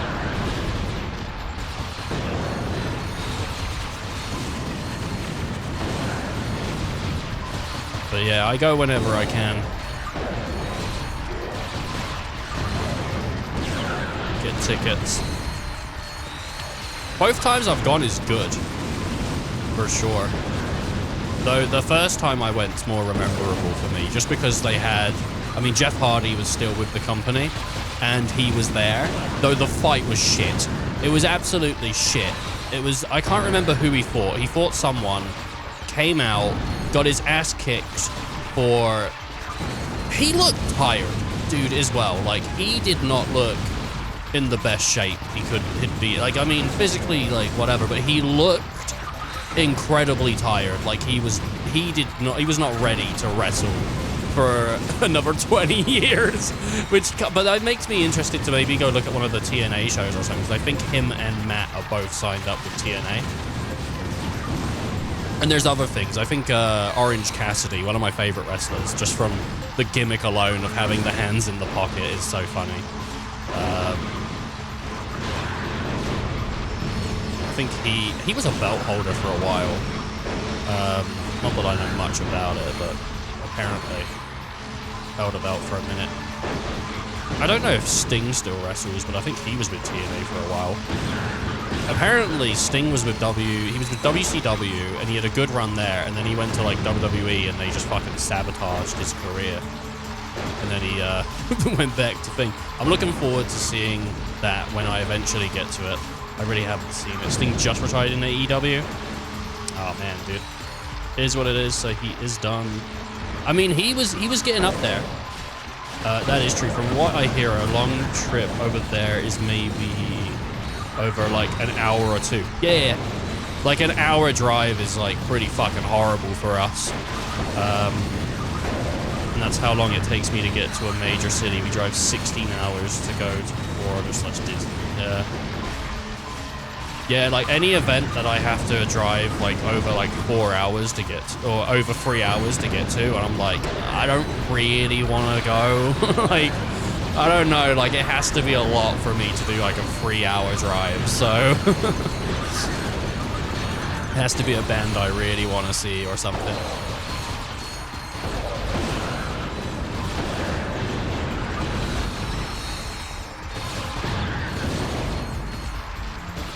But, yeah, that Jeff Hardy fight was fucking terrible. Not as bad as the one with Sting. That one's probably, that goes down in history. Honestly, to visit my family is 2 to 3 hours, and her family is just over 1 hour. So there is a mental difference just due to how large our country is. Yeah, I mean, that's just what it is, though. It's like, I think it is just instilled with that, you know, the fact that we didn't grow up driving those distances, and I think since America did, it's like, it's just sort of normal and commonplace for you guys, right?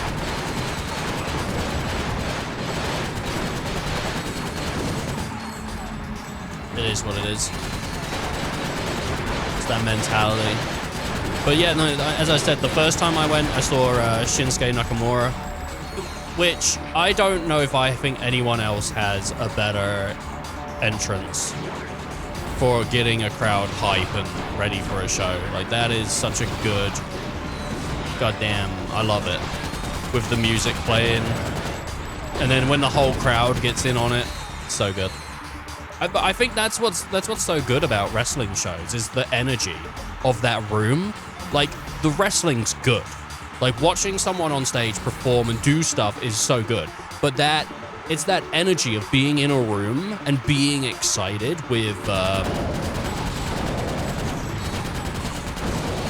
you know, everyone else around you, and that mutual understanding that you don't need to speak to anybody else in that room.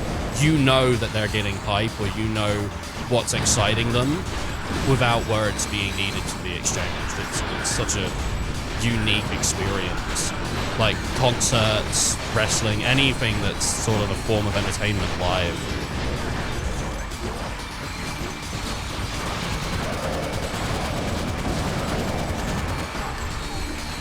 That said, not that you all do, but you can all visit multiple countries all the time just due to the proximity.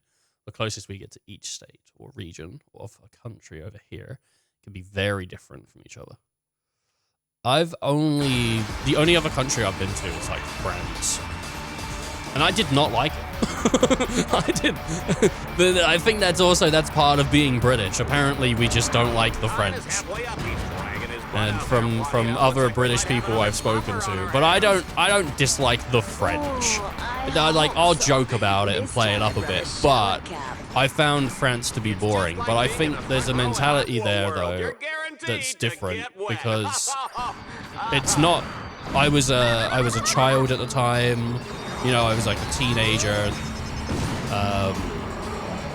I wasn't, you know, I was going on a school trip, and I think there's a different thing there, you know, like the best thing about that was going to Disney. Disney was sick. But like I like the Eiffel Tower wasn't terrible, but it is again just a big fucking metal thing. I think if I went now with friends or a partner or something, I would be way more excited about seeing the city, exploring the city, or doing something there, and because I have a choice of what restaurant we're gonna eat at. I have that choice of you know, where we're gonna go, what we're gonna do. You know, it's not, I'm not stuck to a school itinerary. So okay, sorry, one second. That's not true. One of the last shows I went to was years ago, but it was a Rumble, and I got to see Cobra. Oh, nice, dude, the guy. They get him. Yeah. You know, or Mr. Socko Foley, which was funny. It's, yeah, no, the atmosphere is so great. I don't dislike the French, but fuck the smelly French. That's basically what you're saying. Yeah. Fuck those baguette lovers. Disneyland Paris is on my list of things to do someday. I mean, it's money, but it, you know, it's worth the experience, I think. I mean, I'd love to go to America and see like Disneyland over there as well, like in Florida or some of the other things. And try not to go crying or anything, all right? I want this to look good for the camera. Bring it.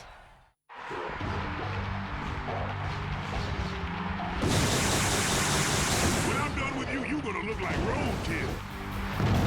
I'm gonna put you in a world of hurt.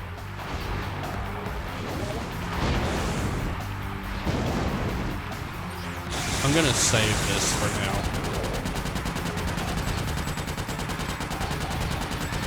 It's more money for me. I have to get it. Oh yeah, no, absolutely, it is more money for you. Yeah, because you have to. I mean, I have to get a passport. If I want to go to France, I need a passport as well. Like, and if I want to go to France, I either have to drive there, which I wouldn't do.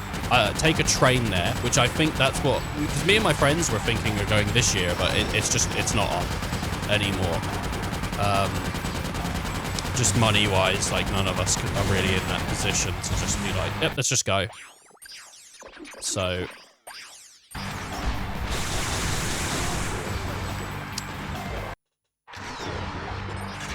but like we gotta pay for travel, but like absolutely.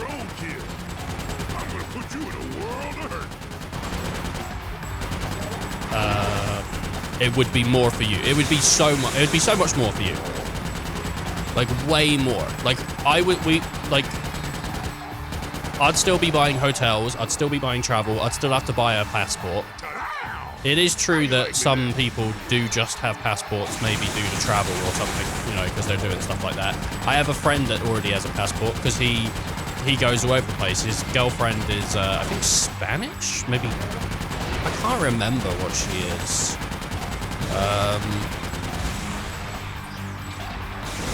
And so last Christmas, he spent Christmas in Spain with her family.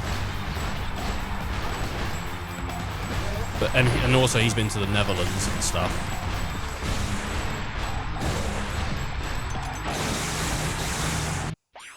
Fuck's sake, I think I'm dead again. No. Mini turret launcher, baby.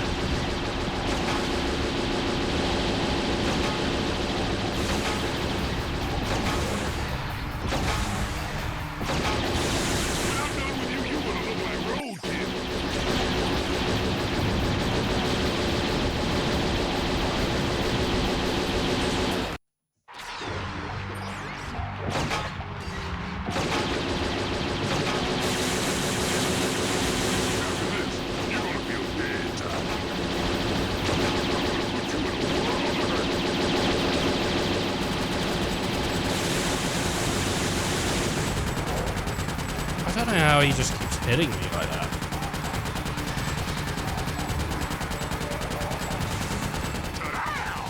How you like me now?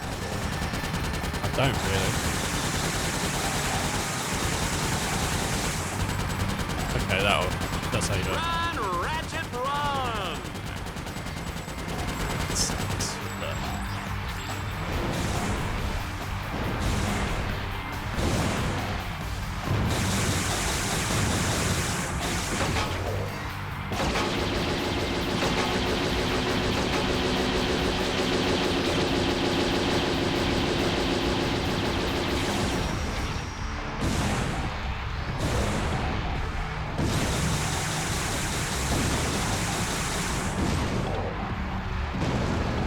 Messed up on that one.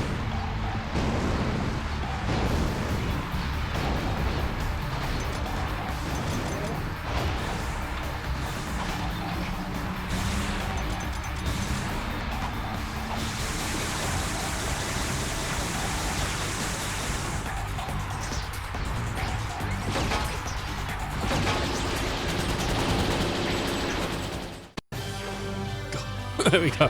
There we go. Barely. I ran out of ammo. I was really trying to kill him with the rocket launcher because I wanted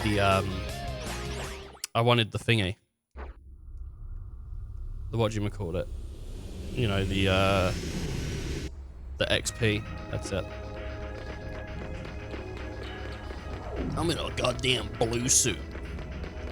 I'm pretty blue, dude. I can't believe I won that. I can't. All right, like this is the last one. I can't believe I won that that competition and they blued me. That is such a funny joke from Arrested Development. Like, because Tobias will. Arrested Development's brilliant, by the way. If people haven't seen it, I recently rewatched it and it is fantastic. It's good on a first watch. It's great on a second watch. It really is a fantastic show. And it was a show that was designed for people to rewatch it. It was like, there's loads of little jokes in there. So if you've never seen it, like I give my suggestion out there to go and give it a go. Because it is really good. And there's a character called Tobias, and he wants to be like an actor. And at one point he meets like the Blue Man group, and he wants to join the Blue Man group. So he paints himself blue, and he does it multiple times during the series, and every time he does, he says he blew himself. Like, every time he's like, and I just blew myself. But he's not, and he'll say it without realizing what he's saying. Like, he's like an idiot. He doesn't realize that he speaks. I mean, that's like the ongoing part of his character, is he doesn't realize that what he's saying is, it sounds wrong.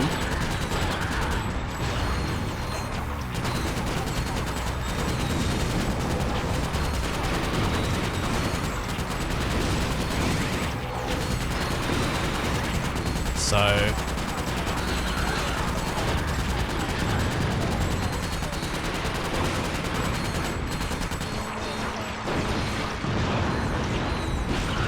there's loads of little things in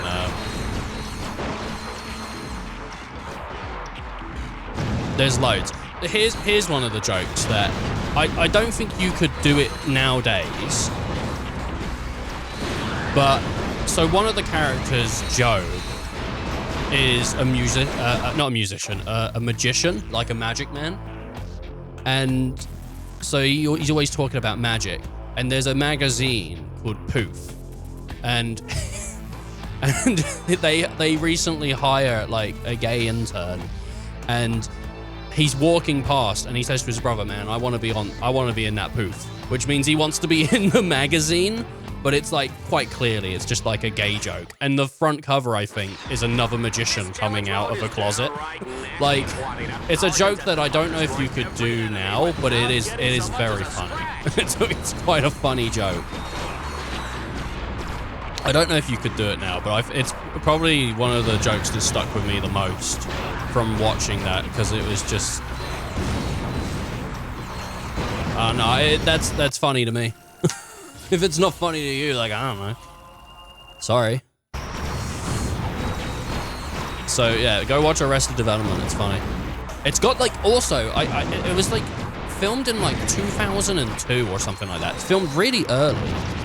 And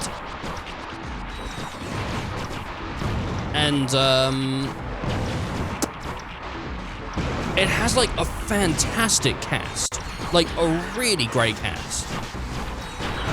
I think Bob Odenkirk is in there somewhere as like a dentist or something, but it has what's his name? It's not David Spade. David Cross, as David Cross in it, who was like the evil bald guy from Alvin and the Chipmunks, if you don't know. But I feel like if you know his name, then you should know that his topography is actually fantastic. Things I don't need to think about 2002 being 20 years ago. Also, was the year I graduated high school. Oh, man. I mean, like, it feels older. That show, it aged magnificently, I think. I think it's still really funny. So, but yeah, no, that is crazy that was like 20 years ago. But yeah, as I was saying, it's got a fantastic cast. David Cross is hilarious. I mean, Bob and Dave is a fantastic Netflix show, which is the spin-off of Mr. Robot, which is also a fantastic, not Netflix show, but it's a sketch show. I love sketch show. Sketch shows are some of my favorite stuff. Like, you know, I Think You Should Leave Now is great, but did I die, or is it you can't get hit at all? It's either you can't get hit, or I died. I don't know.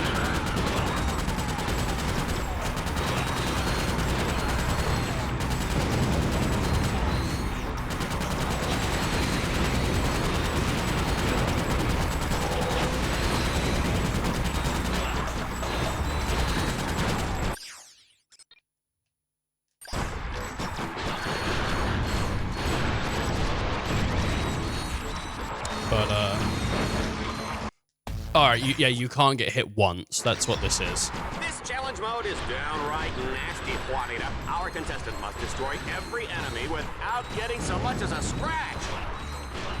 That is pretty mean. And I'm not sure how to cancel challenges.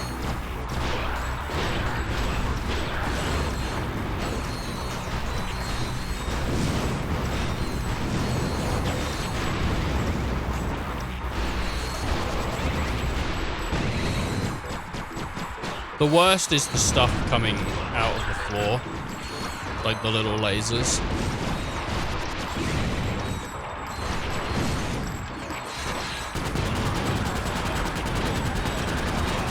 Gotta be 100% careful with those little lasers like that.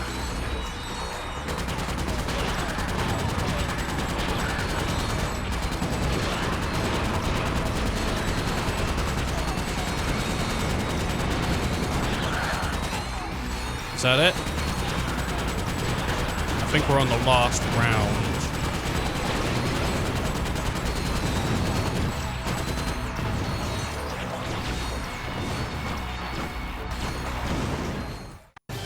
beautiful. Oh, man. I can never remember what the main guy that plays Michael that is called. But he's a guy that people would have heard of. What's that?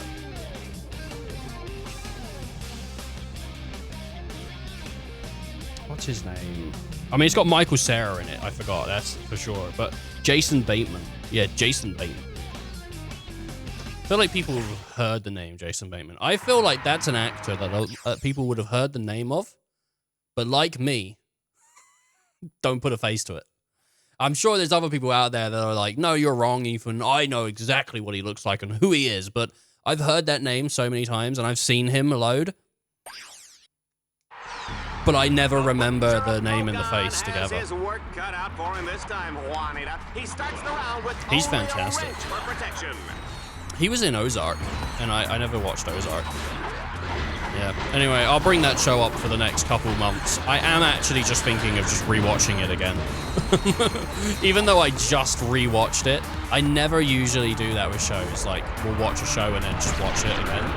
But I am thinking about not actively watching it, but just having it on in the background as noise and stuff. Which is more than other shows get from me. Some people do that with, like, Friends or The Office. The Office is one that, like, is crazy to me as like, a show to just shove on and not watch. Because I feel like there's no way I'm watching The Office and not sitting down and watching it or turning it off. Like, I like The Office, but I have a really annoying, like, thing where if I've seen a show, my brain will say, oh, I know how this one ends, and it'll complete the ending, and then I'll lose all interest in finishing it. It's one of the reasons I have a hard time rewatching, like, any episode of The Simpsons, because I don't really remember The Simpsons until I'm watching it. And I love The Simpsons, but as soon as I remember, like, where an episode's going, I lose interest, which is really weird, because I think the idea of, like, rewatching a Simpsons episode is to really be getting the humor. Most of the Simpsons humor goes over my head. Like, not like the stuff that's, like, you know, silly little gag here and there, like, you know, the stuff that they do in this game or whatever. But any of the, like, the stuff that they'll do that's, like, a political reference or a reference to something that happened in, like, the art world or the fashion world or the music world or anything like that, because they do loads of references. Like, episodes are just chocked to the brim with references to real life situations that have happened. That stuff just goes straight over my head. And it also, like, sort of time capsules some of those episodes, because, like, who goes back? Who right now is going back and looking at shit that happened in 2005? You know, who's like, I need to remember what happened in 2005. So they're looking it up to see all the major events so they can understand a Simpsons reference. You know what I mean? Like, there needs to be a YouTube channel dedicated to notating Simpsons episodes. Like, because that channel will last for years. Because there's 30 seasons and, like, I don't know, probably like over 1,000 episodes of that show. If you just went through and watched every episode and pointed out every single reference, like, you'd have a goddamn YouTube channel that would, you know, go forever.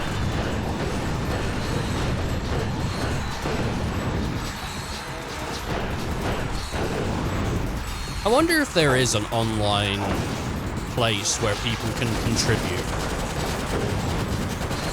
to that has just the references of, like, shows, like a reference base, to be like, oh, this show, episode this, at this time mark, there is a reference to this meme, this thing that happened in history, this thing that happened in whatever. It is strange, isn't it? Because there's so much history in the world that people understand. You know, things like Shakespeare or even like medieval rulers, you know, like Henry VIII or stuff like that. Like, you'll quote and notate that stuff, but no one's going back and like, in 2005, Angelina Jolie said, like, that stuff, like, no one's gonna go back and teach that in school. No one's teaching, you know, what Adam Sandler said in 2007 in school. That shit's not going in the history book.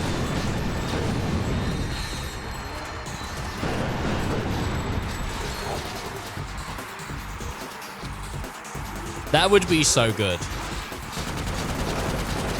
I want a history book to start off with Life's Like a Box of Chocolates, Tom Hanks in the film Forrest Gump. Like, that's what I want.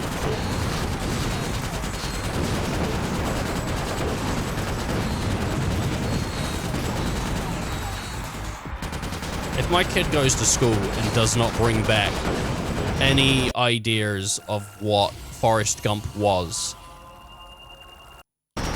I'm gonna have to ring up that teacher and say, hey, you're not teaching my kid the importance of Tom Hanks.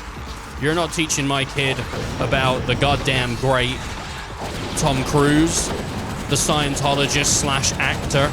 Don't teach him about the Scientology shit. Teach him just about, you know, Mission Impossible and other Tom Cruise films, like Top Gun. That's the one. He was in other stuff too.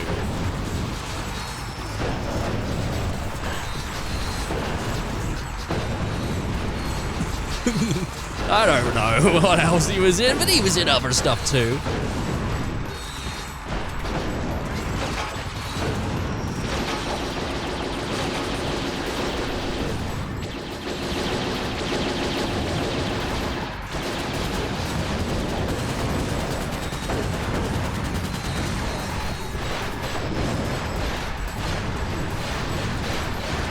No, 15 seconds of onslaught, and then I'm good.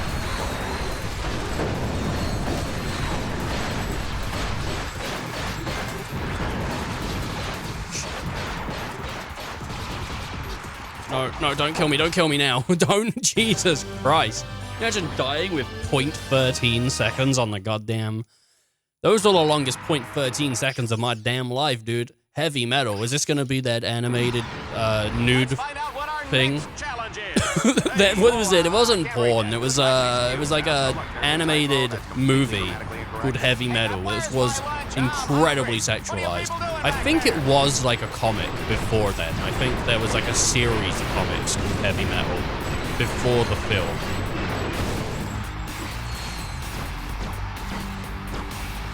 Do you know what has a fantastic opening for a video game?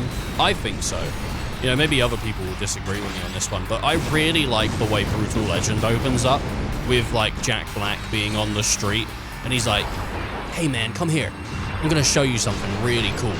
And he just leads you into the the record store, and he finds Brutal Legend on vinyl, and he opens it up, and that's the menu for the game. I really, really like that as the opening to that game. Because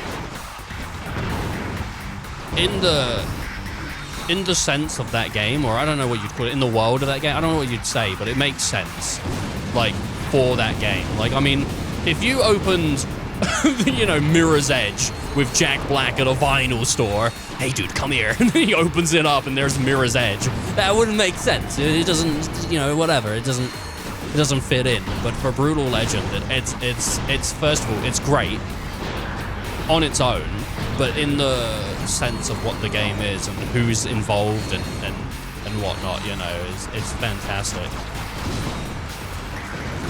Which, if Jack Black and, like, Ozzy Osbourne and other, like, rock legends were not in that game, if that game just came out and it was what it was, that game would have probably have been forgotten. You know, a few people would have loved it for what it was. Open world, action, RTS, you know, because it's an interesting mix, it's an interesting mix of the genres and what it is, but overall, the game is okay. I wouldn't say it's particularly fantastic.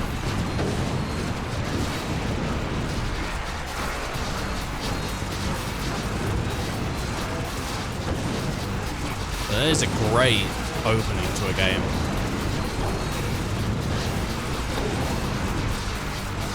I like what Final Fantasy games do sometimes, where I think I don't know if it started maybe with 15.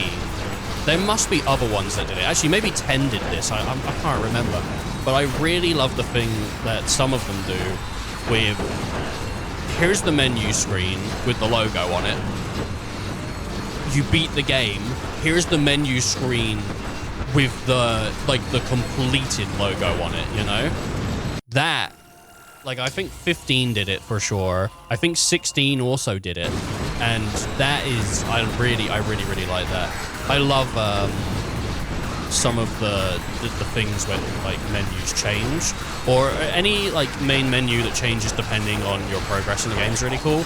Though, if we're talking still image main menu, probably in my top 5 is the Kingdom Hearts washed out Sora standing on a beach, but it's like art. It's not like in the style of the game or whatever, but that going, and then the menu music, you know, the dun dun dun dun dun dun, like the music for Kingdom Hearts alone is so emotional. And the mood of that game is so phenomenal, with the way that the music makes you feel one way, but the way that the characters are interacting with each other makes you feel another way. And it really, like, combinates into something, like, fantastic.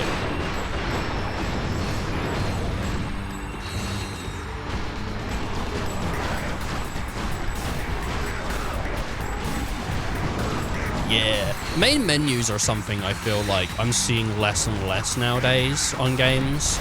Anything that I'm playing, like the main menu for Final Fantasy Rebirth, I don't even remember what the main menu for Rebirth looked like, because I saw it twice. Like, when I played through Rebirth, I just put my PlayStation in sleep mode. I don't even remember what the main menu for it looked like.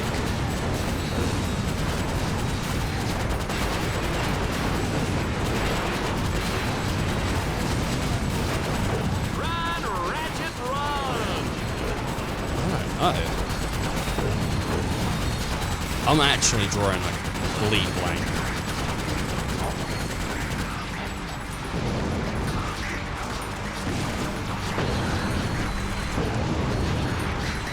I remember 15. This is like kind of dark, and I think looking out on like a mountain. It's like looking out over Hammerhead or something like that, and then it's got that emotional 15 music going, which, God, 15 had such a nice vibe to it. I mean, I think each to their own, but that story is incredibly sad. There is really, like, no happy ending for anybody involved. Even the way that, like, they leave the world in 15. Sorry, spoilers for 15, but the way that they leave that world with, like, everybody basically saying, like, this is it, this is the final thing, and we're not even, like, going back in time to fix the world. Like, we're just fixing it in the state that it is now. Like, it's broken, it's fucked, and whoever is still around just has a better chance. There's no, you know, there's no, like, oh, we're gonna bring humanity back. Like, no, it's gone. It's basically gone. All that's left is that little bit. And that's it.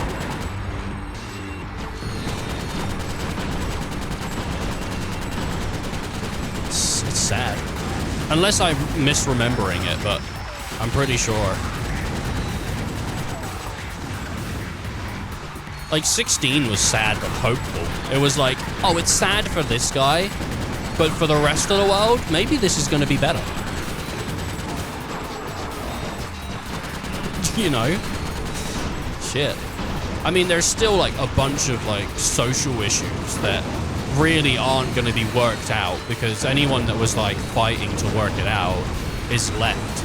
I mean, like, you've got a few people, I suppose, on the Highwind working out and trying to and fix those things, but you're still working against, like, a system that's already corrupt. And as big as it is, I mean, there's like 4 or 5 kingdoms. Like, what's going to happen there? Like, as much as I like Clive, in the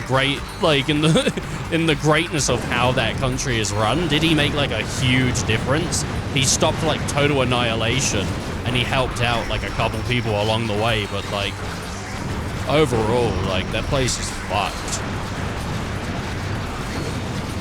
And that other country with Barnabas is absolutely just gone. Like, that thing was, like, there's no helping that. They just have to basically re-import people and, and get working on building a brand new society. It's decimated.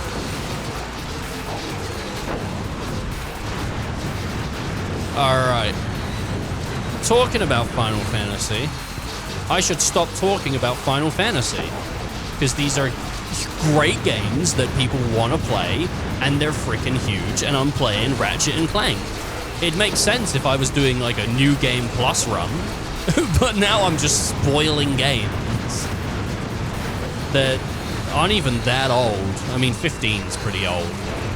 I still don't think 15's worth spoiling, because the amount of people that probably haven't played 15 because they didn't think it was worth it, but maybe we'll one day return and give it another go. You know?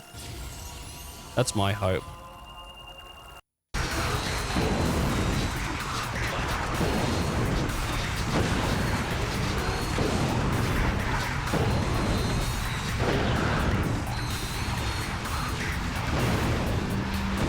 I wonder how a newer generation, like the kids of people my age, are gonna look at Final Fantasy.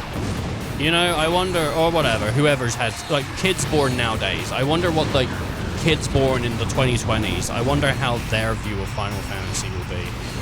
Seeing as, like, that shift in gameplay has changed, I wonder if they'll look at the old games and go, like, you know, oh, they're good, but that's not Final Fantasy.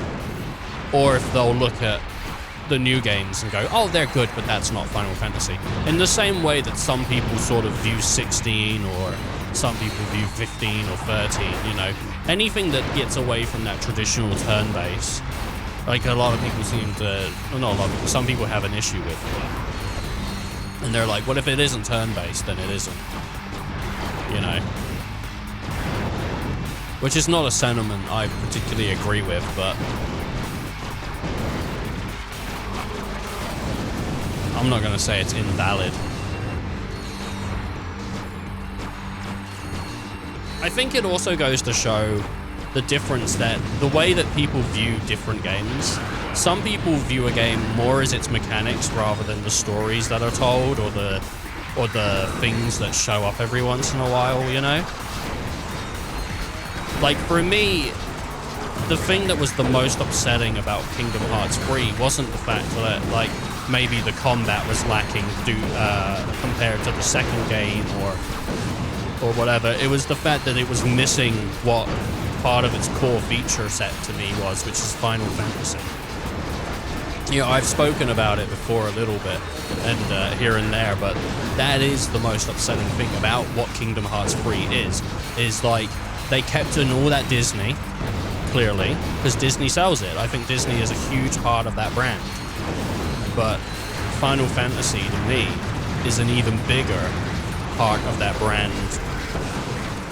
And especially, like, that's what I want to see, is I want to see what is Leon doing? What is Yuffie doing? What is that world look like with all those characters? And what is it going to look like when Noctis and Lightning, Clive, you know, Clive wasn't around, but like, what other people are we going to get to show up, and what are they going to look like in that art style, you know? Like, what is Sora going to say to them? What are they going to say happened to their planets?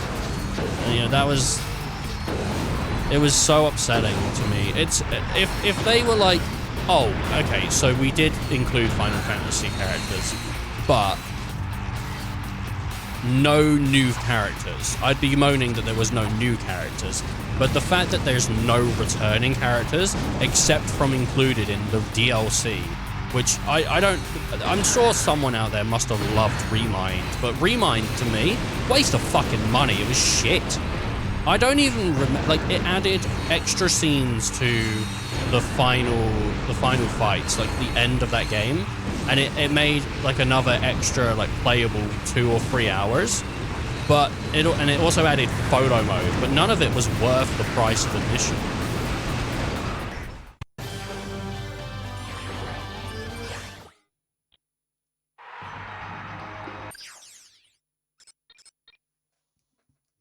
I don't know. It is what it is. It is what it is. For me. To your seats, folks. It's time to play Swarmer Soccer. To win, Ratchet must prevent swarms of charging enemies from Maybe reaching it's the goal good zone that any way series they can. is like Sly Cooper and Jack and Daxter didn't continue to become something that is twisted from its original form. You know, I think Ratchet and Clank did a decent job in staying what it was.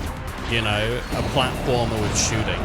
Even though the further we got away from 3, it feels more... Not 3, sorry. The further we got away from 1, the more it feels like the guns became super center stage. But I think for other people, that was sort of the point of Ratchet and Clank. And that's absolutely fair. I mean, I love 3D platforms. I'm a big fan of the 3D platformer. I love Jack and Daxter, one of my favorite games. And that's why, like, I don't hate... I don't hate Jack 2, but to me, when I played it as a kid, I was a bit like, what the fuck is going on? Like, this isn't Jack and Daxter that I know, this is different. But it wasn't bad.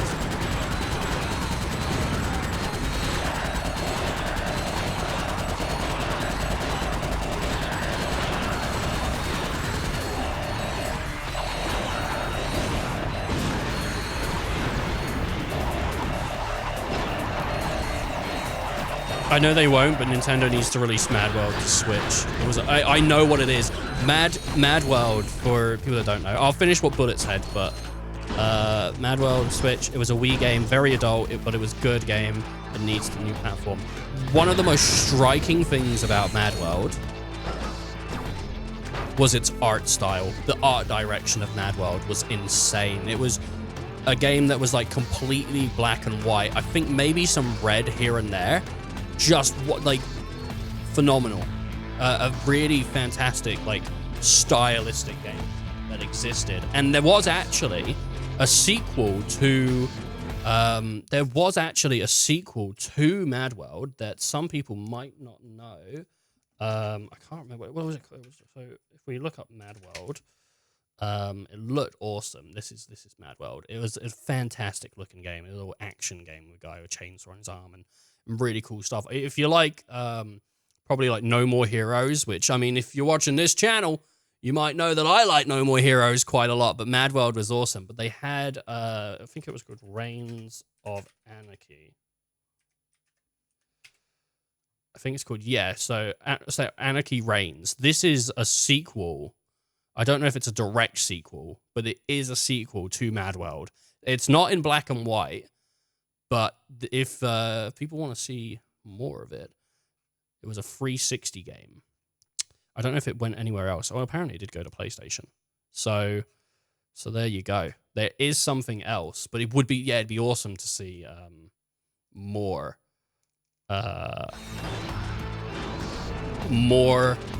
things brought over.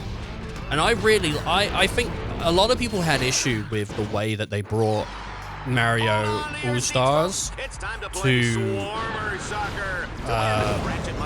what is it? To Switch. Some people really didn't like the way that, yeah, they brought like Galaxy and stuff over to Switch. I really liked Galaxy on Switch. I thought it controlled pretty well, but I didn't play the classics a lot.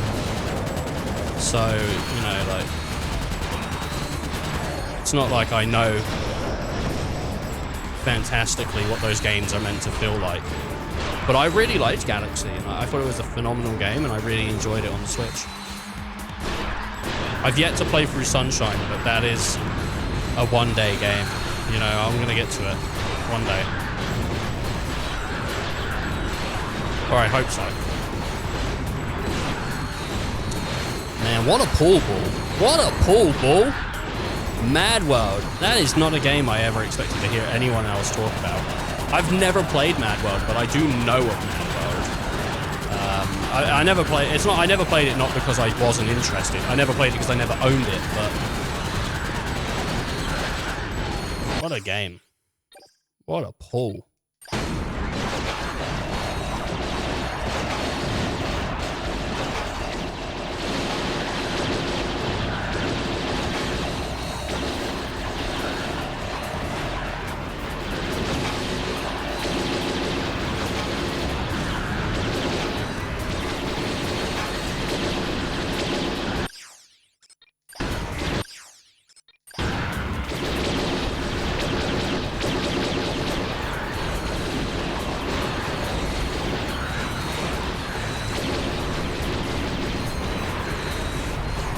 I thought I heard an announcement in the background that reminded me of the game. Fair play. I don't know how to quit, and that's Hold absurd. on to your seats, folks. It's time to play Swarmer Soccer. To win, Ratchet must prevent swarms of charging enemies from reaching the goal zone any way he can. I would love to see interesting games come to the Switch. I mean, who knows what they'll do. It's just such a shame that, like, Nintendo haven't had a backwards compatible system like that yet, like, that can do everything, because they kind of went away from discs. But the chances of us ever getting another console that can play Wii games, Wii U games, and Switch games is just, it's not going to happen. It's not going to, you know, we can dream, but go up. There we go. It wouldn't go up. It's just not, they're not going to do it. I'd love it, but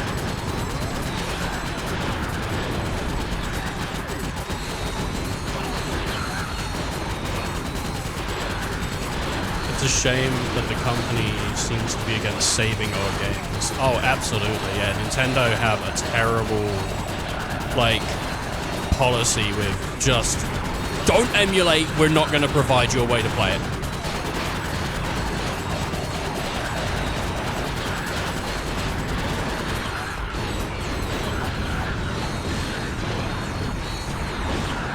Such a shame.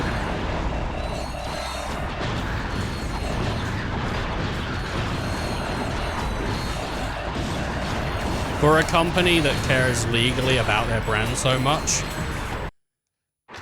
making the brand playable, and it's for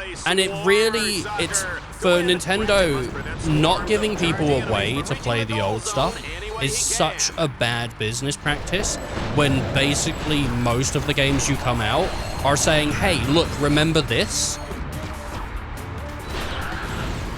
How are you supposed to have such an emphasis on the Nintendo family and making people give a shit about old characters through games like Smash and stuff? How are you gonna, like, really facilitate people a way to care if you don't give them a way to play those games? A competent way to bring things to a virtual store and have people play things through a virtual console that doesn't just fucking suck would be great. Like, it only benefits the company to make that stuff playable and to give players a chance to try the old stuff and fall in love with it so that they enjoy the new stuff.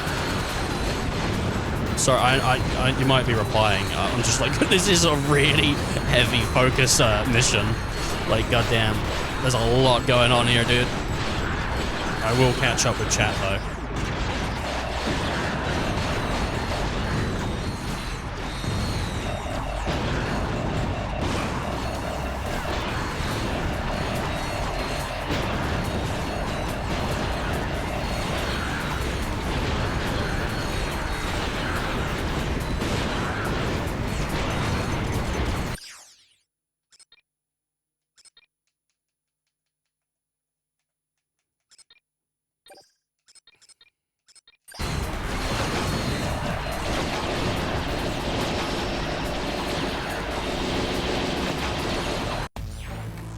shit. Nintendo is the worst, but PlayStation and Microsoft aren't really much better. There are so many games out there that are all but lost due to that. At least though with the latest Xbox, like with the Xbox X or the S, the backwards compatibility on those things supposedly goes all the way back. So you can play Xbox 360, One, and, you know, X or whatever games on it. Which is one of the reasons I want to get an Xbox X. I want to get a Series X, even though I won't be playing the games in 4K on Twitch. I still want to get the games in a place that they can play 4K. But ideally, I mean, really, not ideally. I only really need to get an S if I want to play old games, because that can scale up to 1440p. But it'd just be nice to have an X. But I don't want an X or an S to play new stuff. Like, I would never buy a new game for those consoles. It doesn't make sense. Why would I? I got a PC or a PlayStation 5. But for backwards compatibility, it's like, yeah, I do. I want to play Lost Odyssey. I want to play Blue Dragon. I want to play, like, the Viva Pinata stuff. I want to play Rare Replay, you know, and it's like, I don't really have a way to do all of that. I do have a way to play Viva Pinata, but not on Xbox, because I don't have an Xbox. Well, I have a 360 somewhere, but I don't like the noises it makes when it turns on. Unplayable. See what people seem to like and make new stuff based on that. I mean, sales would be telling. Hold on to your seats, folks. It's time to play Swarmer Soccer. To win, Ratchet must prevent swarms of charging enemies from reaching the goal zone anyway. Ooh, the mine gun.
This mission generally is shit.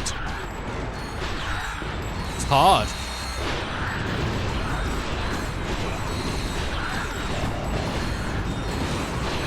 And also, because the frame rate on this thing is fucking terrible. Go up! Jesus Christ. Yeah, because the frame rate on this thing is so bad.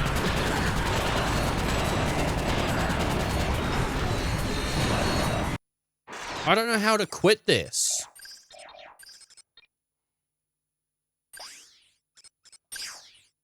No, I don't want to, like, go back to type. I just want to quit this. Ratchet, you have now unlocked the Valix Belt campaign. Oh, I can just leave. Great.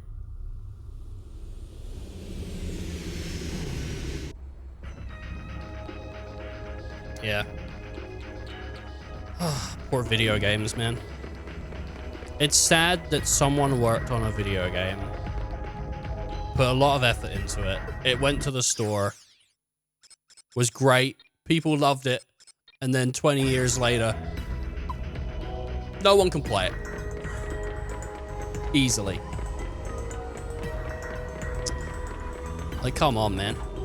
That guy's work went down the drain. Those people's love. My love went down the drain, and I'm not talking about sperm. Bunch of guns here. Would probably be really good and useful. I got guns to upgrade, baby.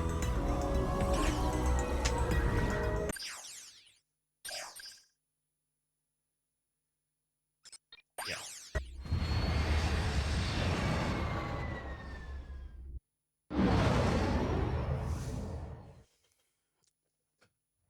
That was pretty cool. Remember, I can't remember. There was someone was talking about something to do with Gerard, like the completionist. I can't remember what. There was some rumor going on around him. I can't remember what it was, but I do remember that he spent a lot of time and money buying as much stuff as he could off of the Nintendo eShop. And then he said he gave the hard drives to like the video game museum or something for preservation. Either way, it's gonna be a great show. But I don't know if you could even plug those hard drives into any Wii U My screen console shows a hover ship inside the hangar bay. and have it work. I think it would only work as long as the account connected would be. So I don't know.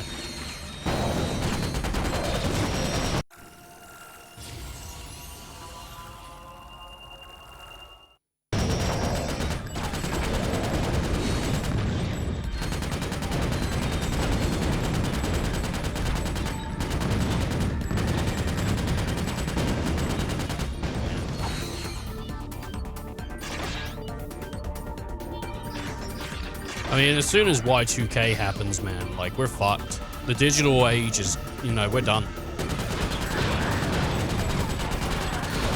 I don't know when it's gonna happen, but I keep hearing about it. You know, Y2K this, Y2K that.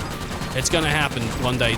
All computers are gonna hit a certain date and not be able to go forward, and it's gonna shut down the world.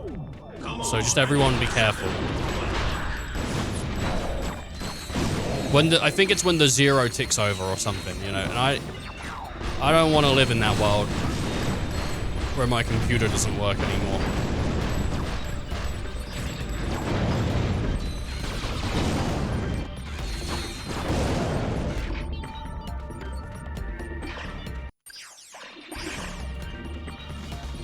Oh, Y2K. See, that's the thing I always ask every year that a new WWE game comes out. Why 2K?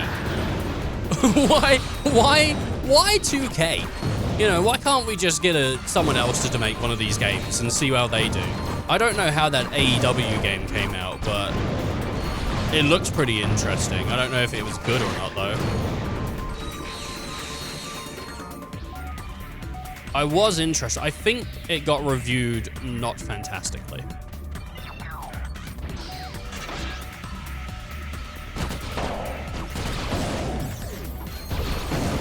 Did I tell people? I don't know if I did. So I've purchased a copy of like 2K 2014 because apparently that's the one with the good story mode. So maybe one day we'll do a story mode that you can craft yourself and we can make our own wrestling story. I think that'd be pretty cool. Or I'll make one and then we'll just play through it or something like that. You know what would be nice? If instead of dying, you just took a health penalty on that.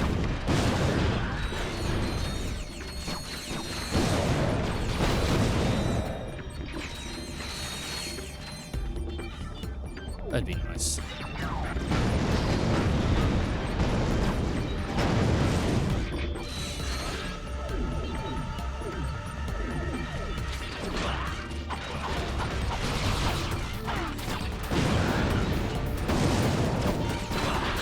When is Dawn showing up?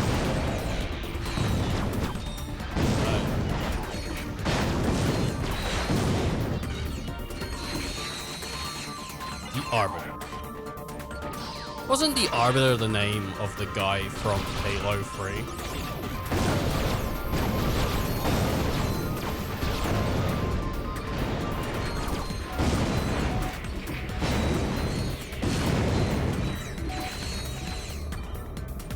I think it was.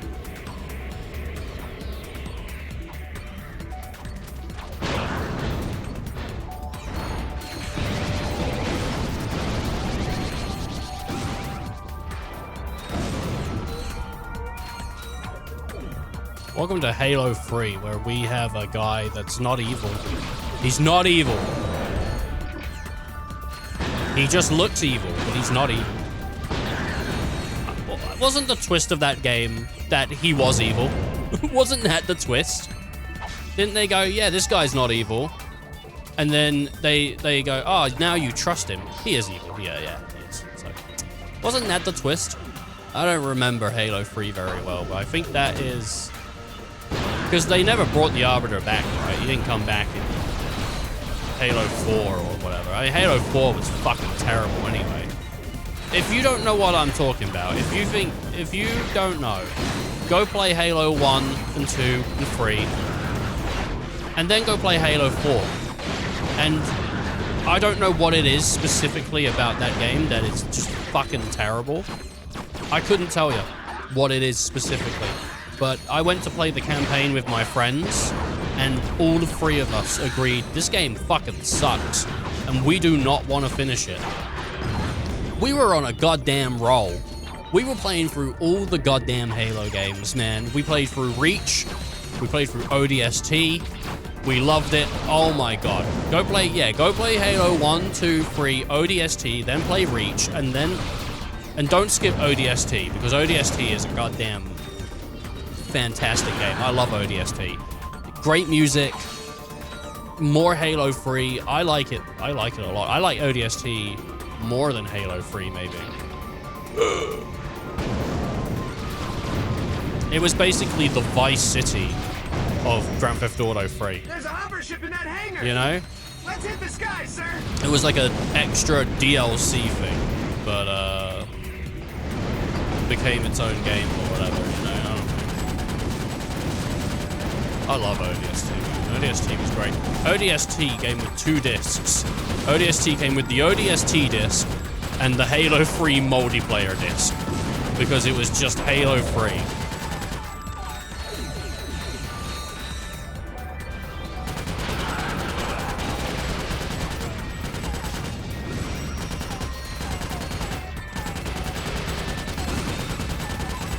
I'm thinking that no was the hang doors. That's great.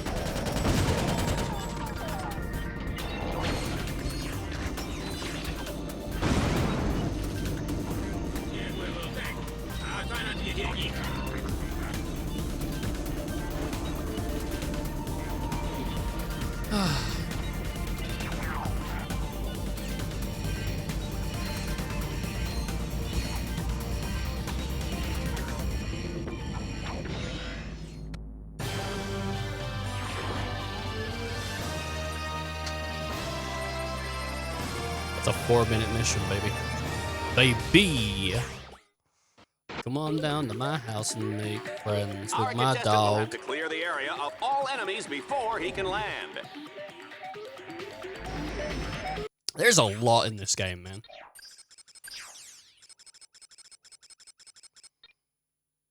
I can play as Venus, or I can play as Starshield, Worm, and these are all free.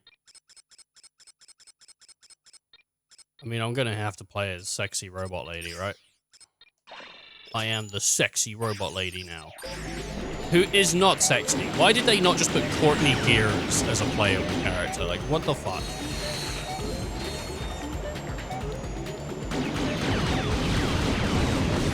Why didn't you just make Courtney Gears playable?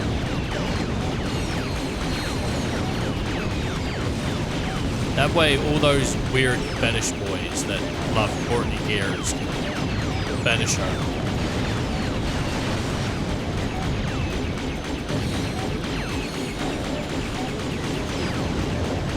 Oh, mate, don't call them weird, because you're out here, you know, crushing over bloody video game characters too. Oh, name one, Lightning. Oh, fuck you! Fuck you!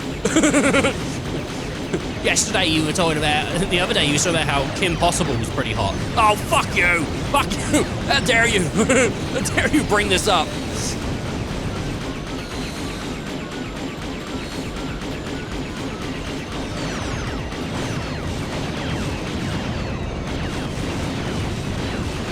I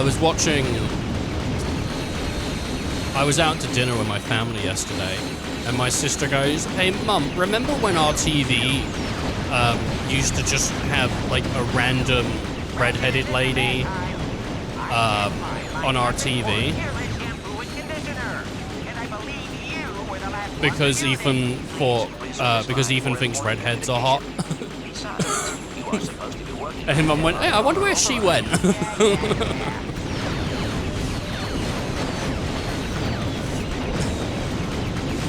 So, even my family knows.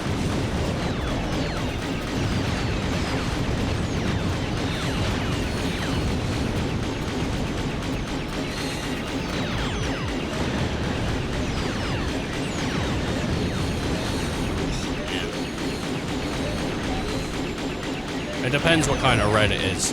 Like, Kyle from South Park has really bad red hair because it is literally like fucking blood red. It is goddamn not great. Or the girl from Brave had really red hair, I think, and that's not great either. But yeah, Kim Possible had like orange red hair, and that was good. And your basic average girl. She says that. She says I'm your basic average girl in the goddamn intro to Kim Possible. But she's a secret spy. Do you know what's fucking weird about that show? I didn't need to swear there to make my point, but do you know what's weird about that show? Kim Possible is a secret spy agent who isn't secret. On TV, they announce her as Kim Possible. She goes home, and her family acknowledges that she's a spy. I thought she was a secret agent. I thought the fact that she was Kim Possible was a struggle that she had to keep it secret while she was fighting crime and going to school at the same time. No, everybody knows who the fuck she is. Everybody knows. Which makes it even weirder that she has a high school bully. Kim Possible, international spy and badass, has a girl at the same school as her who looks down on her and thinks she's awesome. In comparison. That is a ridiculous storyline. I think her name is Bonnie. How the hell does anyone see international spy that saves the day, cheerleader, and go, I'm better than them? What? You're mental. I don't even think that Bonnie is like Shigo. It's like, I don't know if Shigo, I don't even know who Shigo is. I don't know if Shigo is like the same age as Kim Possible, or if Shigo is like a fully grown 20-year-old woman who's just getting a paycheck. I don't know. I don't know, because I've only seen like 3 episodes. It's ridiculous. Shigo's hot.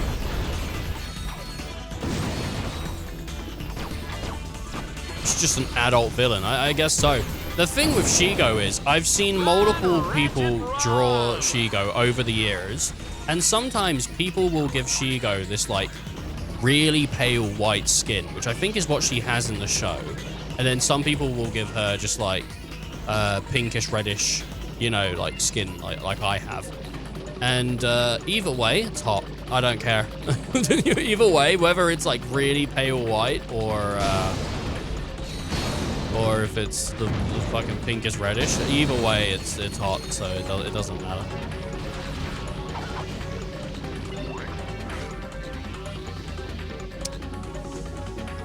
Yep. If anyone's got like a fetish chart for me, you know, like muscle girls, redheads, whatnot, add on their Shigo. Just add that on there. Wait! South Power Station is up and running. She's your basic average girl, and she gets bullied by a fucking regular teenage girl. Like, okay. I don't even know if it's like bullied or if she just looks down on her. It's ridiculous.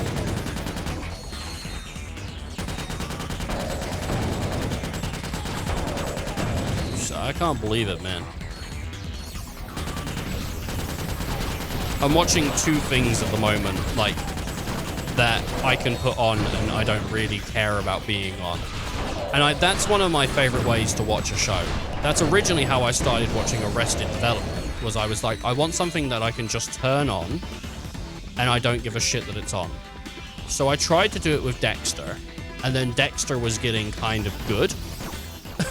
So I was like, I think if I watch Dexter, I should watch Dexter. But then again, I don't know if the show is good enough to hold my... Now, this is my opinion. This obviously, a lot of people really like Dexter. I don't know if I'm interested in the show enough to actually sit there and watch it, or if I'm just interested enough to sit there and watch it a little bit while playing something on my Steam Deck.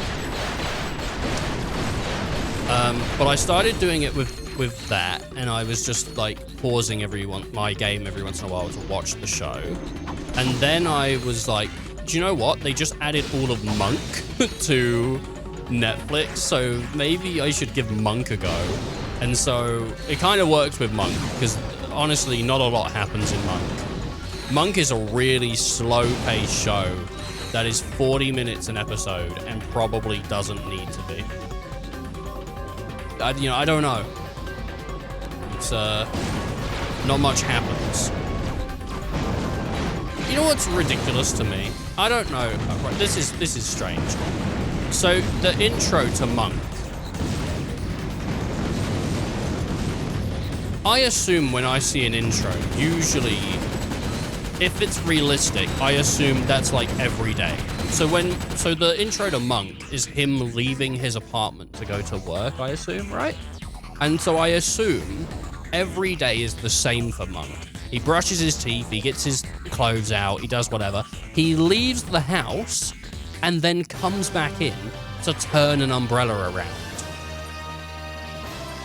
Does he do that every day? Every day? Because if he's doing that every day, why are you putting the umbrella on the wrong way in the first place, Monk? What's going on here? If they called that show Spunk, it'd be a way different show. Spunk's on the scene to come and solve the crime. Is he like what's Spunk's deal? Is he like I don't know what you would call Monk. Monk's autistic, I think. That's probably fine to say, right? Hey, time is 4:20. He's on the spectrum. So he's like OCD and stuff. Maybe he isn't autistic. Maybe he's just got OCD. But like he's got a couple things that he deals with as a character. What if Spunk didn't have any of that? He was just very sexually active. and just every once in a while, that would make the fact that he has a helper or whatever, someone to keep him on the right track, very strange. It would change the whole context of the show. He's like, did you Spunk, did you bring your where's the person you bring to help you out when you're stressed out? Oh man, I'm having an argument with her right now because she's having difficulty dealing with me. Like, Spunk, what have you been up to? Like, goddamn, that show is I fucking ruined it. Anyway, I was watching whatever, but yeah, and then I was like, you know what? I'm just gonna watch Phineas and Ferb. So I'm watching shit on Disney. I'm just watching Phineas and Ferb, like at night, while I've got nothing to do. Like I was watching Hellsing. I was watching Hellsing yesterday because I was watching old Let's Play that the best friends did of DMC1, and they were talking about like how sort of there's a few similarities between Hellsing and Dante. And I was like, oh, do you know what? I've never watched Hellsing, but I've seen it every once in a while, like just pop up. So I should give that a go. And then I watched like the first episode, which is like 50 minutes long for Hellsing Ultimate, which is what's on Crunchyroll. They don't have the original, so I had to watch Ultimate.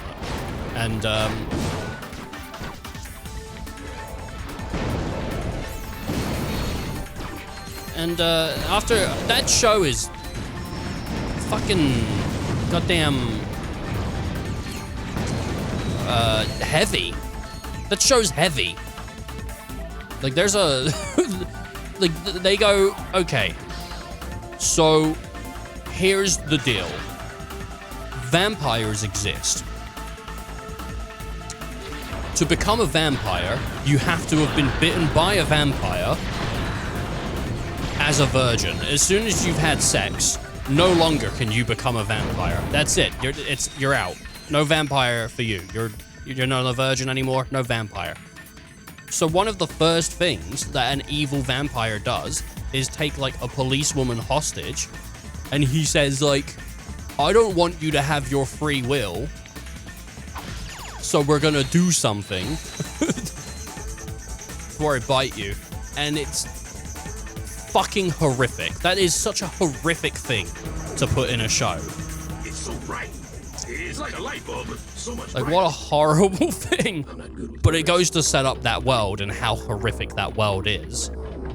And then Helsing comes in and he saves her, and she doesn't. Nothing bad happens to her. Well, I say that, but Helsing blows a hole in her chest and then bites her, and she becomes a vampire. So, like, yeah. So I watched that, and then I was like, I kind of want to finish this show, but it's like 1 in the morning, and I don't want to like watch episode 2 because it's 50 minutes long. So I'm gonna go watch Phineas and Ferb, which a complete tone change. I'm gonna tell you right now. At no point in Phineas and Ferb do they even deal with any of that stuff. I don't think there's ever an episode of Phineas and Ferb where they deal with anything quite as horrific as the first episode of Helsing.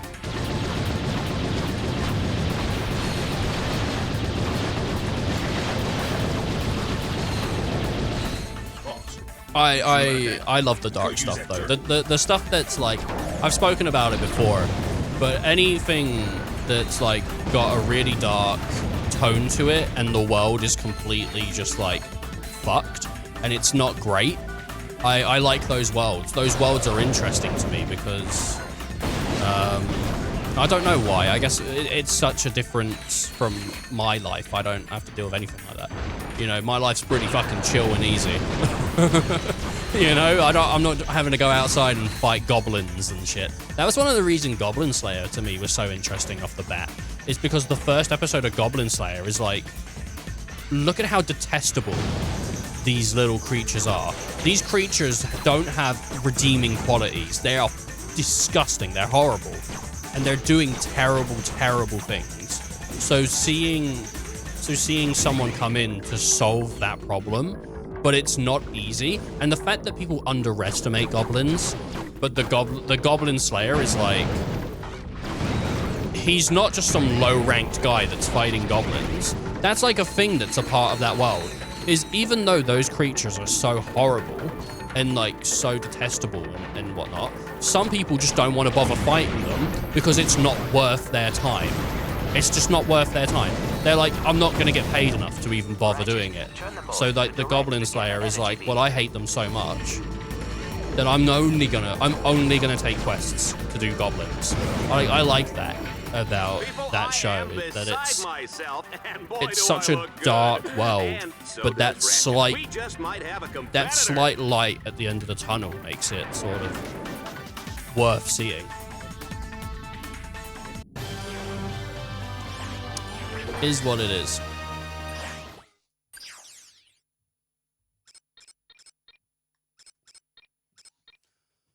Time extension. What's this? This is another hoverbike thing. Oh. Time for another high-speed demolition race. Ratchet's racing to beat the clock. Each checkpoint he passes earns him a few extra seconds.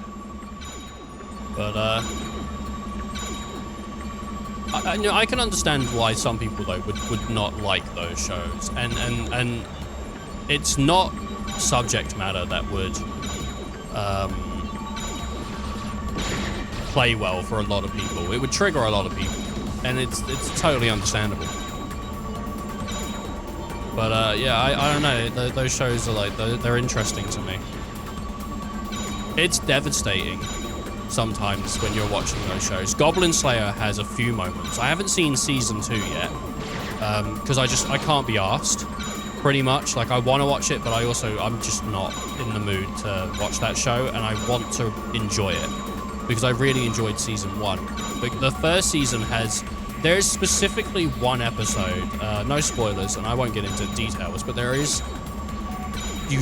an episode where it's just everything's going down, it's going bad, and there's a moment where you think this is it for our characters. Like, even if there's an episode coming up, like, even if it's not finished, even if it's not done, there's just like a sinking feeling in your chest of like, I don't want to watch this anymore.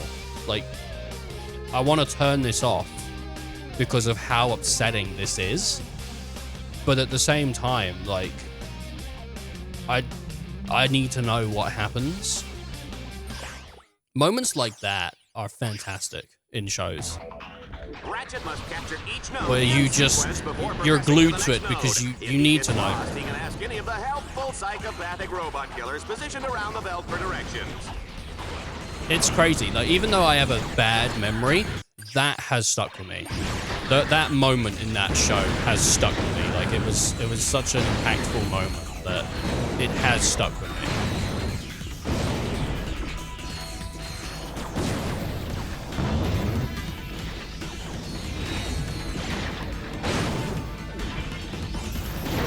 God, man.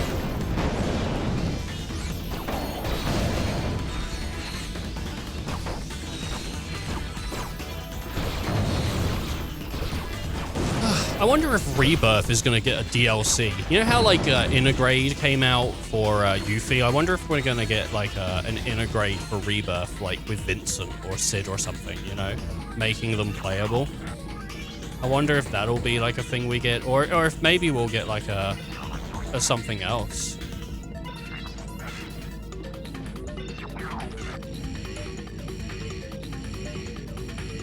Who knows? Maybe when the PS6 comes out, we'll get like a DLC for Rebirth, and then the PS6 Enhanced Edition. I don't want that. I don't want to buy Rebirth again. I mean, like, on PC, yes, but I don't want to buy like a PS6 version of Rebirth. I wouldn't anyway, because I'd just get the PC version, but you know, like, yeah. I'm good.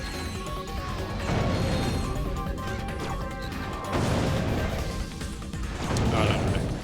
I couldn't even imagine going back through Rebirth right now. That game is so goddamn big. 2 nodes, 1 to go, boss. Like, I know that there's other people out there that finished Rebirth and went straight back in. I mean, Bull was telling me that when I was doing some of the cleanup for my first playthrough, he was telling me that he just saw like someone else or whatever 100% the game do their like they're 100%ed it, and it was like 170 hours or something like that. So I know other people jumped straight back in, but I don't know if it was that he just saw it. I think he definitely had seen someone do it though, but that was like a month after the game came out. I'm sure someone must have 100%ed that game within a couple of weeks or so. Or maybe not. I don't know. I don't know, man. Crazy days. All right. I think that's gonna be it for today for Ratchet, because I'm getting a little bit of a headache, and I want to I think get started on maybe cooking some food. So we're gonna watch these cutscenes. We're gonna wrap it on up. Subject 135. Choose one of the following items: a Courtney Gears musical lunchbox, a talking secret agent Clank bobblehead, or this super cool Ace Hardlight action figure with kung fu grip. Hey, what's a big idea? Do you want this lame thing? Choose one. Courtney Gears. Ouch. Hey. Subject 137. Wouldn't you like to play with an Ace Hardlight action figure? All the cool kids are doing it. Yeah, whatever. That guy's a tool. Yeah. So if Ace is a tool, whose action figure would you rather have? Huh? I don't know. Maybe that Lombax guy who smoked Reactor. He was like, who you thought is who you Ow! Mom! Subject 138. Good old Ratchet. He's doing well, man. He's coming out here. He's getting Ratchet, there are new challenges available in the Battle Dome. When you are ready, the Battle Dome shuttle can take you there. Or not. Look at me. I'm a hot, sexy robot. And there's nothing you... This robot looks fucking terrible. It was the only female robot, though. Like, there was no other goddamn female robot. Honestly, like, Starshield would have been cooler. I should have played as him. Maybe Land Shark. Do you know what? That's funny, because that's the character from, when we played, no, it wasn't Land Shark. When we played through Baldur's Gate 3, my character was called Lake Shark. So, that's kind of funny that there's Land Shark here. Not really. Not really at all, actually. I'm gonna play as Lake Shark. I mean, fuck it, man, honestly. Yeah, I'm a shark! No, I'm gonna play as Land Shark. I'm gonna play as my drow Lake Shark inside Ratchet and Clank. A game that hadn't come out yet. No, yeah. Like, they're gonna reference me. Bullshit. Alright. Yeah, no, I want to thank people for watching. I'm enjoying this, and I'm looking forward to coming back to this tomorrow. For today, we're probably done streaming, but there is... I spoke about it a little while ago. There is a demo for Sandland, I think, which is the guy that made Dragon Ball did a short manga that unfortunately, he passed away. Rest in peace, Kiri Takayama, something like that. I think that's what it is. But yeah, he did like a separate thing, and I was reading chapter 1 last night, and it's pretty good. Pretty damn good. And also the demo looks pretty cool. So it's like a car combat game. I think sort of Mad Max-esque. And I've got that installed, the demo. So if I do another stream later today, it'll probably be that, but I don't think I will be. But if I do, it is that, because I want to look at that. But if not, I'll be looking at that in the future. And if that's good, maybe I'll buy the game and we'll play the game. Because I quite like car games, and I don't get to play them that often, because most car games are win this race, win this race, win this race. Okay, and now the game is just open world, and there's no fucking story. There's no fucking story. Who gives a shit? Anyway, thank you all for watching. Take care of yourselves. Look after yourselves. Till next time.